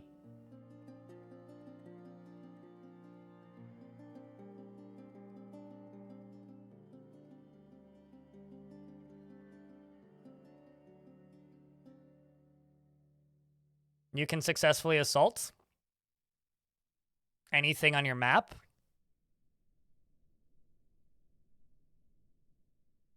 Like, you can successfully assault anything. You just need good enough dwarves and enough of them. They can also run out of soldiers. Which is why world domination makes the world boring. Because very quickly, if you go about doing world domination stuff, you just stop getting attacked by things because, like, they have no soldiers left.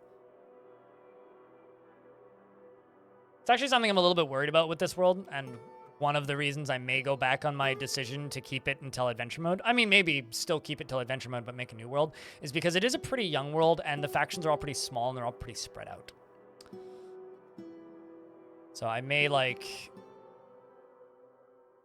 around May, decide to generate a new world, build a couple of very short-term forts in it. All right, chat. What do you guys want me to fire at these guys? Coins or weapons? Coins or weapons? What do you think?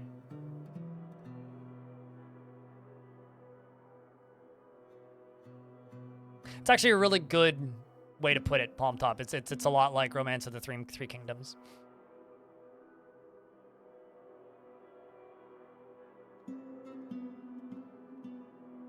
Seems like coins. All right, we're gonna let the coin cannon kick it. We're gonna hit him with wealth. We have two options. See how full they are. Gun 1 is 31% full. Gun 3 is 22. So we'll do top one. Gun 1.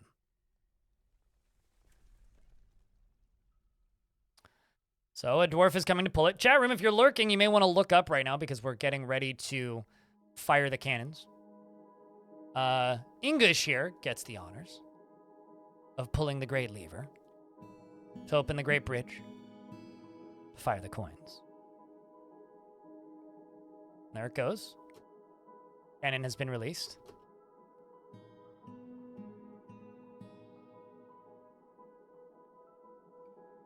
What, like for your own fort? There is no way of tracking that. Or do you mean like the dwarf with the highest kill count? Because like you just have to stare at them and memorize, really. Here come the coins, spreading out. That first goblin's gonna have a rough day of it. Second and third. Ooh, wow, okay. Well, that cleared that first crew out pretty well. Rest of them aren't in yet. So first round goes through. And the ones that didn't die are seriously injured, which is pretty good. And this one is probably not going to live much longer. Toad over here. Most recently actually got hit by multiple ones. Ooh, yeah, you lost some internal organs. Yeah, you could be like literally everything is either broken, bruised, or dented. That can't feel good. Her head is torn open. Her head is bruised. Her shoulder's broken. Her right shoulder's bruised. Her left shoulder and her lower arm is broken. Her left lower arm is bruised. Her foot's broken. Her leg's broken. Her leg's bruised. Her foot's broken. Her right foot's bruised. Her upper leg's broken. Like, yeah, everything's broken. Her right lung is bruised. Her liver is bruised. Her heart is mangled beyond recognition. Man. Goblin after my own heart. Her spine is bruised. Yeah, good luck. Wow. Not dead. A+. All right, who's next? Once these idiots are down here, we'll fire the weapons. So once this guy gets into here, we fire again.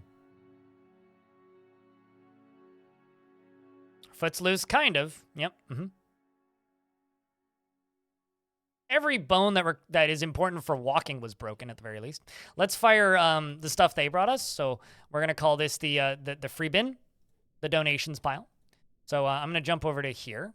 We're gonna pull this lever again, but we're also going to pull this lever. This lever is for the middle bridge. So now we simply wait for a dwarf to show up and pull this lever.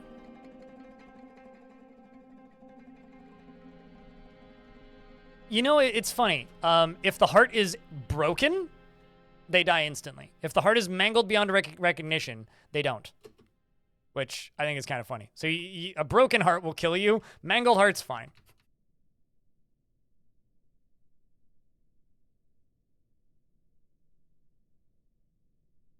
And here we go. So this is all of the weapons that they've brought us previously that we were able to get together for a single fire. So launch number 2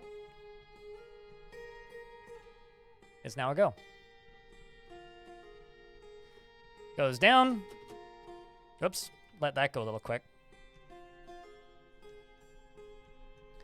These are all the goblins in the middle.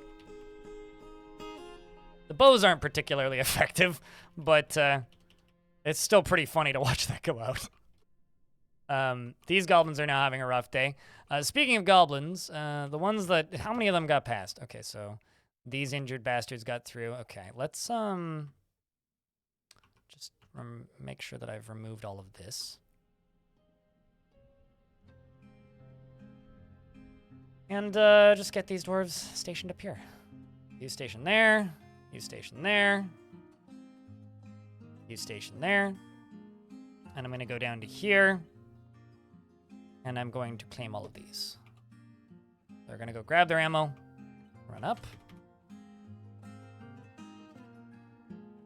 It's like Patrick breaking his ass. I'm not familiar enough with... You know, I feel like I should be more familiar with SpongeBob to be a person who exists on the internet. But I'm really not. Are they running away? Oh, wow, they are. Okay, maybe not you. Nope, they definitely running. All right, well, since they're running...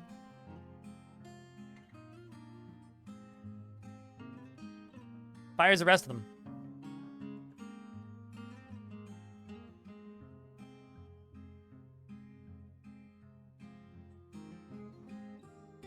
See what else we can hit.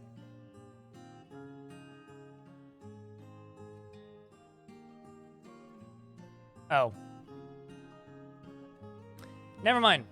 This one screwed up because this hadn't actually fallen down yet, so it collided with this minecart right before it fell down. I fired it too quickly. So, whoops. That's my bad. Also, we are, in fact, still under siege. Well, that's surprising. Actually, Truer, thank you very much for the 13 months. Welcome back. Enjoy your eternal lurk. All right, well, we get to fight for realsies now, which is kind of cool.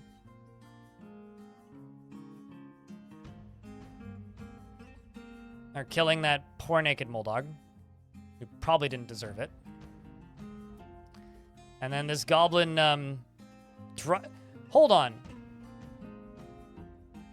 Are they sending their intellectuals? Chat, they're sending... Okay, so this I'll work with. This isn't a novelist or anything, really.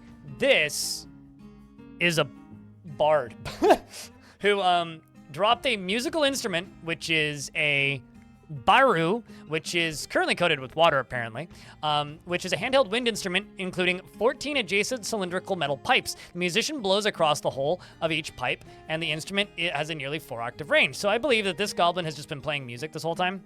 And this book is a, Devil Fleas in the Time of My Ancestors, authored by the Goblin Gorzru. It concerns the settling of the Goblin Gorzru in Deep Pix.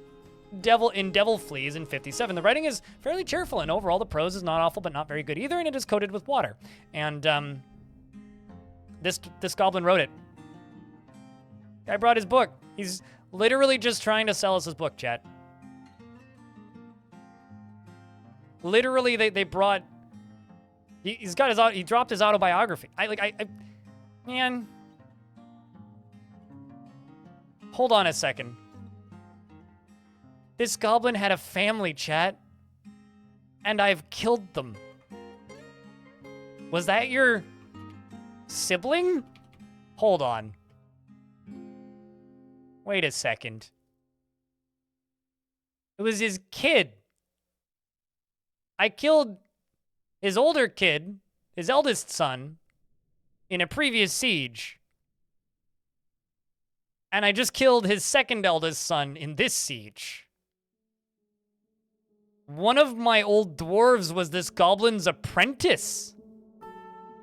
What? Or no, one of their dwarves. Sorry, not one of my old dwarves. One of their old dwarves that they sent to kill me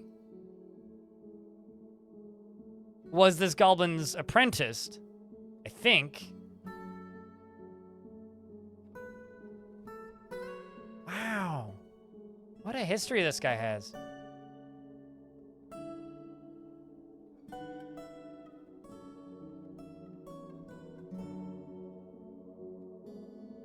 A member of the Wraith, yeah, is a member of the Creative Wickedness. Yeah, I mean, like, evil goblin, certainly. Unable to make decisions without a great deal of input from others, prone to hatreds and often develops negative feelings, is very comfortable around others that are different from himself, and very quick to anger. Dreams of attaining a rank in society, well, about that. He's probably licking his lips, that's for sure.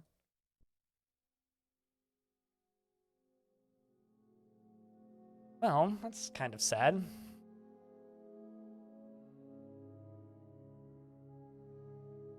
Well, he's already becoming a pincushion. Just repeatedly getting struck with bolts. Heavy bleeding. Very nauseous. This goblin behind him is just walking in. Looking for others. Do you guys have friendships or families? Not really. I should probably bring the other squaddies up.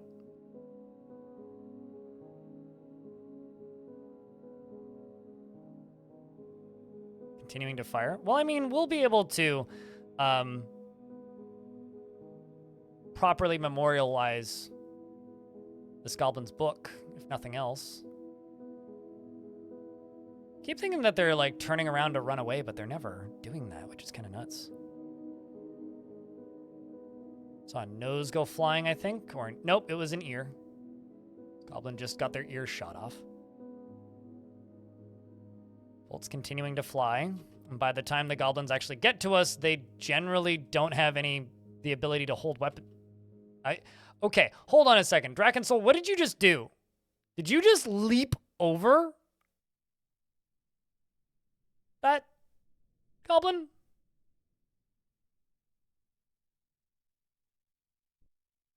Because I think that's what just happened. Because they disappeared and then reappeared and then appeared over here. Wow. That's kind of crazy. Please don't fall off. Don't have much armor on. All right, well, about that.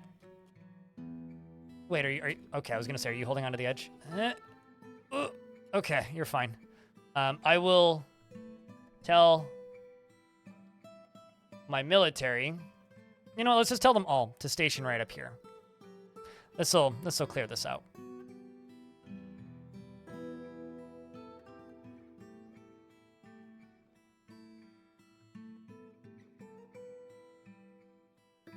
How do I avoid that so well?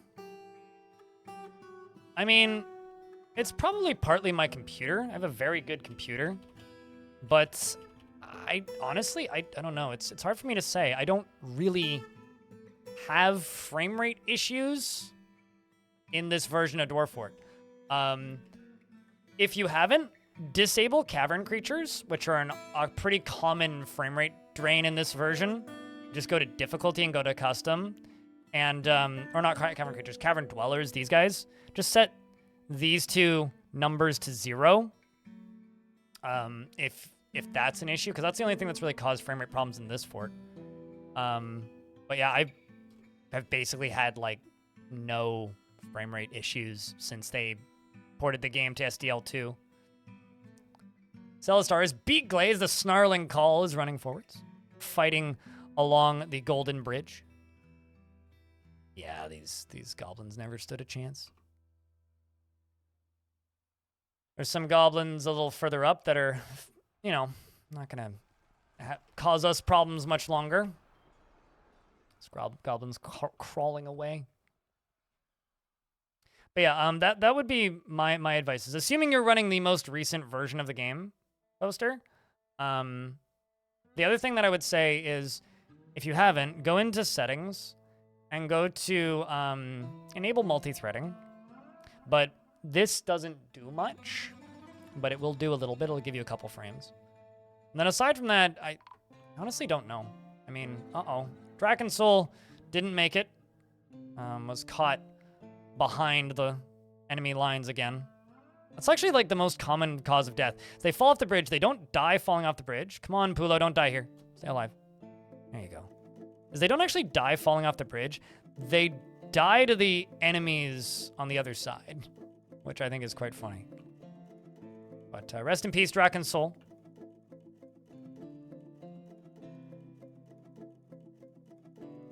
Open the bottom bridge.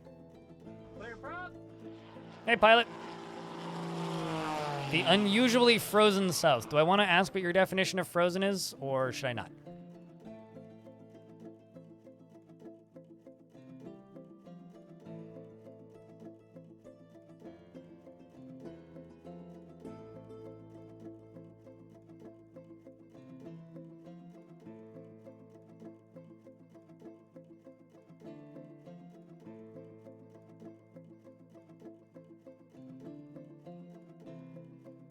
There you are.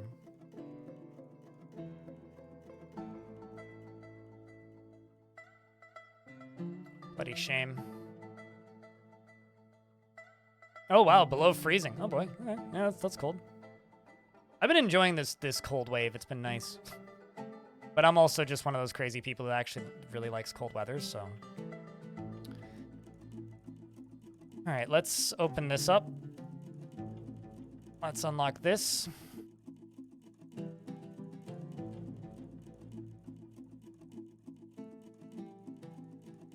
Front door is open. Do this. Take the military off and let them just go do whatever they want.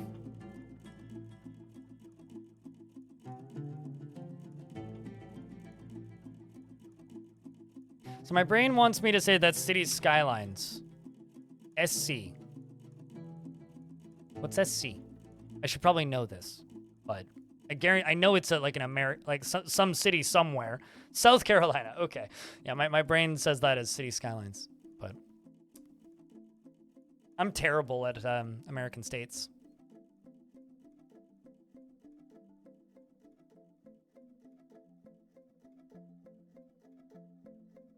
Schools are all shut down for tomorrow. I went on a hike the day that it was minus 20. It was lovely. It was a lovely hike, actually. It was really pleasant. It was really nice. It was very dry. It was a good hike. I enjoyed it. Had a good time.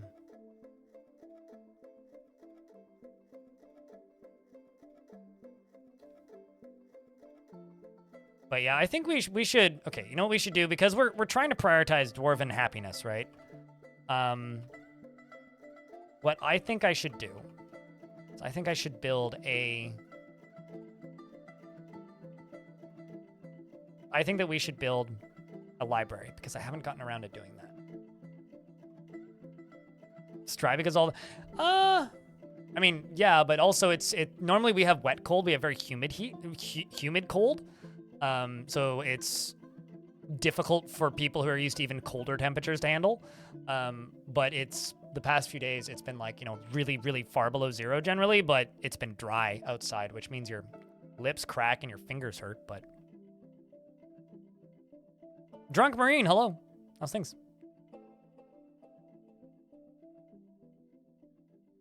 It's the people who like hot weather who are crazy. I suppose. I got called a lunatic by the bartender that I talked to. So for, going for an 11-kilometer hike in like 20 below.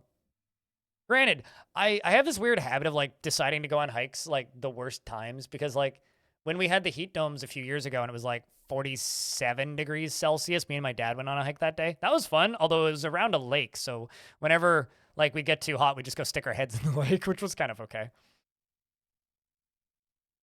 Like soak your shirt and then you take 15 steps and dry off. You have a friend in Alberta who said it was minus 40 the other night. Yeah, that is very cold. Yep.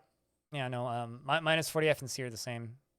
Yeah, it's not, the coldest we got, I think, was minus 25 with wind chill, the coldest day, but. So this is going to be Draken. So, Tell City. The next thing I'm going to do is we're going to go up. I'm going to go up above all of my bedrooms, I think, because it's been building bedrooms downwards, so let's go up, up, up, up, up, up. Ooh, I should put the library in here and then up here. That's what I should do. So we're gonna go up to here and I'm just gonna take this whole thing out.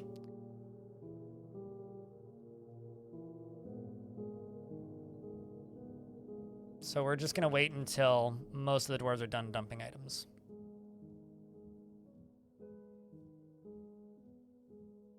Yeah, no, there's no humidity though right now. Like we were at 0 humidity the other day. Like that day that I went on that hike, it was 0 humidity. That's why I said it was totally tolerable, because it's dry. Like it felt colder last week when it was raining and above freezing.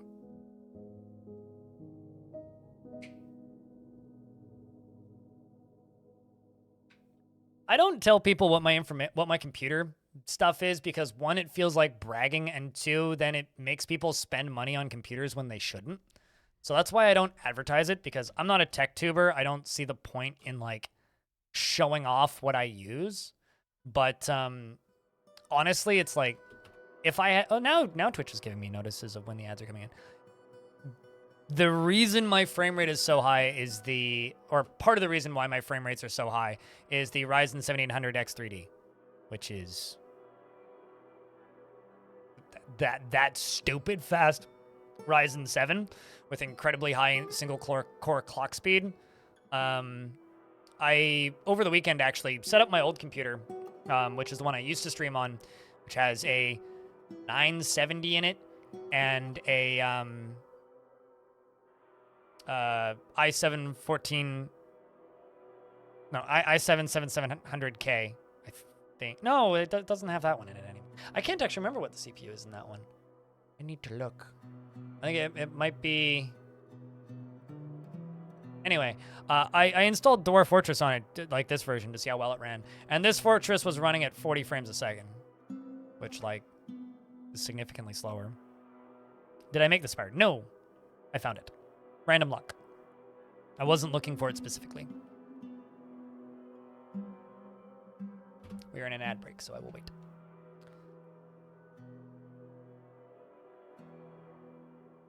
Keep the surrounding area a little warmer in the early winter. Yep.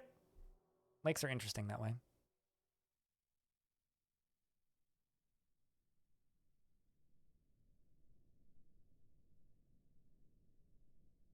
It'll be 31F in Northeast Florida. Yeah, I mean, I'd be worried about people driving with summer tires, but outside of that, that's not too bad.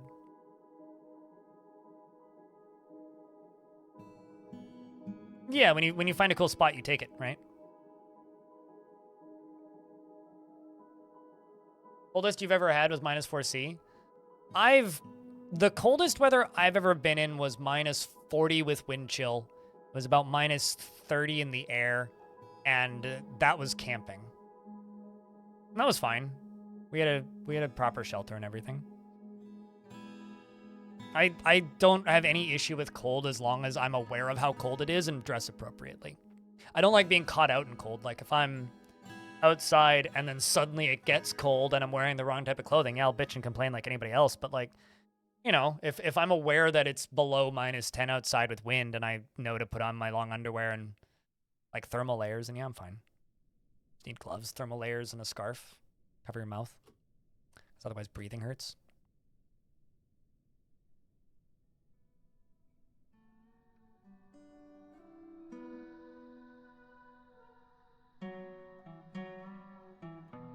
And is in the wrong place on the keyboard.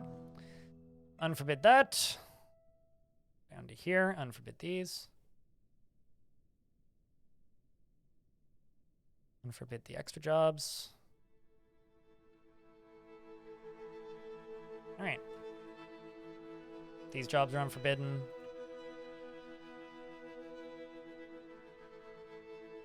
And now I go through here and start claiming all this stuff.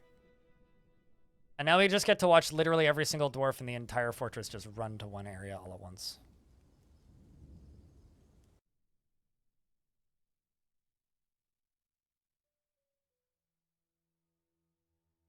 Because they're all just going to come flying to right here, probably.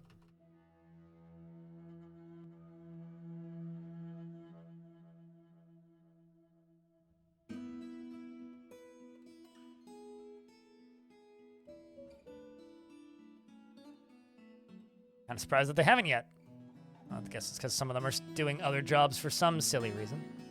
Oh, there they all go. I see. It's because they were going in the completely opposite direction than I was expecting, but damn.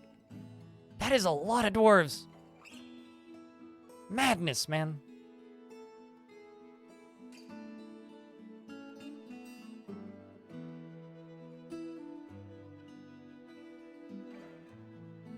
After not playing DF in quite some time, and boy, howdy does the game run much better on your new PC than the last time you played. It was on a very old AMD CPU before Ryzen, before you upgraded. There's also the fact that version 47 of this game with a full fortress runs on this computer at like 20, 30 frames a second, right? Because like they've updated and optimized the game so much since it released on Steam, it's actually kind of absurd how well the game runs now. That's great, Jelly Belly. Like on almost the exact same computer as this, using an i7 700K instead of the current Ryzen that I'm using. On older versions, 160 dwarves, I would get 20, 30 FPS if at like when it was running well on a good day, like usually closer to 15. So yeah, I don't know. People do not realize like how much better, like new people who are new to this game who started playing in the last 6 months, like quite, I've got minecarts rattling around and potentially killing people right now. Are you dead? Nope, you dodged it. Okay, that's good. Okay, well, I need this to just not, what? Why is there a giant, why is my giant bat in the middle of everything? Guess it just wants to hang out. Okay, let's just get this bridge pulled up. Come on. Come in. Let me pull that lever. Anytime it's here. That's all I need. Let's pull that goddamn lever. Let's pull the goddamn lever. Not that hard. I just need one lever. One lever. Pull the lever. Pull the lever, Dwarf. Pull the lever. Where have they pulled the lever? Where the lever? Dwarf, come on. Yeah, the world generation thing is something that Putnam fixed actually before. That was in the first release of the Steam release, was the world generation stuff, because what changed was apparently what was happening in older versions was there was a oversight in the code for Tarn where whenever a character would write a book, they would literally reference every single book in existence, not their own books. And so that basically created an infinite number loop where it was just exponentially growing, which I find to be kind of amazing. for whatever that's worth. Like, that's actually kind of amazing. Is there a minecart in here somewhere? No. I'm missing some minecarts. Hopefully we find them soon. Yeah, so apparently that's what was happening. And that was announced that the world gen was going to speed up a lot in version 50, which was the first release version on Steam, like a couple months before release because of that bug. So, like, you know, the bigger your worlds got, the slower your world gen got. I started playing a few months ago, and you have a very old PC, 7+ years. That's not that old, but you're running 160 population fortress, no problem. Yeah, that's awesome. Like, if you're running I would not consider a 7-year-old computer very old, but I mean, for me, very old is like, yeah, I'm running a single core Pentium, like from 2003. That would be what I would consider old, but yeah, I mean, if you're running on if you're able to hold like 160 dwarves, like you are playing the game very much at its intended speed. Can a squad complete its mission if not everyone is left? No. It is impossible for them to complete their mission if not everybody is left. They are waiting for that last dwarf. Although they won't die or disappear or anything, they will just simply wait on the edge of the map until you get to the edge of the map.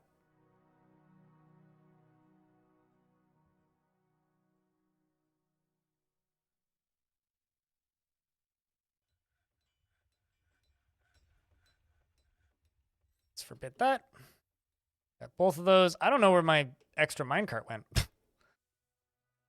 I am missing a minecart.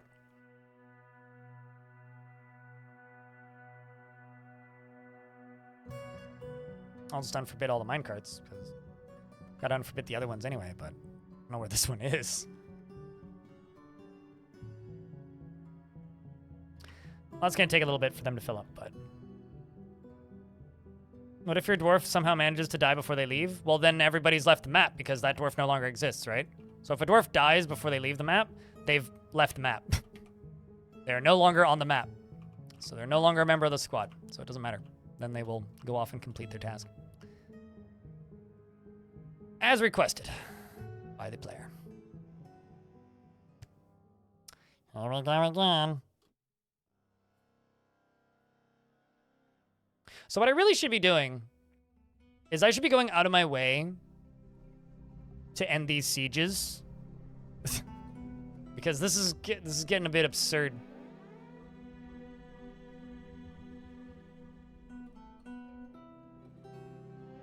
But like I said earlier, I think you guys enjoy this chaos, so we'll keep it going.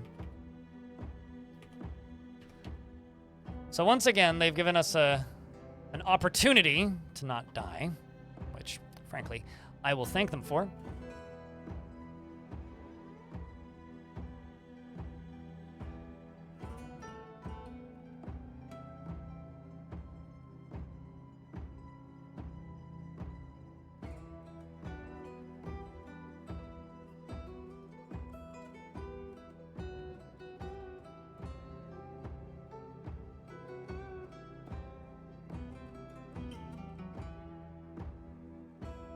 And yes, I'm aware I'm designating an extra layer. That's fine. I'm going to remove it.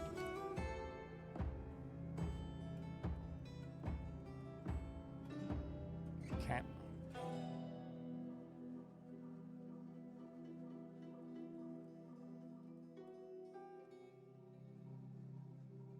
Oh, shit. Did that on the wrong layer. It's fine. That's not work anymore, so I have to do it this way.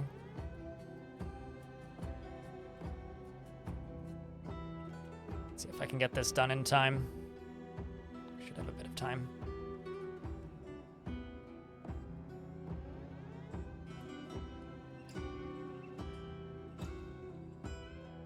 This one can go away. What is that project? Backup plan. Shouldn't take too long to build. Long story short, I'm going to cave some stuff in on their heads if I'm not able to kill all of them. And because of the group that's attacking me, and because a lot of this goblin faction is dwarves, this is a much bigger army that's probably going to attack me. Oh no, never mind. It is the Poisons of Indignation. I didn't know that they even had beak dogs because they haven't sent beak dogs yet. Huh. Okay. Well, I'll take it. I mean, we still have some time left because, long story short, I need to get all these coins in. I really, really do. So I have until this disappears, which is, I think, 3 months. Which also sucks because it's early autumn, which means I was going to trade, but we're not going to be able to trade now. There we go. They're all where they're supposed to be, so I can forbid you. We'll let you get filled because then this one is the one that gets the weapons. The coins are going to go into here, so the coins are going to get filtered out of this, so this stockpile will empty because the weapons are going to there, and then everything else will go into the coin stockpile, and then we'll unforbid all the coins ones, and then they'll get filled up pretty quick. It's mostly just I need to get the coins and the weapons all up and into here. What happens, is this what happens when goblins snatch dwarves? Yes. They become one with goblin society and are no longer dwarves pretty quickly after the assimilation process begins.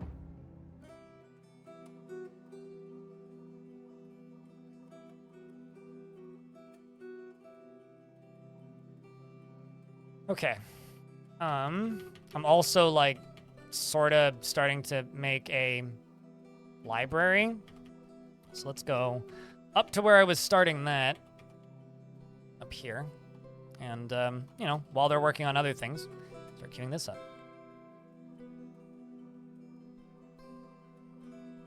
Do not have means of food production? Oh, they absolutely have food. The thing is, have you ever accidentally locked a dwarf in the caverns?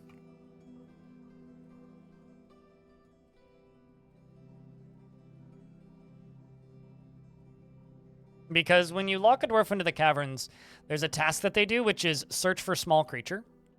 What they're looking for is they're looking for rats, mice, you know, knuckle worms, various small creatures to eat.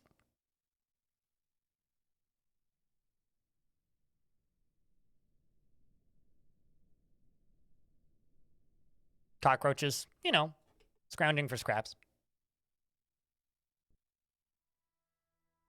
And also because they are goblins, there's a lot of things that goblins think are acceptable and personal matters, which is frowned upon in dwarven society, such as, let's just say, eating your friends.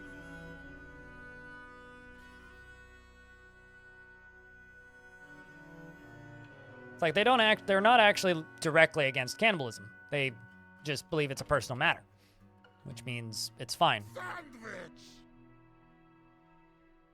Sandwich for the stranded. There you go. So trust me, they have means of getting food.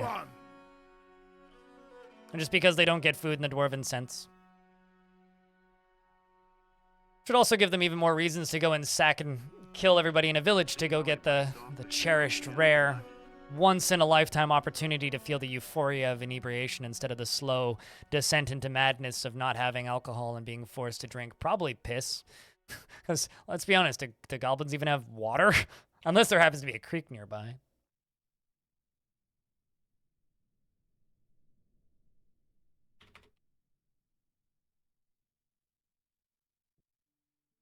You know, it's because this was mentioned in the YouTube chat, Linux performance being fixed. I'm assuming that was from the native Linux update, right? Because, like, that is, like, one of the most mixed responses to a patch I've ever seen. There's so many people that were just like, we don't need native Linux support. Proton is fine. So many people saying, we need native Linux support. Proton isn't fine. It runs like shit. And then there's so many people who are just like, nobody uses Linux. Fuck off. Like, it's so interesting seeing, like, comment sections of, like, developers stating that they're patching for Linux.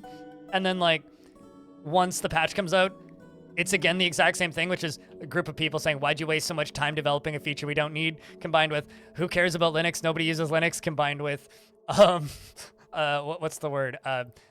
Your patch broke Dwarf Fortress working on on my very specific version of Linux or distro of Linux anyway, and I'm still in Proton, and it's just like, wow. Like, quite literally just, you can't please everybody. Period.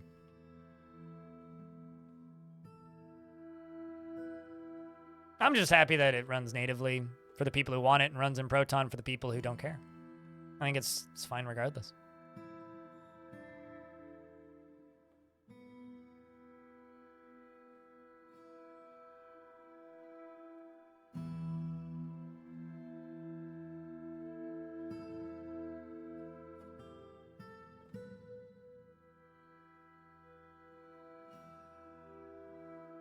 So after 10 years, you finally checked the sexuality of the breeding pair of grizzlies I had, and turns out the female grizzly only likes other girls. Well, forever alone to the boy. Forever alone. Although the good news is that means you probably have a very large grizzly bear population in the area. It runs very well on Mac M2. That's something else that, like, makes me squint, is when people are just like, we need a native Mac port. It's like, but everybody that I know who plays games on Mac just uses some variation of software or some type of software to just make it run properly. Like, to me, Linux makes a lot more sense than native Mac build, but... Okay, I need to deal with this. At least I do have a water source there now.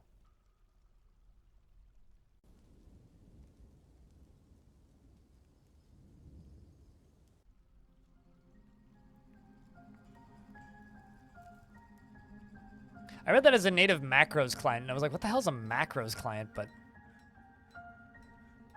you just like the Steam stats? Yeah, no, that makes sense.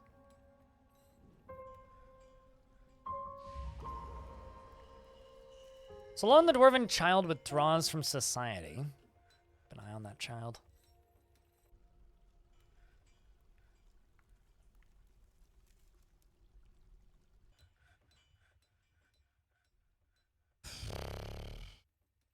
Wait, what? Oh, what? Did I not forbid the...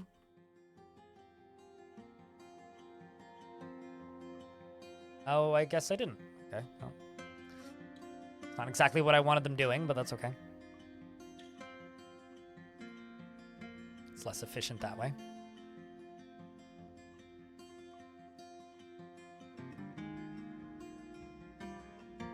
A Macross client.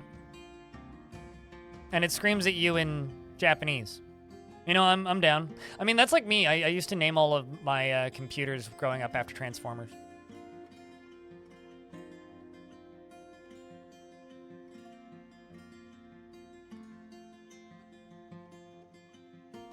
so let's follow this strange mood.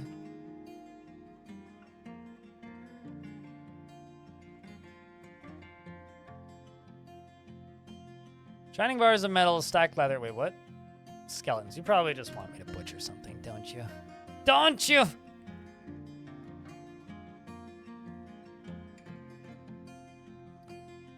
I'm gonna slaughter the useless animals that do nothing of value, and actually I'm gonna, before I forget, geld that cavey.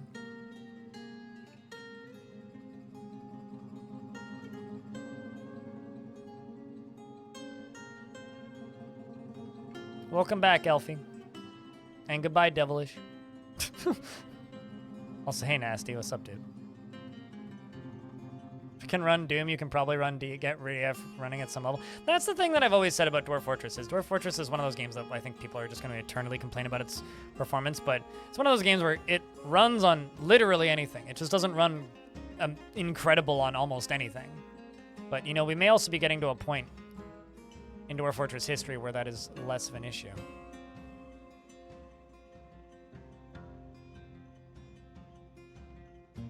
I got plenty of tanned hides. That's not the issue. If I turn this... Oh, wow. Okay, so it's not even on yet. Do you want something, like, oddly specific? Black bronze.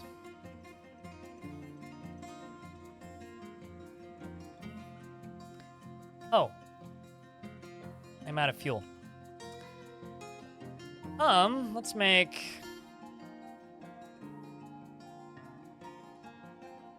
Start making some charcoal, because I can get more charcoal pretty quickly.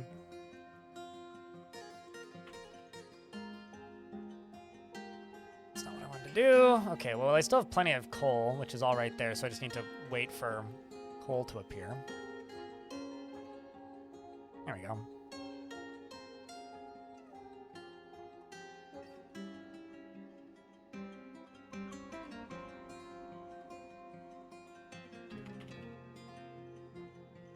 Don't have the fuel yet. We just need some more fuel.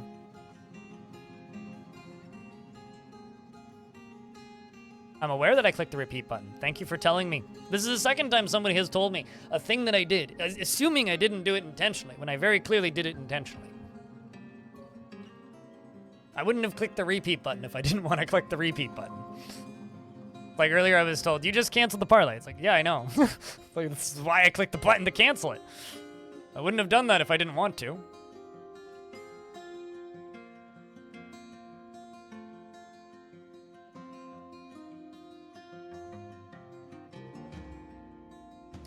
So many other jobs running.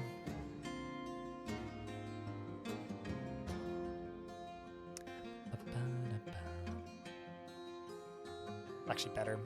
Coal's getting going.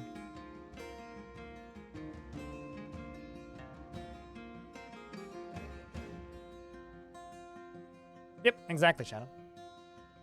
I think that, like, recently what's happened is there's been enough new people streaming Dwarf Fortress that people have been accidentally clicking buttons, so chat has, like, fallen back into the habit of, like, you click this button, assuming that they didn't do it intentionally, because if it's a new player, then obviously, generally, that it's not intentional. I do have a hospital, yes. We have a massive hospital.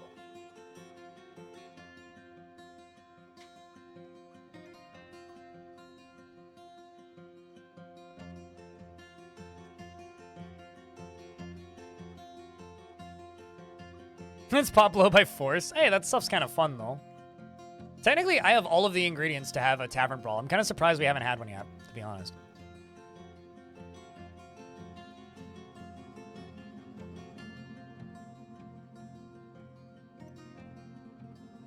Okay, let's just... For that to get done...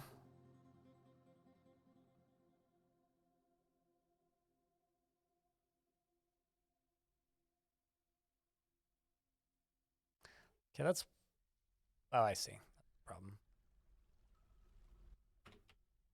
Do that right now, please.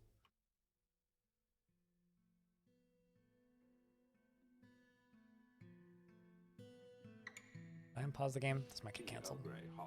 No, there we go. Let's see if that's what you want, kiddo. Tea acquired? Hell yeah.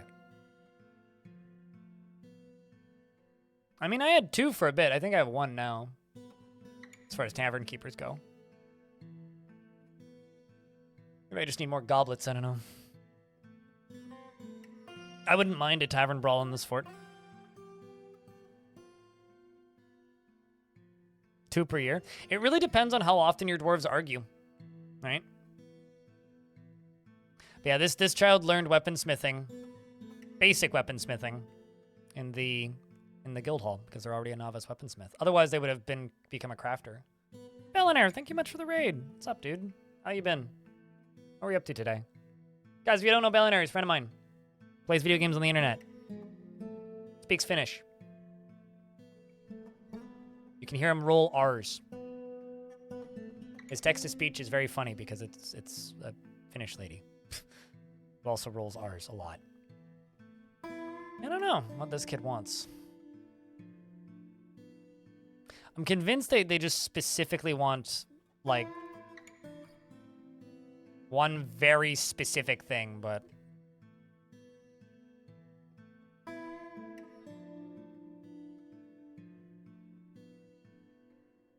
Fortunately, I am making Coke, so...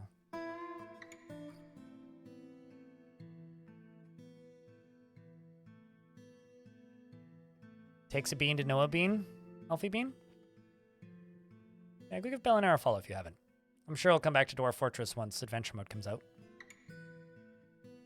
Hopefully.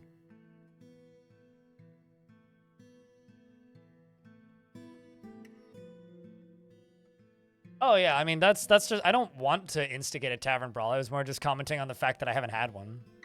Like I'm not if I intentionally wanted to start a tavern brawl, there's many ways to do that. But it would also require me pissing my dwarves off. But the main things that starts dwarves fighting is arguments, right? And dwarves don't just argue of their own accord. It's something that, or dwarves will argue of their own accord if they disagree on things. So you need dwarves that have very different mindsets, or dwarves that are prone to arguing or prone to brawls. Like those are all like specific traits that you can end up with, and I just haven't. Not with this particular fort, anyway. Also, Kiddo ran off. Fungi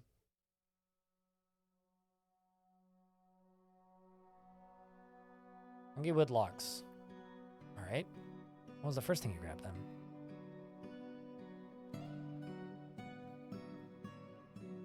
Oh, it literally was black bronze bars that you wanted. Wow, this kid was very specific about black bronze bars. Fungi wood, 2 agates, stray water buffalo calf, water buffalo leather, and black bronze bars specifically. All right, let's see how things are doing down on this layer. Stuff's starting to clear out. Most of the coins are gone. All right, let's get my military all training again.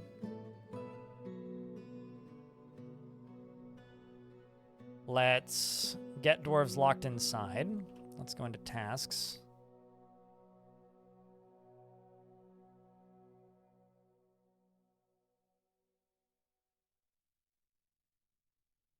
I don't see any web tasks. Oh, probably because the caverns are locked anyways.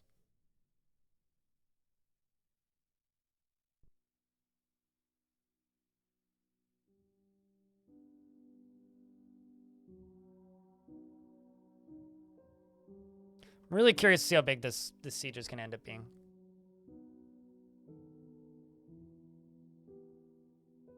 Yeah, I don't think that's intended in regards to lungfish being able to fly. There's a few different types of vermin that can fly or appear in the air, and I don't know why they do that, but they do that. But no, lungfish are supposed to be able to walk on land, if I'm not mistaken. But they're not supposed to be able to levitate.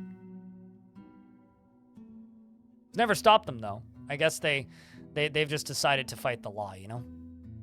I have to respect it, honestly.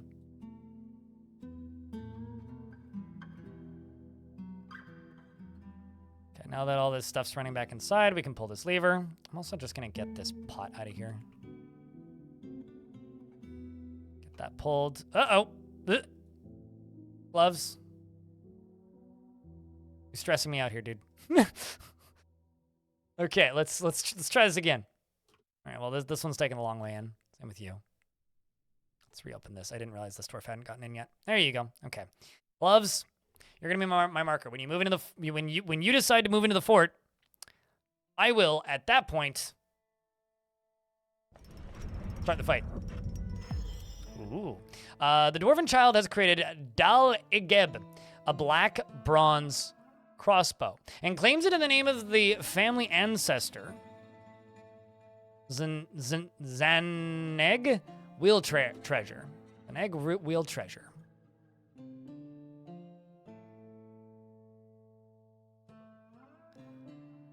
First off, I have to see, is that somebody you know? Okay, so both of this child's parents are dead.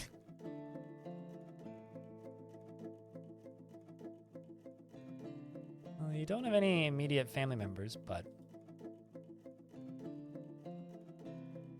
This is Dal Igeb.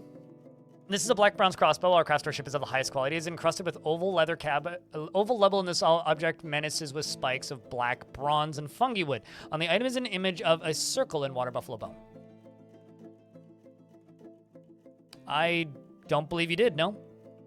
That's pretty dark and also quite metal. We're also in an ad break, so.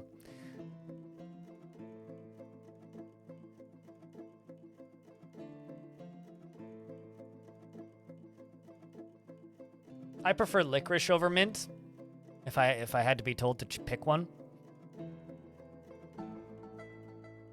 I know that's a Linux distro for clarity's sake. I feel like mint is what everybody uses these days. I do actually like licorice though. Mint's fine too, but licorice is wonderful. It depends on the type of artifact. If it's a if they were just possessed, it doesn't improve their moods. If it's a basically if it's purple, no. If it's white, yes. If it's red, that's a different thing. I've always wanted to try that stuff, Belliner. I've never actually managed to get anything Finnish that's licorice related, but I have had imported Dutch licorice, which is about as good as I've gotten. There used to be there was a little store that I grew up close to that made their own in-house licorice, which was incredible and tasted like sticking your tongue in the salt jar, but my God, it was good. It was lovely.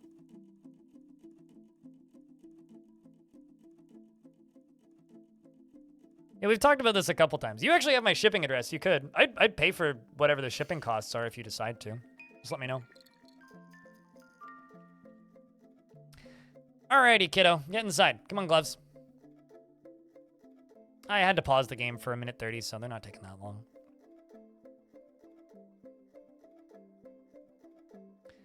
Come on, dwarf. Maybe this dwarf is just a pacifist. They don't want fighting to happen. There's adequate fighter, still a child. All right, you here. Hold this. Wait for this to close.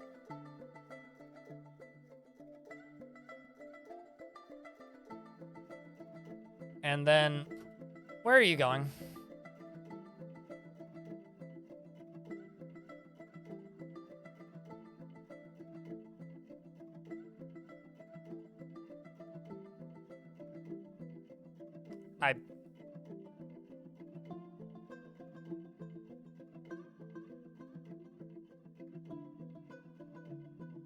What? What were you going for? Right, well, all these kids is running inside. Okay, so now that we've done all that, there's a big old stack of coins right there. Let's get all that stuff working. Pull this lever, and then once this lever's pulled, we'll cancel this.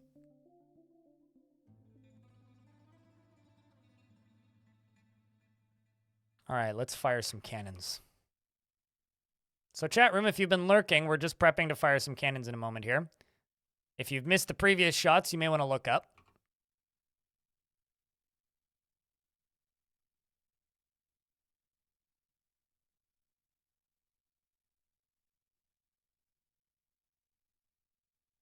Just waiting for a dwarf to show up here and pull this lever.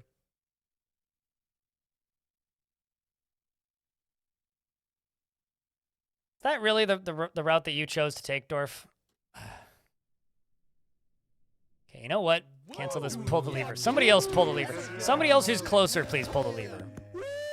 Because the dwarf decided to take the longest possible route. Of course, it's still the same dwarf who gets the job again.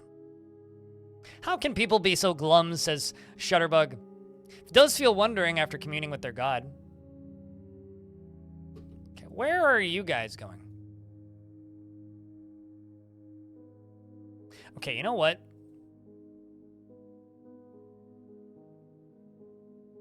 I'm just going to forbid every minecart because I'm starting to notice that they are prioritizing store item and vehicle over like jobs I actually want them to be prioritizing, so.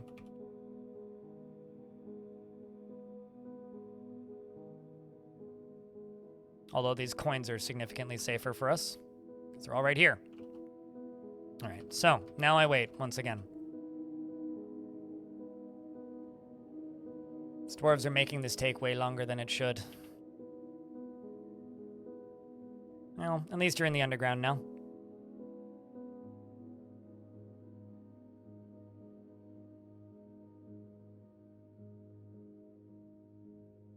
Dwarf running all the way north. Up. I think there's teeth in there. How do we deal with that? And siege begins. All right, so now that we've done that, you can see right here very clearly that in a moment, a bajillion dwarves times 50 are probably all going to show up in here and start filling these minecarts in a moment. Mostly the children, specifically. These are all dwarves that are about to go fill those minecarts. If I take a peek, the first shot is 35% full. The second shot is 18% full, and the third shot is 1% full. So I'm actually gonna go up to here, and I'm going to forbid shot number 1, because that thing is good enough. We're just gonna get them filling this one instead. We're just gonna play for a little bit first. And then down here, oh, this is gonna be a good siege because they're all pretty bunched up, which is good. All right, everybody. Goblins are moving towards the target. One of my roosters has grown up.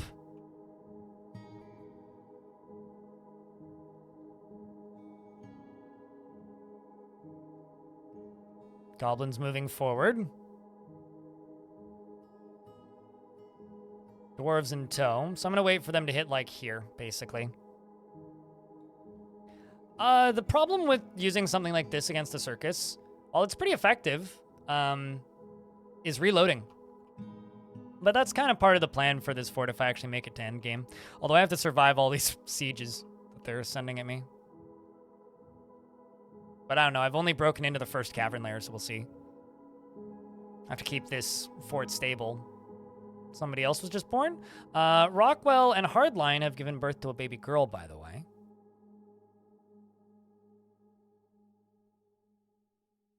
Okay, we're gonna wait for them to hit here. Then we'll pull the lever. I would honestly say if you want to use ammunition against the circus, you're probably better off firing like discs or something else at the circus. All right, shot number 1 is going to be the weapons. We're gonna fire out the first shot. No, well, I mean, bolts are pretty good against it. It highly depends on what the demons are made out of, really. Umil has entered a martial trance. That's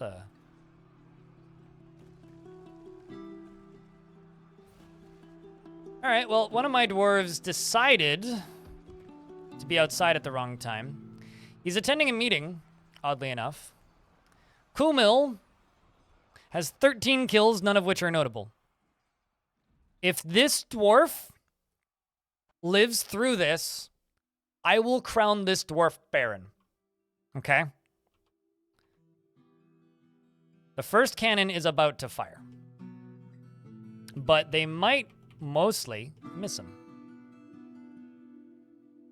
I don't think Kumil's dead yet. The first cannon goes off. I think Kumil's dead. Kumil is dead. Rest in peace, Kumil. Could have been an epic battle if they only were able to hold out slightly longer. The shrapnel begins flying. Not the most effective one, but we were able to disarm a few of them, and this goblin down here did lose a leg. All right, first shot out. Minecart fall down. Just need to wait for this to pop back. Then let's grab this one.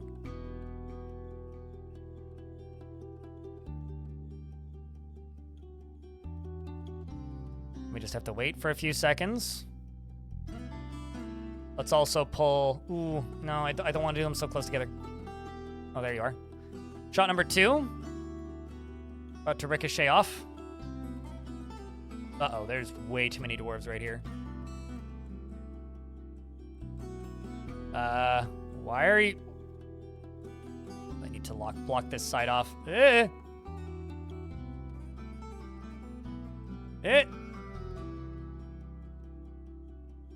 Not dead. That's impressive. I really need to block that side off. And here comes round 2 of coins. Firing out pretty effectively. All right. Minecart should fall down in a moment. Aw, man. I need to get this minecart out of here. Oh boy, I really need to focus on powering those. It's not hard for me to do, I just need to do it. All right, well, they can... I guess load this one.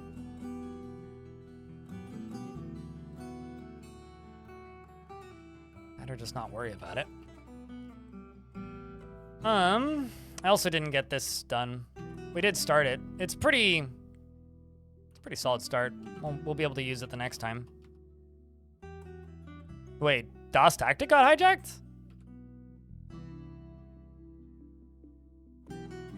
Like his YouTube channel, I assume. Holy shit, that sucks. No, I didn't see that. Although, admittedly, I haven't been on YouTube at all today. I basically just woke up and turned my stream on. Yeah, that's horrible. Oh, it's Twitch.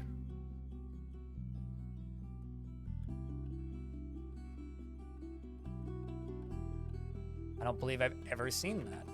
Didn't his YouTube channel get hacked recently? Holy shit.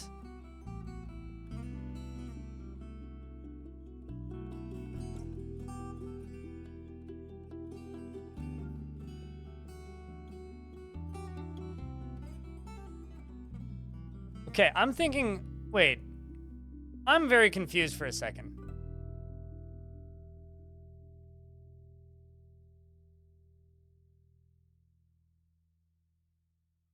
Wait, are we talking about Das Tactic as in like the Dwarf Fortress guy? Because like, oh, like his entire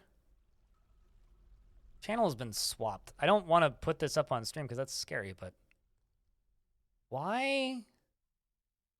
That's nutty. Huh. I wonder how much ad revenue he's gonna get from that once he gets his account back.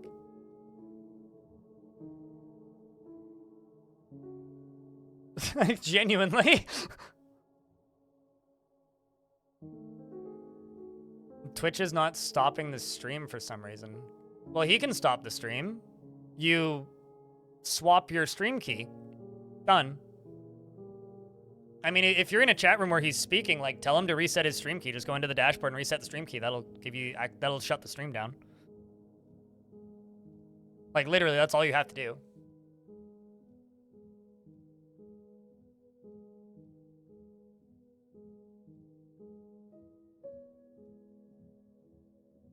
How much longer will the stream continue? Not too much longer. I'm probably not gonna go longer than 7 hours today. But anyway, geez, that sucks. Yeah, tell him, like, if you're in a chat with him or something, like, if you're seeing him talking, like, tell him to reset his stream key.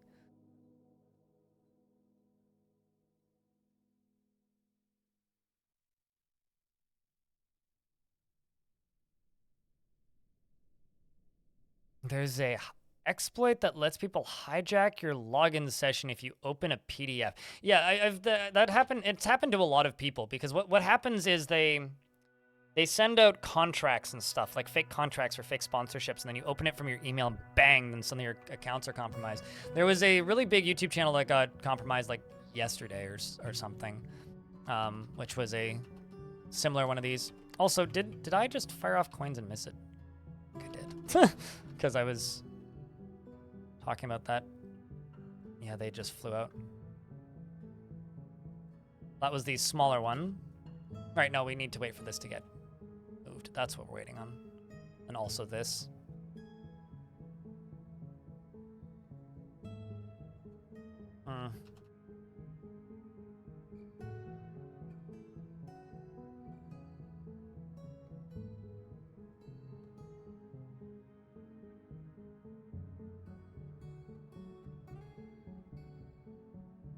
Oh, there you go. Go do that. Oh, actually, I think it's offline. Yeah, it's offline. Channel is currently unavailable due to violation of Twitch's community service in terms community guidelines in terms of service. Yeah, this is DOS Tactics channel now. I mean, he'll get it back. Like, that's not his fault, but Jesus Christ.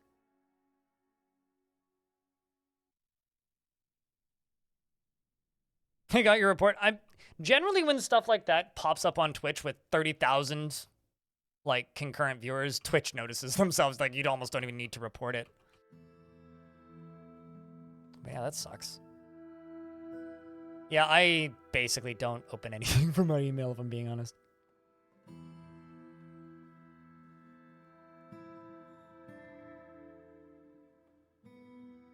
Squads are all lining up.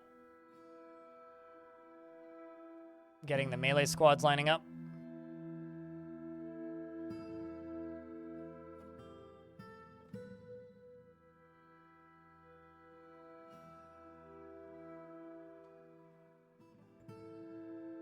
Looks like I'll probably be able to hit them in the rear on the way out, though. Well, that one's gone. Yeah, I need to fix this so that these can be powered.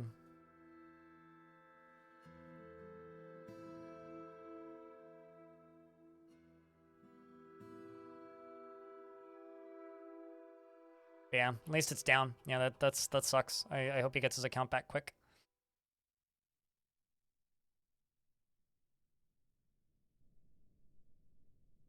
We've got a stray cat who's going into battle.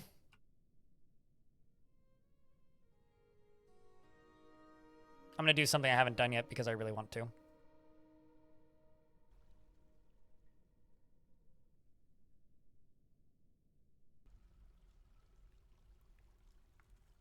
Dwarf just getting turned into an absolute goddamn pincushion. They are turning around, trying to flee. This dwarf's lost grip of its spear as well as its weapons getting destroyed. Damn, look at that. That's really what I wanted to see. And then they fall down. This dwarf's like, man, bet you're wondering, how did I get into this situation? Meow, splat. Got him. Seriously injured. All right, we should do that more often, I think. Just drop them when the fights get pretty tense. Which will just let them all back up briefly, and then I can reload my cannons or get that other minecart out of the way. These are goblin-aligned dwarves, yes. I just want to get these out of here. Which in order to do that, I need, you know, them to get out of the way.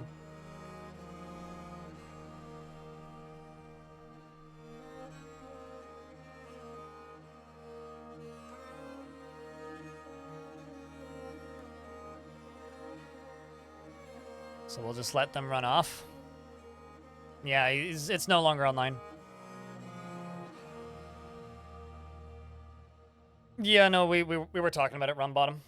Yeah, that sucks. I really hope he gets his account back quick. Stuff like that's awful. I almost feel like I'm lucky. It's like, Uh-oh. Shit. Apparently, rare candies somehow managed to get on the wrong side of this? Unless I'm reading this wrong. Oh, I see. Never mind. I'm misreading this. They're still shooting bolts at these dwarves. Like, from over here. Like, they are literally sitting back here and firing bolts. Literally just, like, hucking bolts from on the other side of the split. That's rad. Look at that. This dwarf's having a rough day. I think they must have run... Or they're starting to run out of bolts.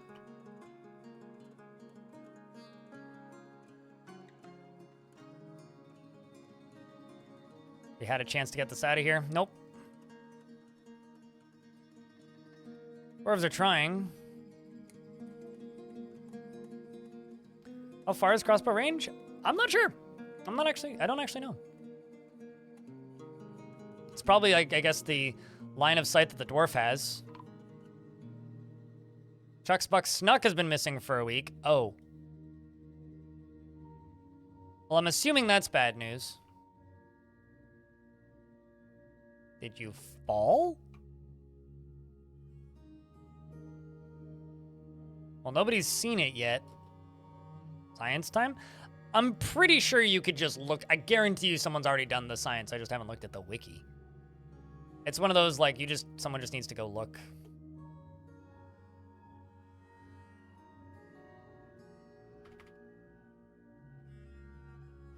So Dwarf is trying to go get that item. 30 Z level, it's like 30 tiles. Well, line of sight is 30 tiles. Although if they're trained in hunting and have the hunting job, their line of sight is 60 tiles, which I think is kind of funny. Like, they get a better line of sight if their observation skill is high enough, I think. But I don't know if that extends to aim. And then you get terrified and you run away, cancel job, try again. Boy.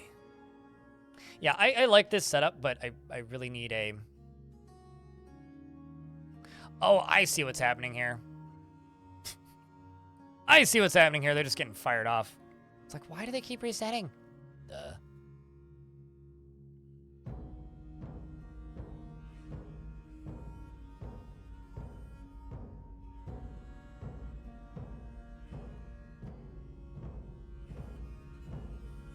Oh, wow. There's actually a lot of goblins in this siege. This is a bigger siege than I thought it was.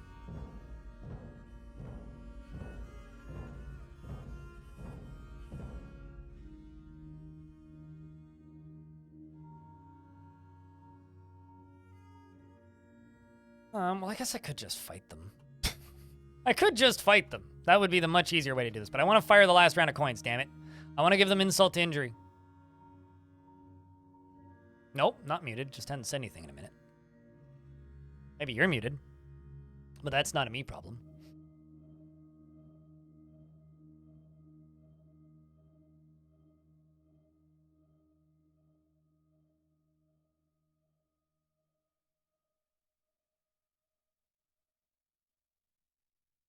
Less than 3.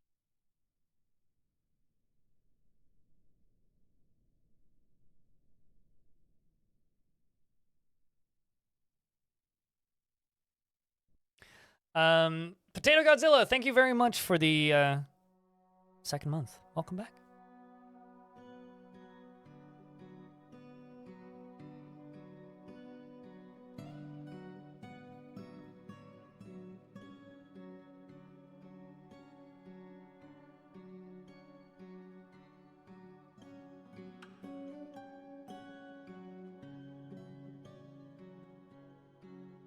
And Tatozilla, thank you very much. Seriously. Chat room, can I get a round of beers for that? I got an email I got to respond to real quick.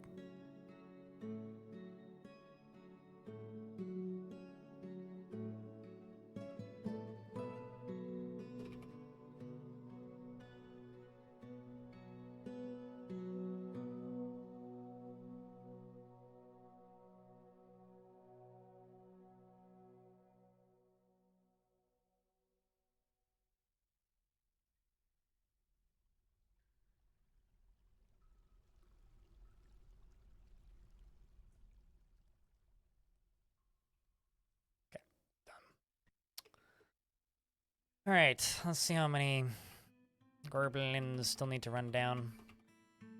Okay, looks like most of them are out. Which is good. Cleaned out on me. All 3 of these are up, which is what we need. Okay, so now that all 3 of these are up, let's just welcome the last of them in. Except for these poor bastards who are just sitting here, like, in pain. Just bleeding. Let's do that. And then see where this goblin army's at. Or dwarven goblin army's at. Where are they? There they all are. So now we just need to wait for the bridge to open, and they should turn around and come back in. Pain in the blood, it seems. Devil Dawn, thank you very much for chucking a sub at Rolf. Appreciate you, dude.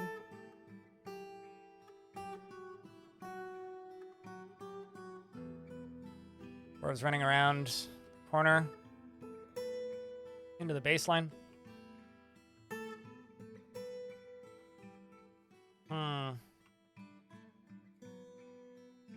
I really want to just fire it, but I'm going to wait for these dwarves to hit here. Fire it. A little bit longer, a little bit longer, a little bit longer, a little bit longer, a little bit longer, a little bit longer. I want these guys to be in. As the front door is open. All right, the final shot for this particular siege is now. I just need to wait for a dwarf to show up. There they come. Hopefully we hit a few things. Not bad. Probably could have done better with that shot, but okay. Okay, not bad. Got a good number of them. All right, dwarves. Now we've got one final very important task. And that's the very simple task that every single military dwarf understands wholeheartedly. Charge. Hope you're not dead. I don't think so. Pretty sure your dwarf's still alive. Potato. Yes, you are, in fact. You're very angry, though. You don't really like your life much, but you are alive. Unfortunately, maybe? I'm actually going to go let the Marks dwarves go and go do whatever they feel they wish to do. Everybody, all of the military dwarves are stressed and thirsty. Let's follow Mr. Raven. Mr. Raven charges through in the fray, ready to do battle. Quickly disposing of the first few dwarven traitors, followed by Shaku, who's up at the front now. Mr. Raven here specifically, let's check in on this dwarf. Assuming I can find them again. They're there. Down. There you are. This particular dwarf has 4 notable kills and 18 other. Didn't actually get a hit in on that first fight there. Shaku is way up in the lead, and while it may look like they're not wielding a weapon, they are. It's just named, so it's invisible to the non-dwarven eye. And then decides to go take a nap, which honestly, while being forced to run into battle, if you don't feel well rested, I would do the exact same thing. Holy Spokes running up at the front of the fight, continuing fighting. One of our most legendary military dwarves at the current moment. Alongside of Giant Blue Lizard, who's equally notable with 12 other kills, as well as 2 notable ones, including an N. And just like that, as quickly as they arrived, siege falls. As always, it's always a damn shame that, you know, we have to lose some dwarves to a fight like this, but kind of is what it is.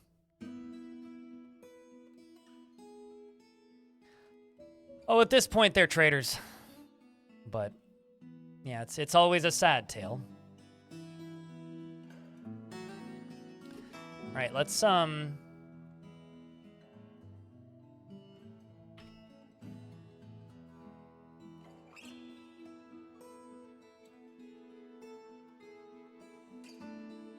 and body parts.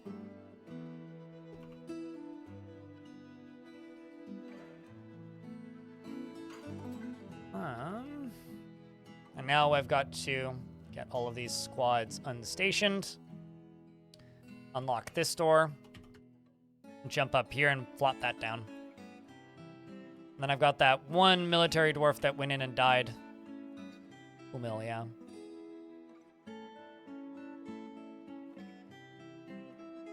There's Kumail. Let's just unforbid, undump everything right there. I can go away.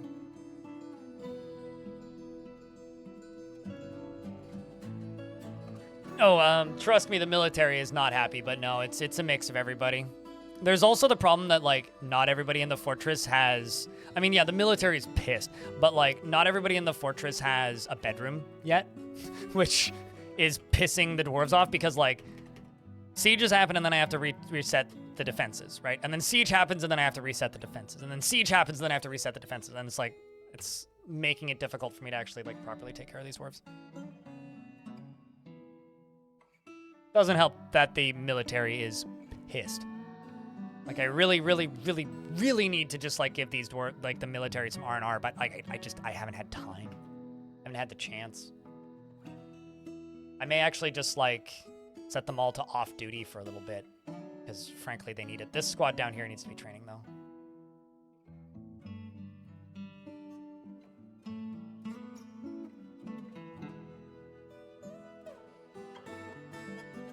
Yeah, no, we're still doing really well. But, like, the 27 pissed off dwarves is brutal. I need to, like, let the military take a break. It also doesn't help that they're, like, forced to drink water while they're standing there waiting for the enemy to come through. Reminds you of reading Legends recently, and you found this one elf who was teaching goblins bard-type stuff, and one of their kids was taken by a different goblin faction, and the kid later came back and in a raid and killed their own mother! Wow! This game is cool. That is something.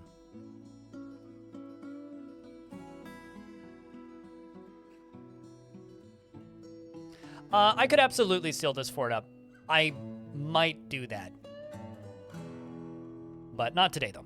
Today we're just going all out with the goofy and fighting the things and killing the stuff. So I don't know what just happened. Probably just delay in Twitch's timer system. But for a good couple seconds there, Twitch was, like, counting into the negatives for the advertising timer, which I think is kind of funny.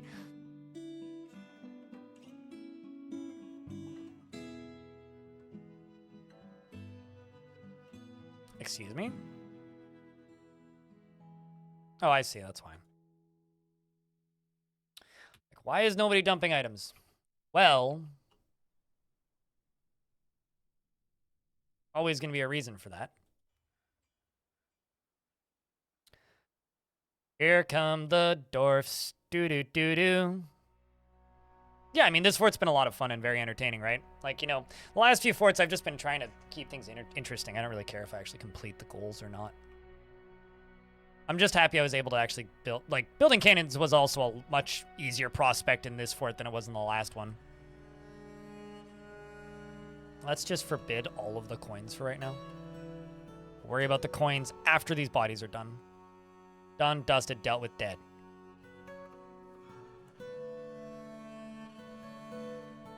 Fortunately, the siege wasn't that big, so there's not that much that we need to clean up.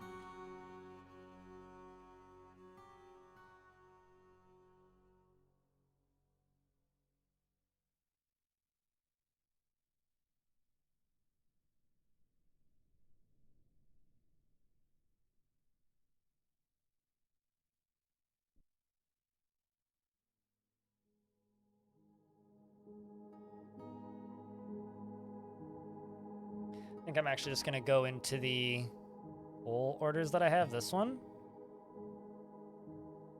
And just double the numbers. Let's see what's limiting you. Amount of coke is less than 40.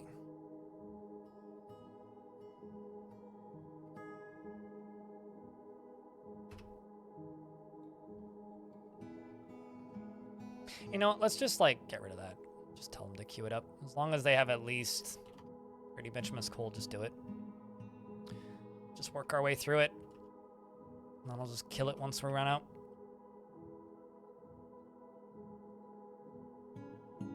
Sure. Magos.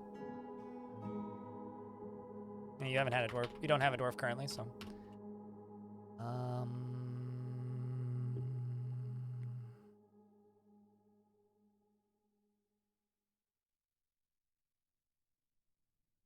Trying to find one who isn't like maximum Engie face. You know what I mean?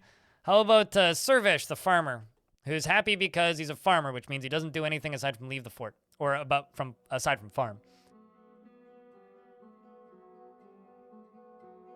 Magos Nashoid is a legendary planter. Plants in a legendary fashion. He does everything in his power to avoid excitement and stress, strongly prefers discussions of ideas and abstract concepts over handling specific practical issues.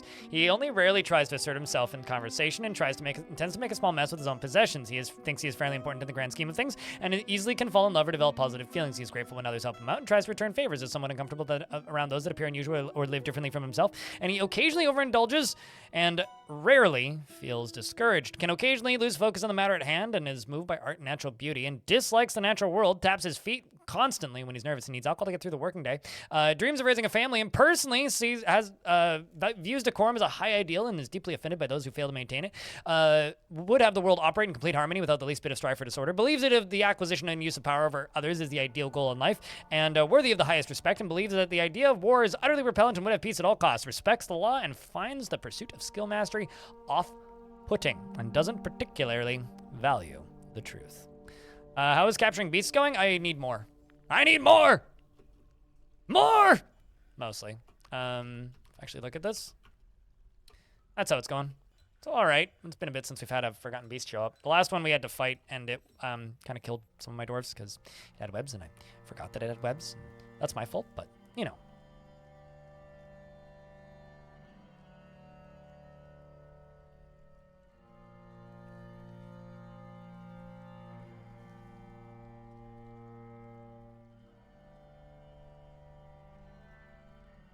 So it could be going a lot worse, but not going that bad. We are okay at the exact moment.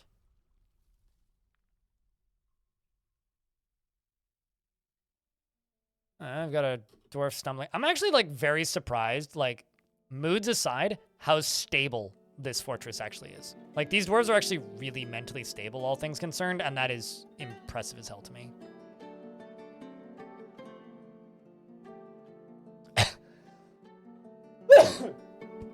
Apologies, don't know where that came from. Okay.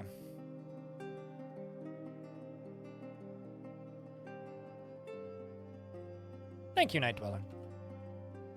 Okay, so I'm gonna go down to here, do all this. Just all the way up. On the off chance that there's stuff forbidden that I don't want to have forbidden. Get all the stuff moved. And while that's happening, I'm gonna go out to here, and I'm going to check. Yep, that's diorite. Get some more diorite floor built out there. We're also gonna go all the way up here. Very patient considering where the gold coins are going. Yeah, I mean, I think that these dwarves deserve a medal of perseverance for all of the crap that I've made them go through already. Thank you, Celesty.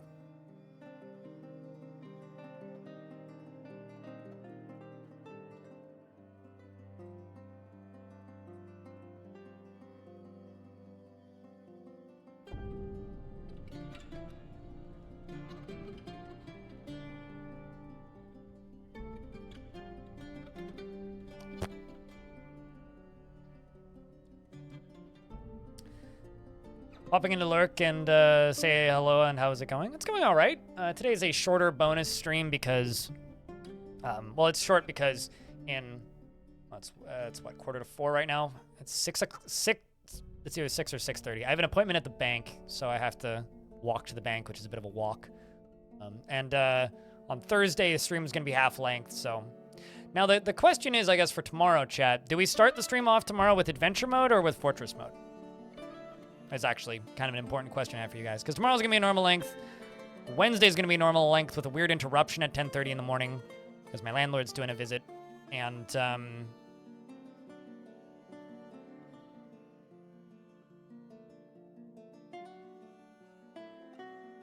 I haven't decided. Starting with the adventure? How the heck cold is it there? How the heck cold is it there? Quite warm today. It was like -5 when I looked. I went on a hike when it was minus like 20 air temp, so like well, that was like the other day. I posted some pictures. It was Saturday that I went on the hike. There's pictures on the Discord if you want to go see them in the general section. But I don't know. I went grocery shopping yesterday and it was like -10. So I'm like not somebody who's bothered by cold as long as I'm aware that it's cold and I can dress up like correctly beforehand. And also remember, I go winter camping pretty frequently in the snow. So I definitely have like long underwear and thermal like things and scarves and gloves and whatnot. The only problem is if I have to actually like go somewhere for an appointment, the second I walk into the place that I have to get to, I immediately am drenched in sweat, which is the issue.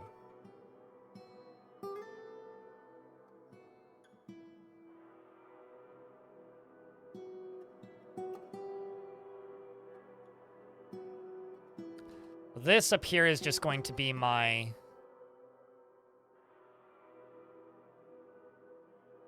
diorite.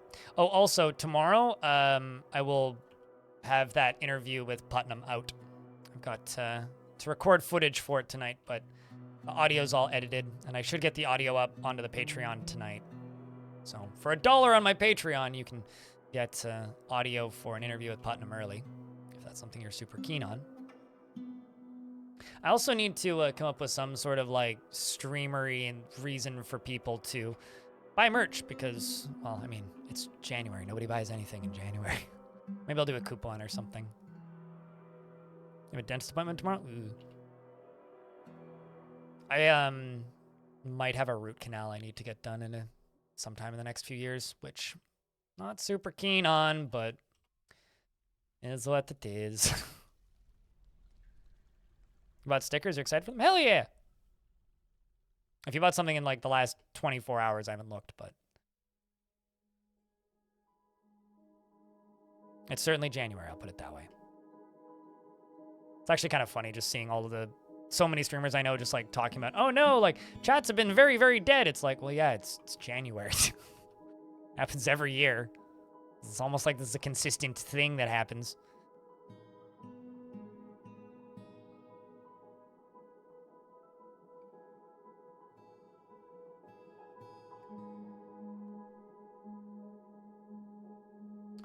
Storing owned items, putting coins away. Let's see how this is doing. Okay, so we're waiting on this to get extended 3 more. And then I'm just going to connect 2 more windmills to this, and then I can just power these. So what I can do is I can just take you and connect you to here. It's for 1 nether cap, that'll work.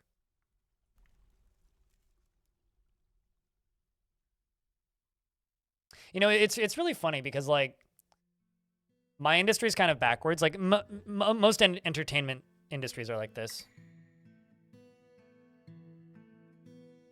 Are you that mean that you had to get blocked? Did I block you? What? I'm confused. On what platform did I block you?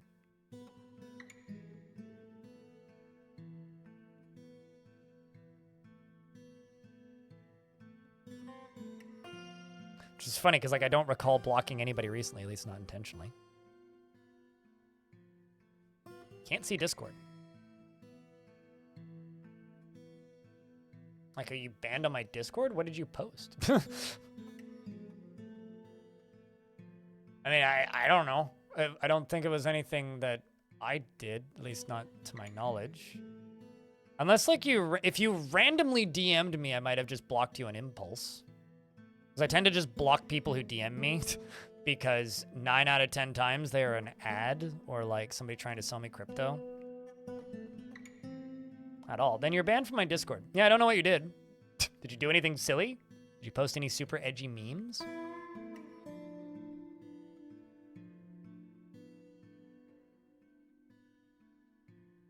You're not banned on my Discord. So I don't even know how to look at the list of users that I've blocked on Discord. But yeah, my bet is if you randomly DM'd me and it wasn't immediately obvious who you were, that might have been it. Although usually I only block people if they DM me and simultaneously send me a friend request. Because that's what bots do. Yeah, I don't even know how to find this. Yeah, you are not, in fact, banned on my Discord, so I'm not sure. But I guess, like, if I block somebody, maybe they can't see my Discord. You sure Zell ain't banned anyone recently? Yeah, I mean, not to my knowledge that anybody's been banned recently. Yeah, I don't recall blocking you, so. Weird. I'm literally trying to figure out how to see who I have blocked on Discord right now, but I don't know. Is your username the same on Discord, Spinal Sauce?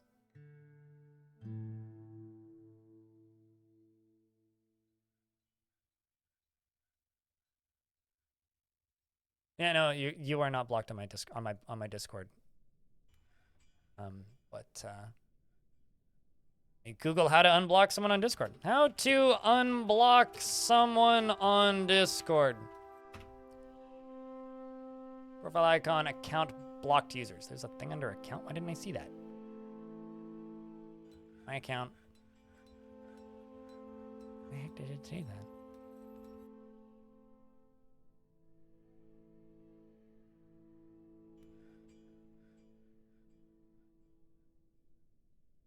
I really wish that Control F worked in Discord. It's under privacy and security, perhaps? Nope. I have no idea. Well, that's baffling. We'll see you later, Gazoom. Yeah, I don't know. I'll look into this afterwards, but I don't know. I don't recall blocking you. So. It might just be you. Okay. It's like I have zero. I mean, maybe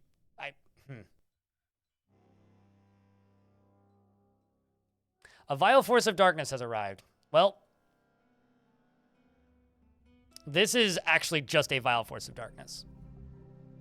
I'm just going to station the military right there. This is a very small siege. This is just a bunch of snatchers.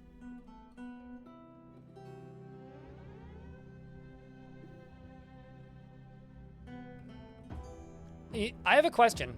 Did this happen recently, Spinal Sauce? Or has this been a thing for a bit?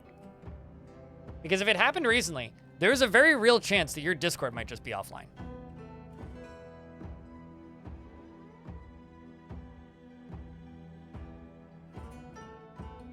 It's today? Okay, well, I haven't blocked anybody today. So I have a feeling you are just having connection issues with Discord. Because it can sort of appear that way.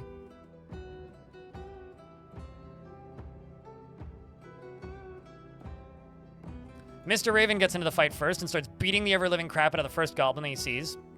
In fact, bashing the goblin bowman so hard in the throat with a warhammer that the injured part explodes into gore. The force pulls the neck, tearing apart the spine's nervous tissue.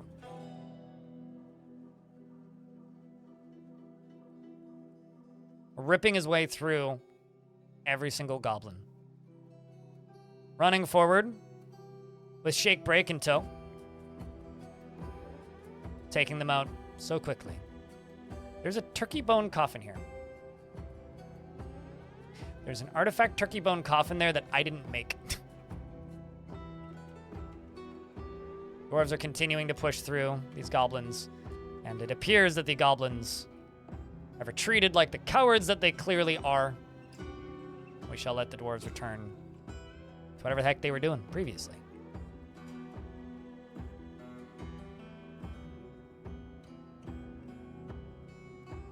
You love when goblins bring their... I mean, I might have stolen it from somewhere, but I didn't make it. It does say craftsmanship, not craftsdwarfship. I probably stole it from another location. That or some mega beast brought it and I missed it. I once had an army of like undead show up with coffins with bodies in them, which was really funny because we were just referring it as like military transport from zombies. I still think that that's military transport for zombies.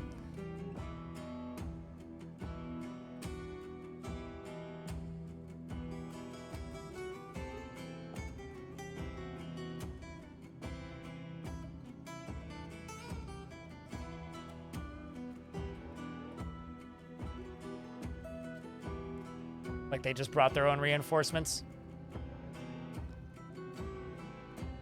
All right, well, let's just get, you know, let's just get that forbidden and just do this way. It's easier to do this way sometimes.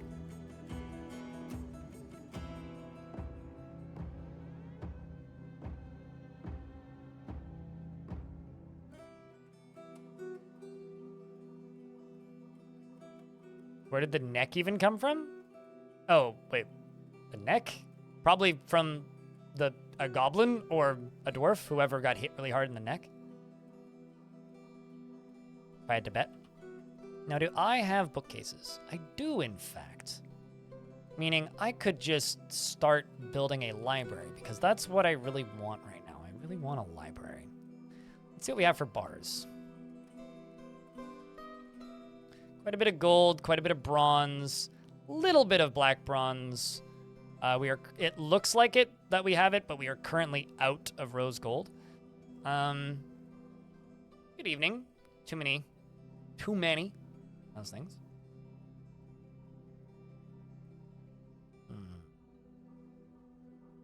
Let's just make gold. Gold tables and thrones. Gold table. Gold throne.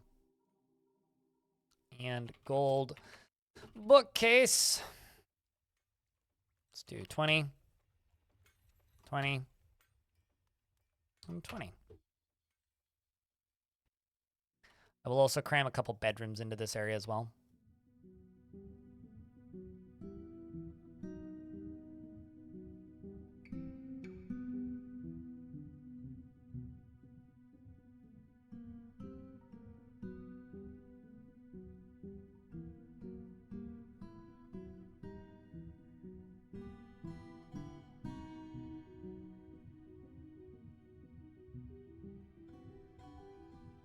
Yeah, that's my Discord. I'm honestly convinced that like you've got some sort of weird connection issues because you're not banned on my Discord server.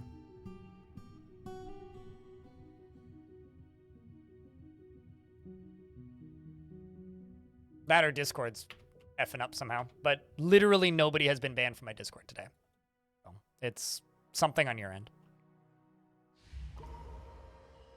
Dudok, the leather worker, withdraws from society.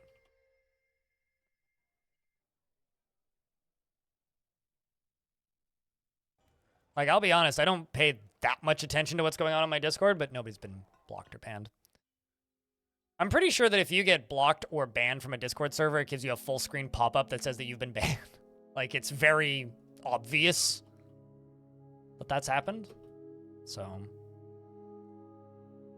if a Discord server just randomly disappears, like, generally just means that, especially if it's still in the list, it just means that Discord's having connectivity issues, which isn't too uncommon for Discord.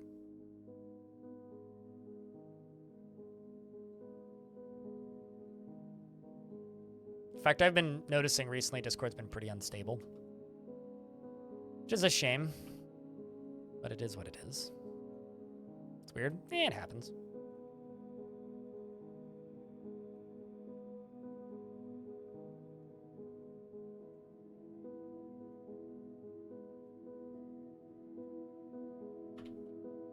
The right half of this is going to be bedrooms, and the left half of this is going to be...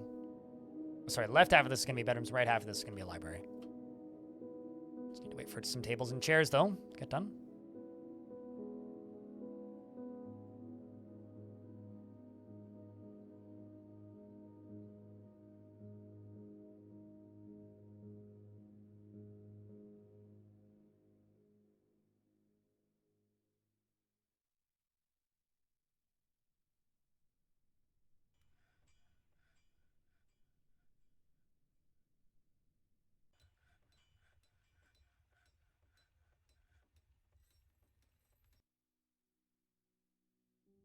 How do I keep missing the cancel button?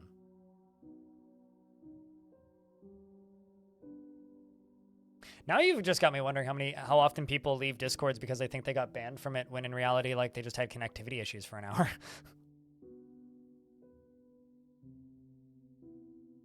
G'day, Dapper. How's things?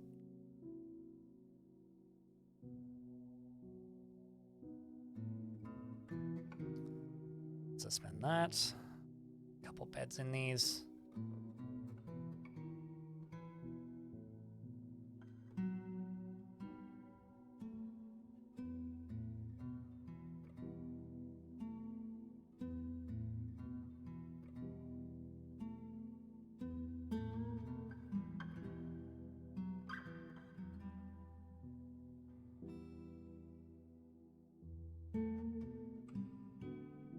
I don't think reinstalling it would do anything.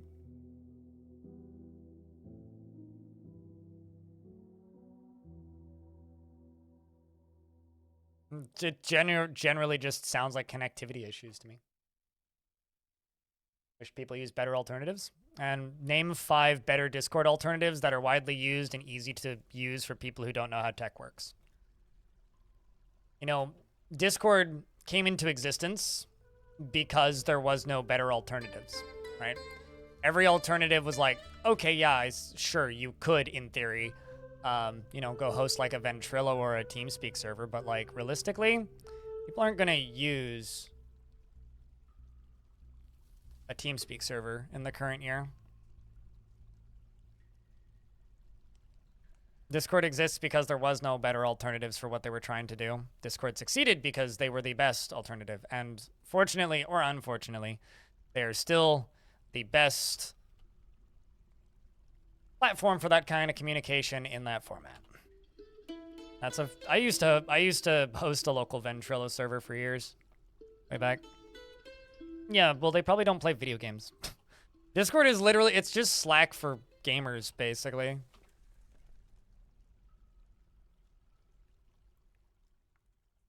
But nobody uses better alternatives because Discord is the best alternative. So if you can make a better alternative that people want to use, I will swap to it. Slack is Discord for employed people, actually. Lamers is Google Teams. Or no, sorry, Microsoft Teams, not Google Teams.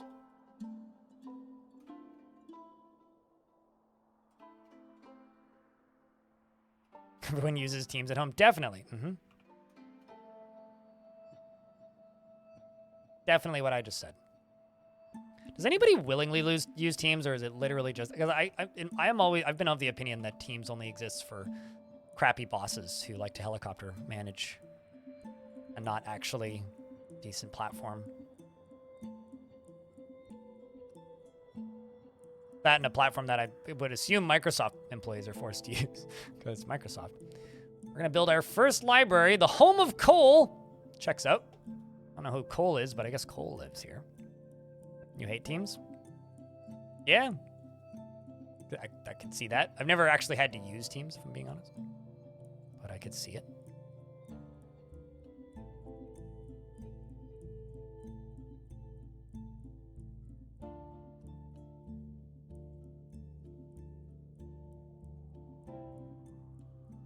Dwarves are just going to start reading books now. I actually wonder how many books we currently have on the map, because I have no idea.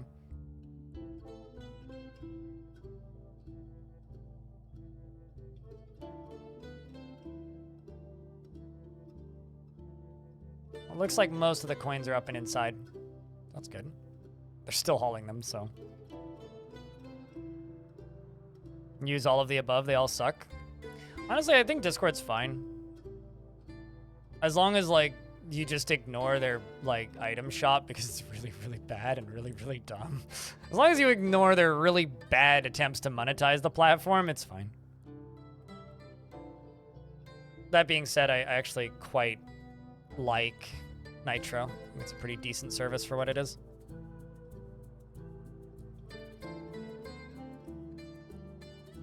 Took you out, as in, like, you were laughing pretty hard at it? Or you mean, like, it went out on a date with you? Because, like, if you went out on a date with, like, the Discord shop, that's impressive. Are they a cheap date? Or is it, like, fancy restaurants only kind of deal?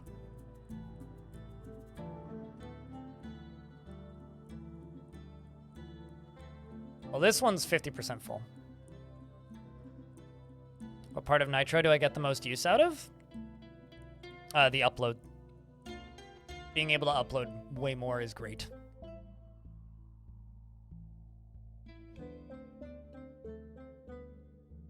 And just emotes, honestly.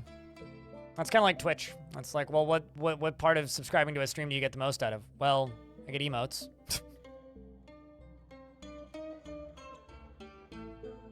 Damn, that's okay. 2 pieces of leather. 8 skeletons, is that what it is? Yep. But yeah, for me it's upload and other things. Upload and emotes. But honestly, when it comes to Discord, for me, it's just, I'm just happy that it's not full of ads. That's the thing that would make me stop using Discord.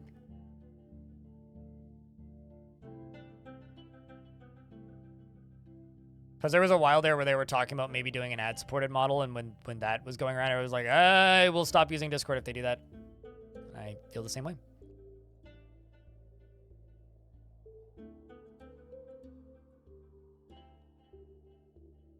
Boop. Oh, okay, there we go.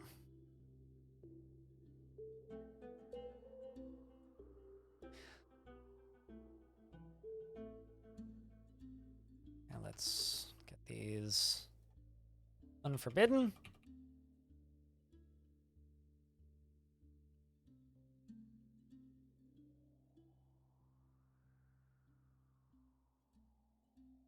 Yeah, it's really interesting that I just straight up have like a god of knowledge.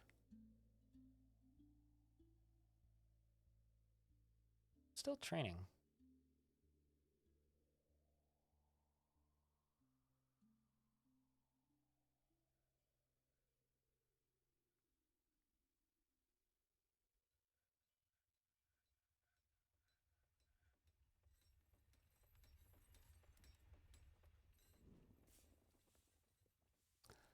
You guys on to off duty like everyone else?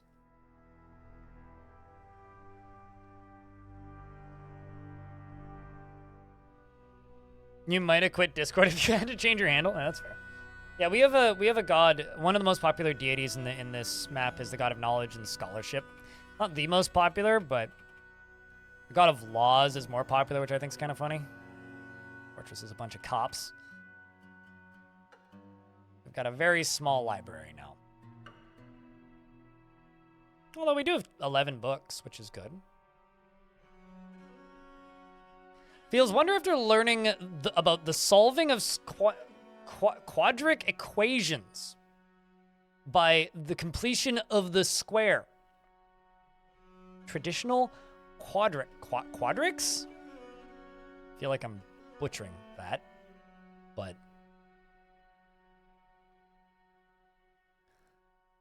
I'm just making a couple private-ish tables for reading and whatnot.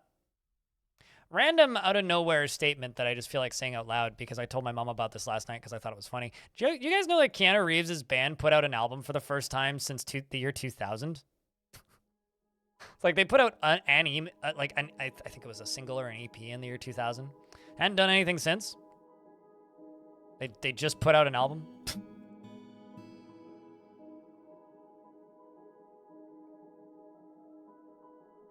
Keanu has a what now? Look up Dog Star. It's Keanu Reeves' band. Keanu plays bass. They existed in like the late 90s, early 2000s, and then basically have been on hiatus since apparently like a month ago.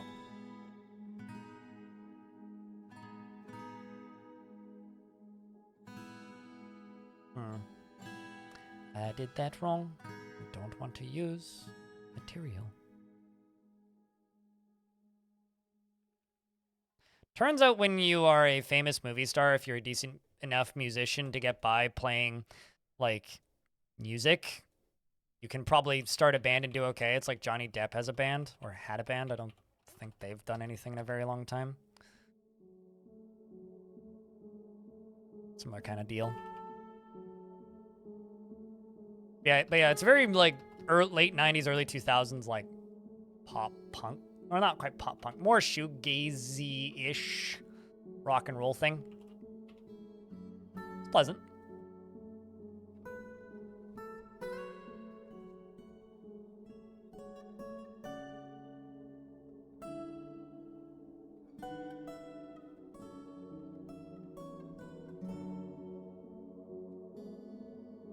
Do you need all map sites? What do you mean by all map sites? I know you said that's a question for chat, but what do you mean by map sites?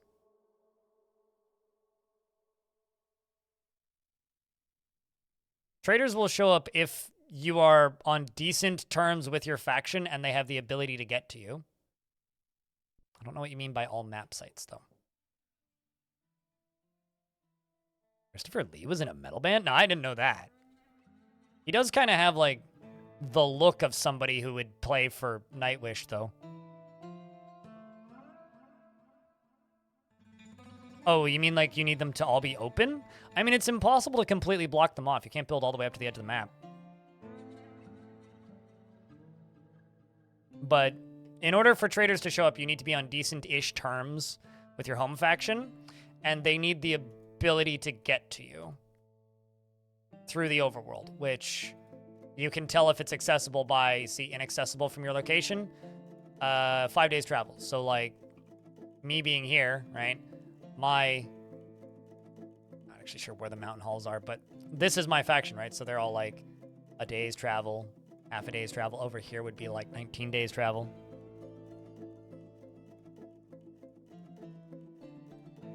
Well, I mean, if you see them show up and they show up down there and then they leave immediately, then yeah, you need to make it accessible. But only if you've seen them show up on that side. Dodok, the leatherworker, has created Zegakig, a cow leather loincloth, and offers it to the Pointy Rock of Artifacts. I think these dwarves are asking me to make them underwear. This dwarf has made a cow leather loincloth. All craft workmanship is of the highest quality. It is encrusted with marquise-cut amber opals and tapered baguette-cut braces, and decorated with forgotten beast leather and rope reed, and encircled with bands of cow leather and llama wool and water buffalo bone. This object is adorned with hanging rings of black zircon. On the item is an image of pear-cut gem in tower cap. But usually, when characters are entering your map, they walk in from the side that they are coming from anyway. So the closest area to where they came from would be the direction that they would walk into the map from. So if you see them pop in on a side and it cancels, then like, I guess you have to go fix it after that. All right, chat room. So I've been streaming now for 7 hours, and today's a bonus stream, and I have to be somewhere in like an hour and a half, and I also am hungry and haven't eaten food. So, what I have to say, real quick, is massive thank you to everybody who tuned in today. I think probably what we're gonna have to do with this fort tomorrow is just seal her off for a little bit and not worry about the goblin hordes. Let me actually double check one thing before I forget. Let's go here, do this. That will give this enough power that these lower levels are powered, and then we won't have problems with stuff resetting. Von Galactic, thank you very much for the raid. We are just cooling off for the day, but since you've swung in, I will say hello and give you guys a very brief tour of the fortress. Welcome, raiders. Hello, everybody. How you doing? This is the humble fortress of Creaturekeepers. It's kind of pointy. Von Galactic has been streaming quite a bit of Dwarf Fortress. I've seen you around a little bit. Still doing community forts. I never really stopped. People just didn't send in as many, and views kind of got bad on them. So I was like, well, I need to rework the format a little bit, and since then I've just been extremely busy with a side project that I haven't talked about too much. I'm recording footage for No Clip is the actual answer, but so because I've been doing a side project, I've been very busy, and actually making content has been a challenge outside of streaming. So combination of me being busy and stats on them not being great has like kind of led to them being on the back burner. But yeah, it's still there. Still a thing I'll do. What's up, Zeliard? how's things? But yeah, we have a bunch of artifacts up here at the top, and a little bit higher up we got our prison, which is just a bunch of cages or a bunch of chains in a very pretty place. And then as we move down slowly through the fortress itself, you can start to see our bedroom layouts, and this is our library that is currently under construction. And we have got bedrooms and more bedrooms and offices and temples and bedrooms and more bedrooms, and then I think this is technically this is a temple, right? Yeah, this is the anything goes temple. This is a tavern, more bedrooms, more bedrooms, more bedrooms. And then if you just kind of fly down, you see the guinea pig in the hallway, who should be dead because guinea pigs don't have the right to live in this video game. And then over here we have kind of our little defensive area, you know, with our very modest golden drawbridge.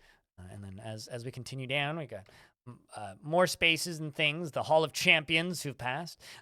We have a single Forgotten Beast skull or not Forgotten Beast, a rock skull totem. We'll get a roll skull totem next.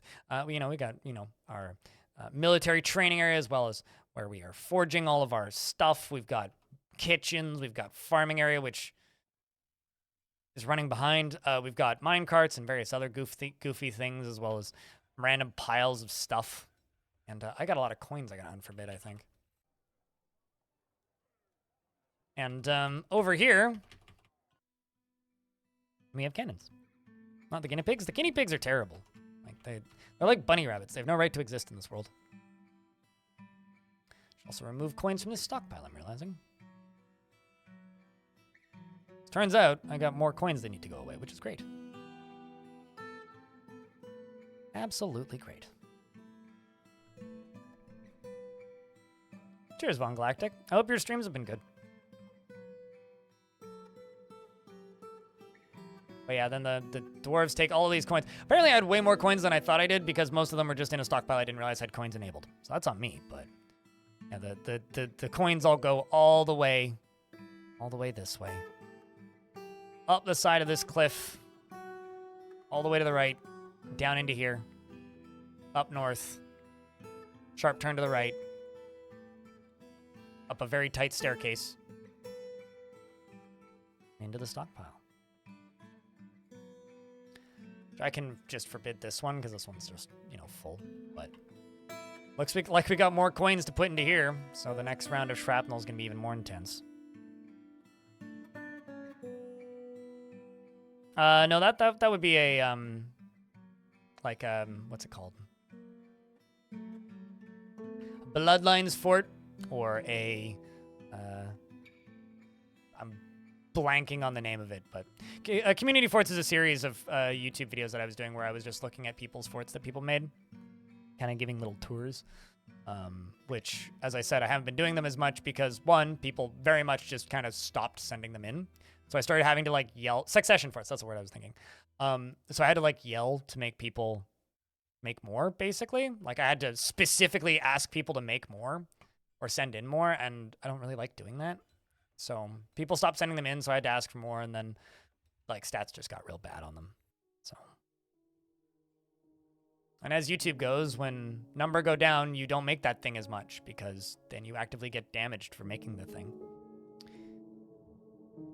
Although I've been getting this, weird thing recently where, a couple of my videos have been getting recommended. Not a lot or anything crazy, but, more than they were before.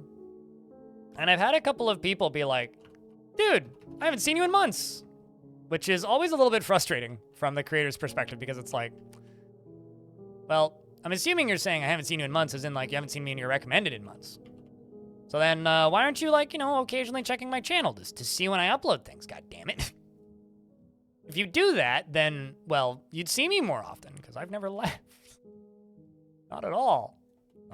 Yeah, I don't know. Truckbuck Snuck has vanished. I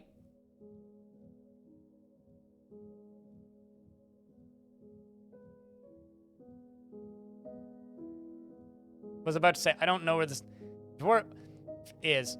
Oh. Mangled skeleton? This dwarf must have been on the drawbridge.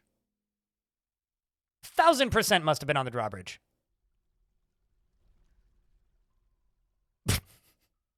This dwarf probably just got, flung off the drawbridge and just died on the wall. Well, that's horrific. I was literally just going, oh, wow, a ghost. Yeah, I guess we never did find the body. Anyways, and then I see it.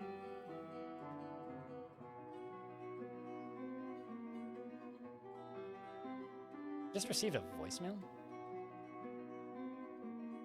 Weird. I'll listen to that later. Must have been a blocked number if it's just went straight to voicemail. When splat? Yeah, looks like it.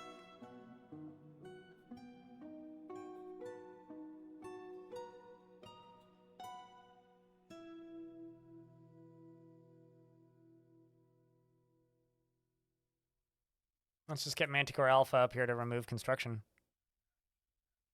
Is it a violent ghost? No. It's just a normal hunt from what I can tell, but we can get it buried.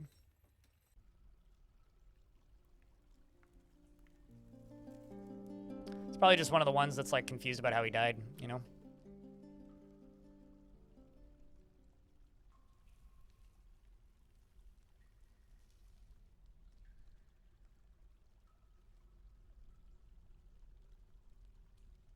Although I don't actually want to dump the body. Just want to put that body in the tomb.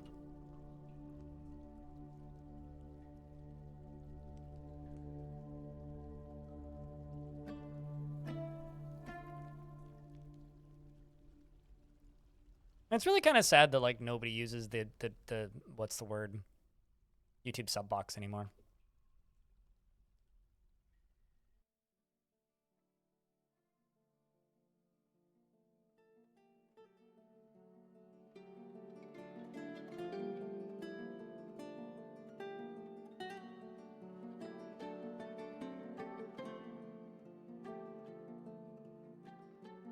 There we go.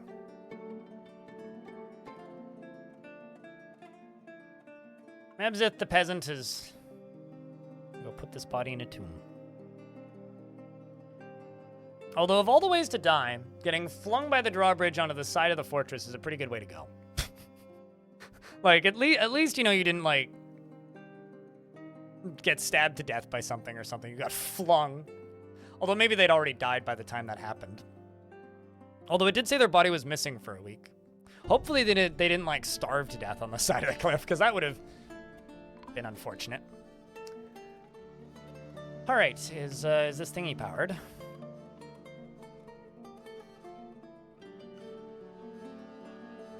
These aren't done yet. Somebody's coming to construct that.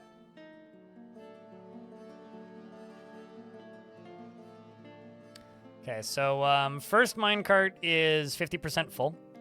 Second minecart is 21% full, and third one is 16% full. Well, still got more coins to fill, but running out of coins pretty quickly, turns out.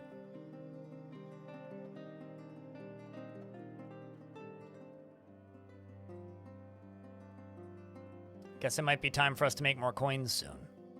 We gotta keep this bank filled. There you go. Get this done. There we go. So now this is powered, so when the minecarts go all the way down, they'll then land down here and then roll back up and in.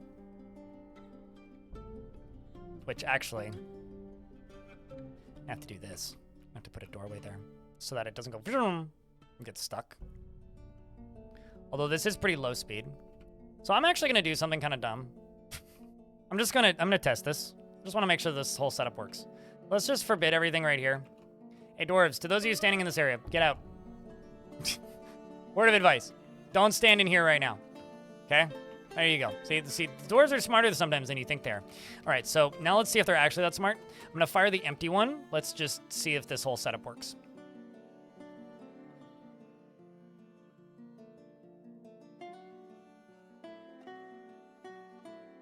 I haven't done that yet, no. I think you can put 2 statues in a minecart.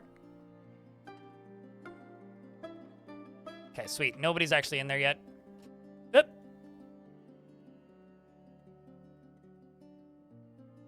Okay. Missed him is okay. They missed him. That's good. Don't worry, they all missed him. Oh, sweet. And it ended up right where I needed it. Right up here. Right up here. Look at that. Look at that. Working as intended, quite literally. Lucky shit, Dwarf. I mean, that mean streamer putting his dwarfs in harm's way. Although maybe you could just say that that's just dwarves. They just do that to themselves. All right. Well, we can now get all this stuff packed back in.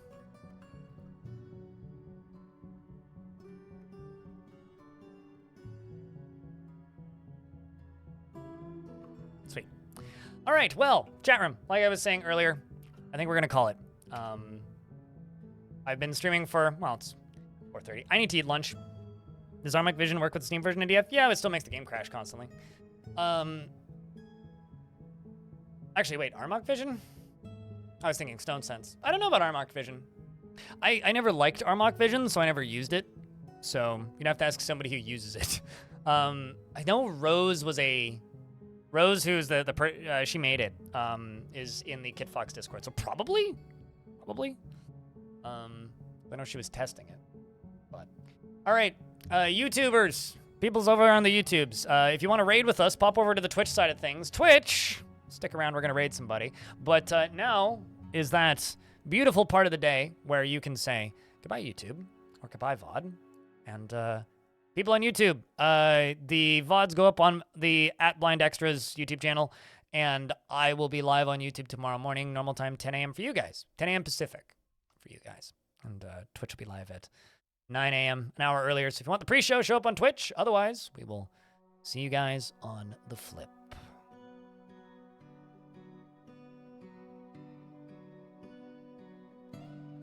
Not bad.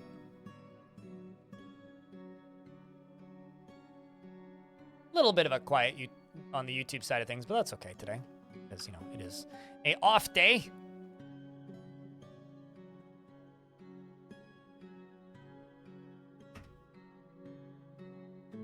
Our stream's just ending. Very long name for attention, W.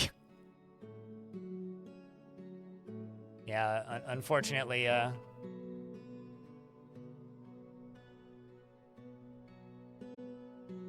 today is a short stream day for me because I have to, like I said, I have an appointment at the bank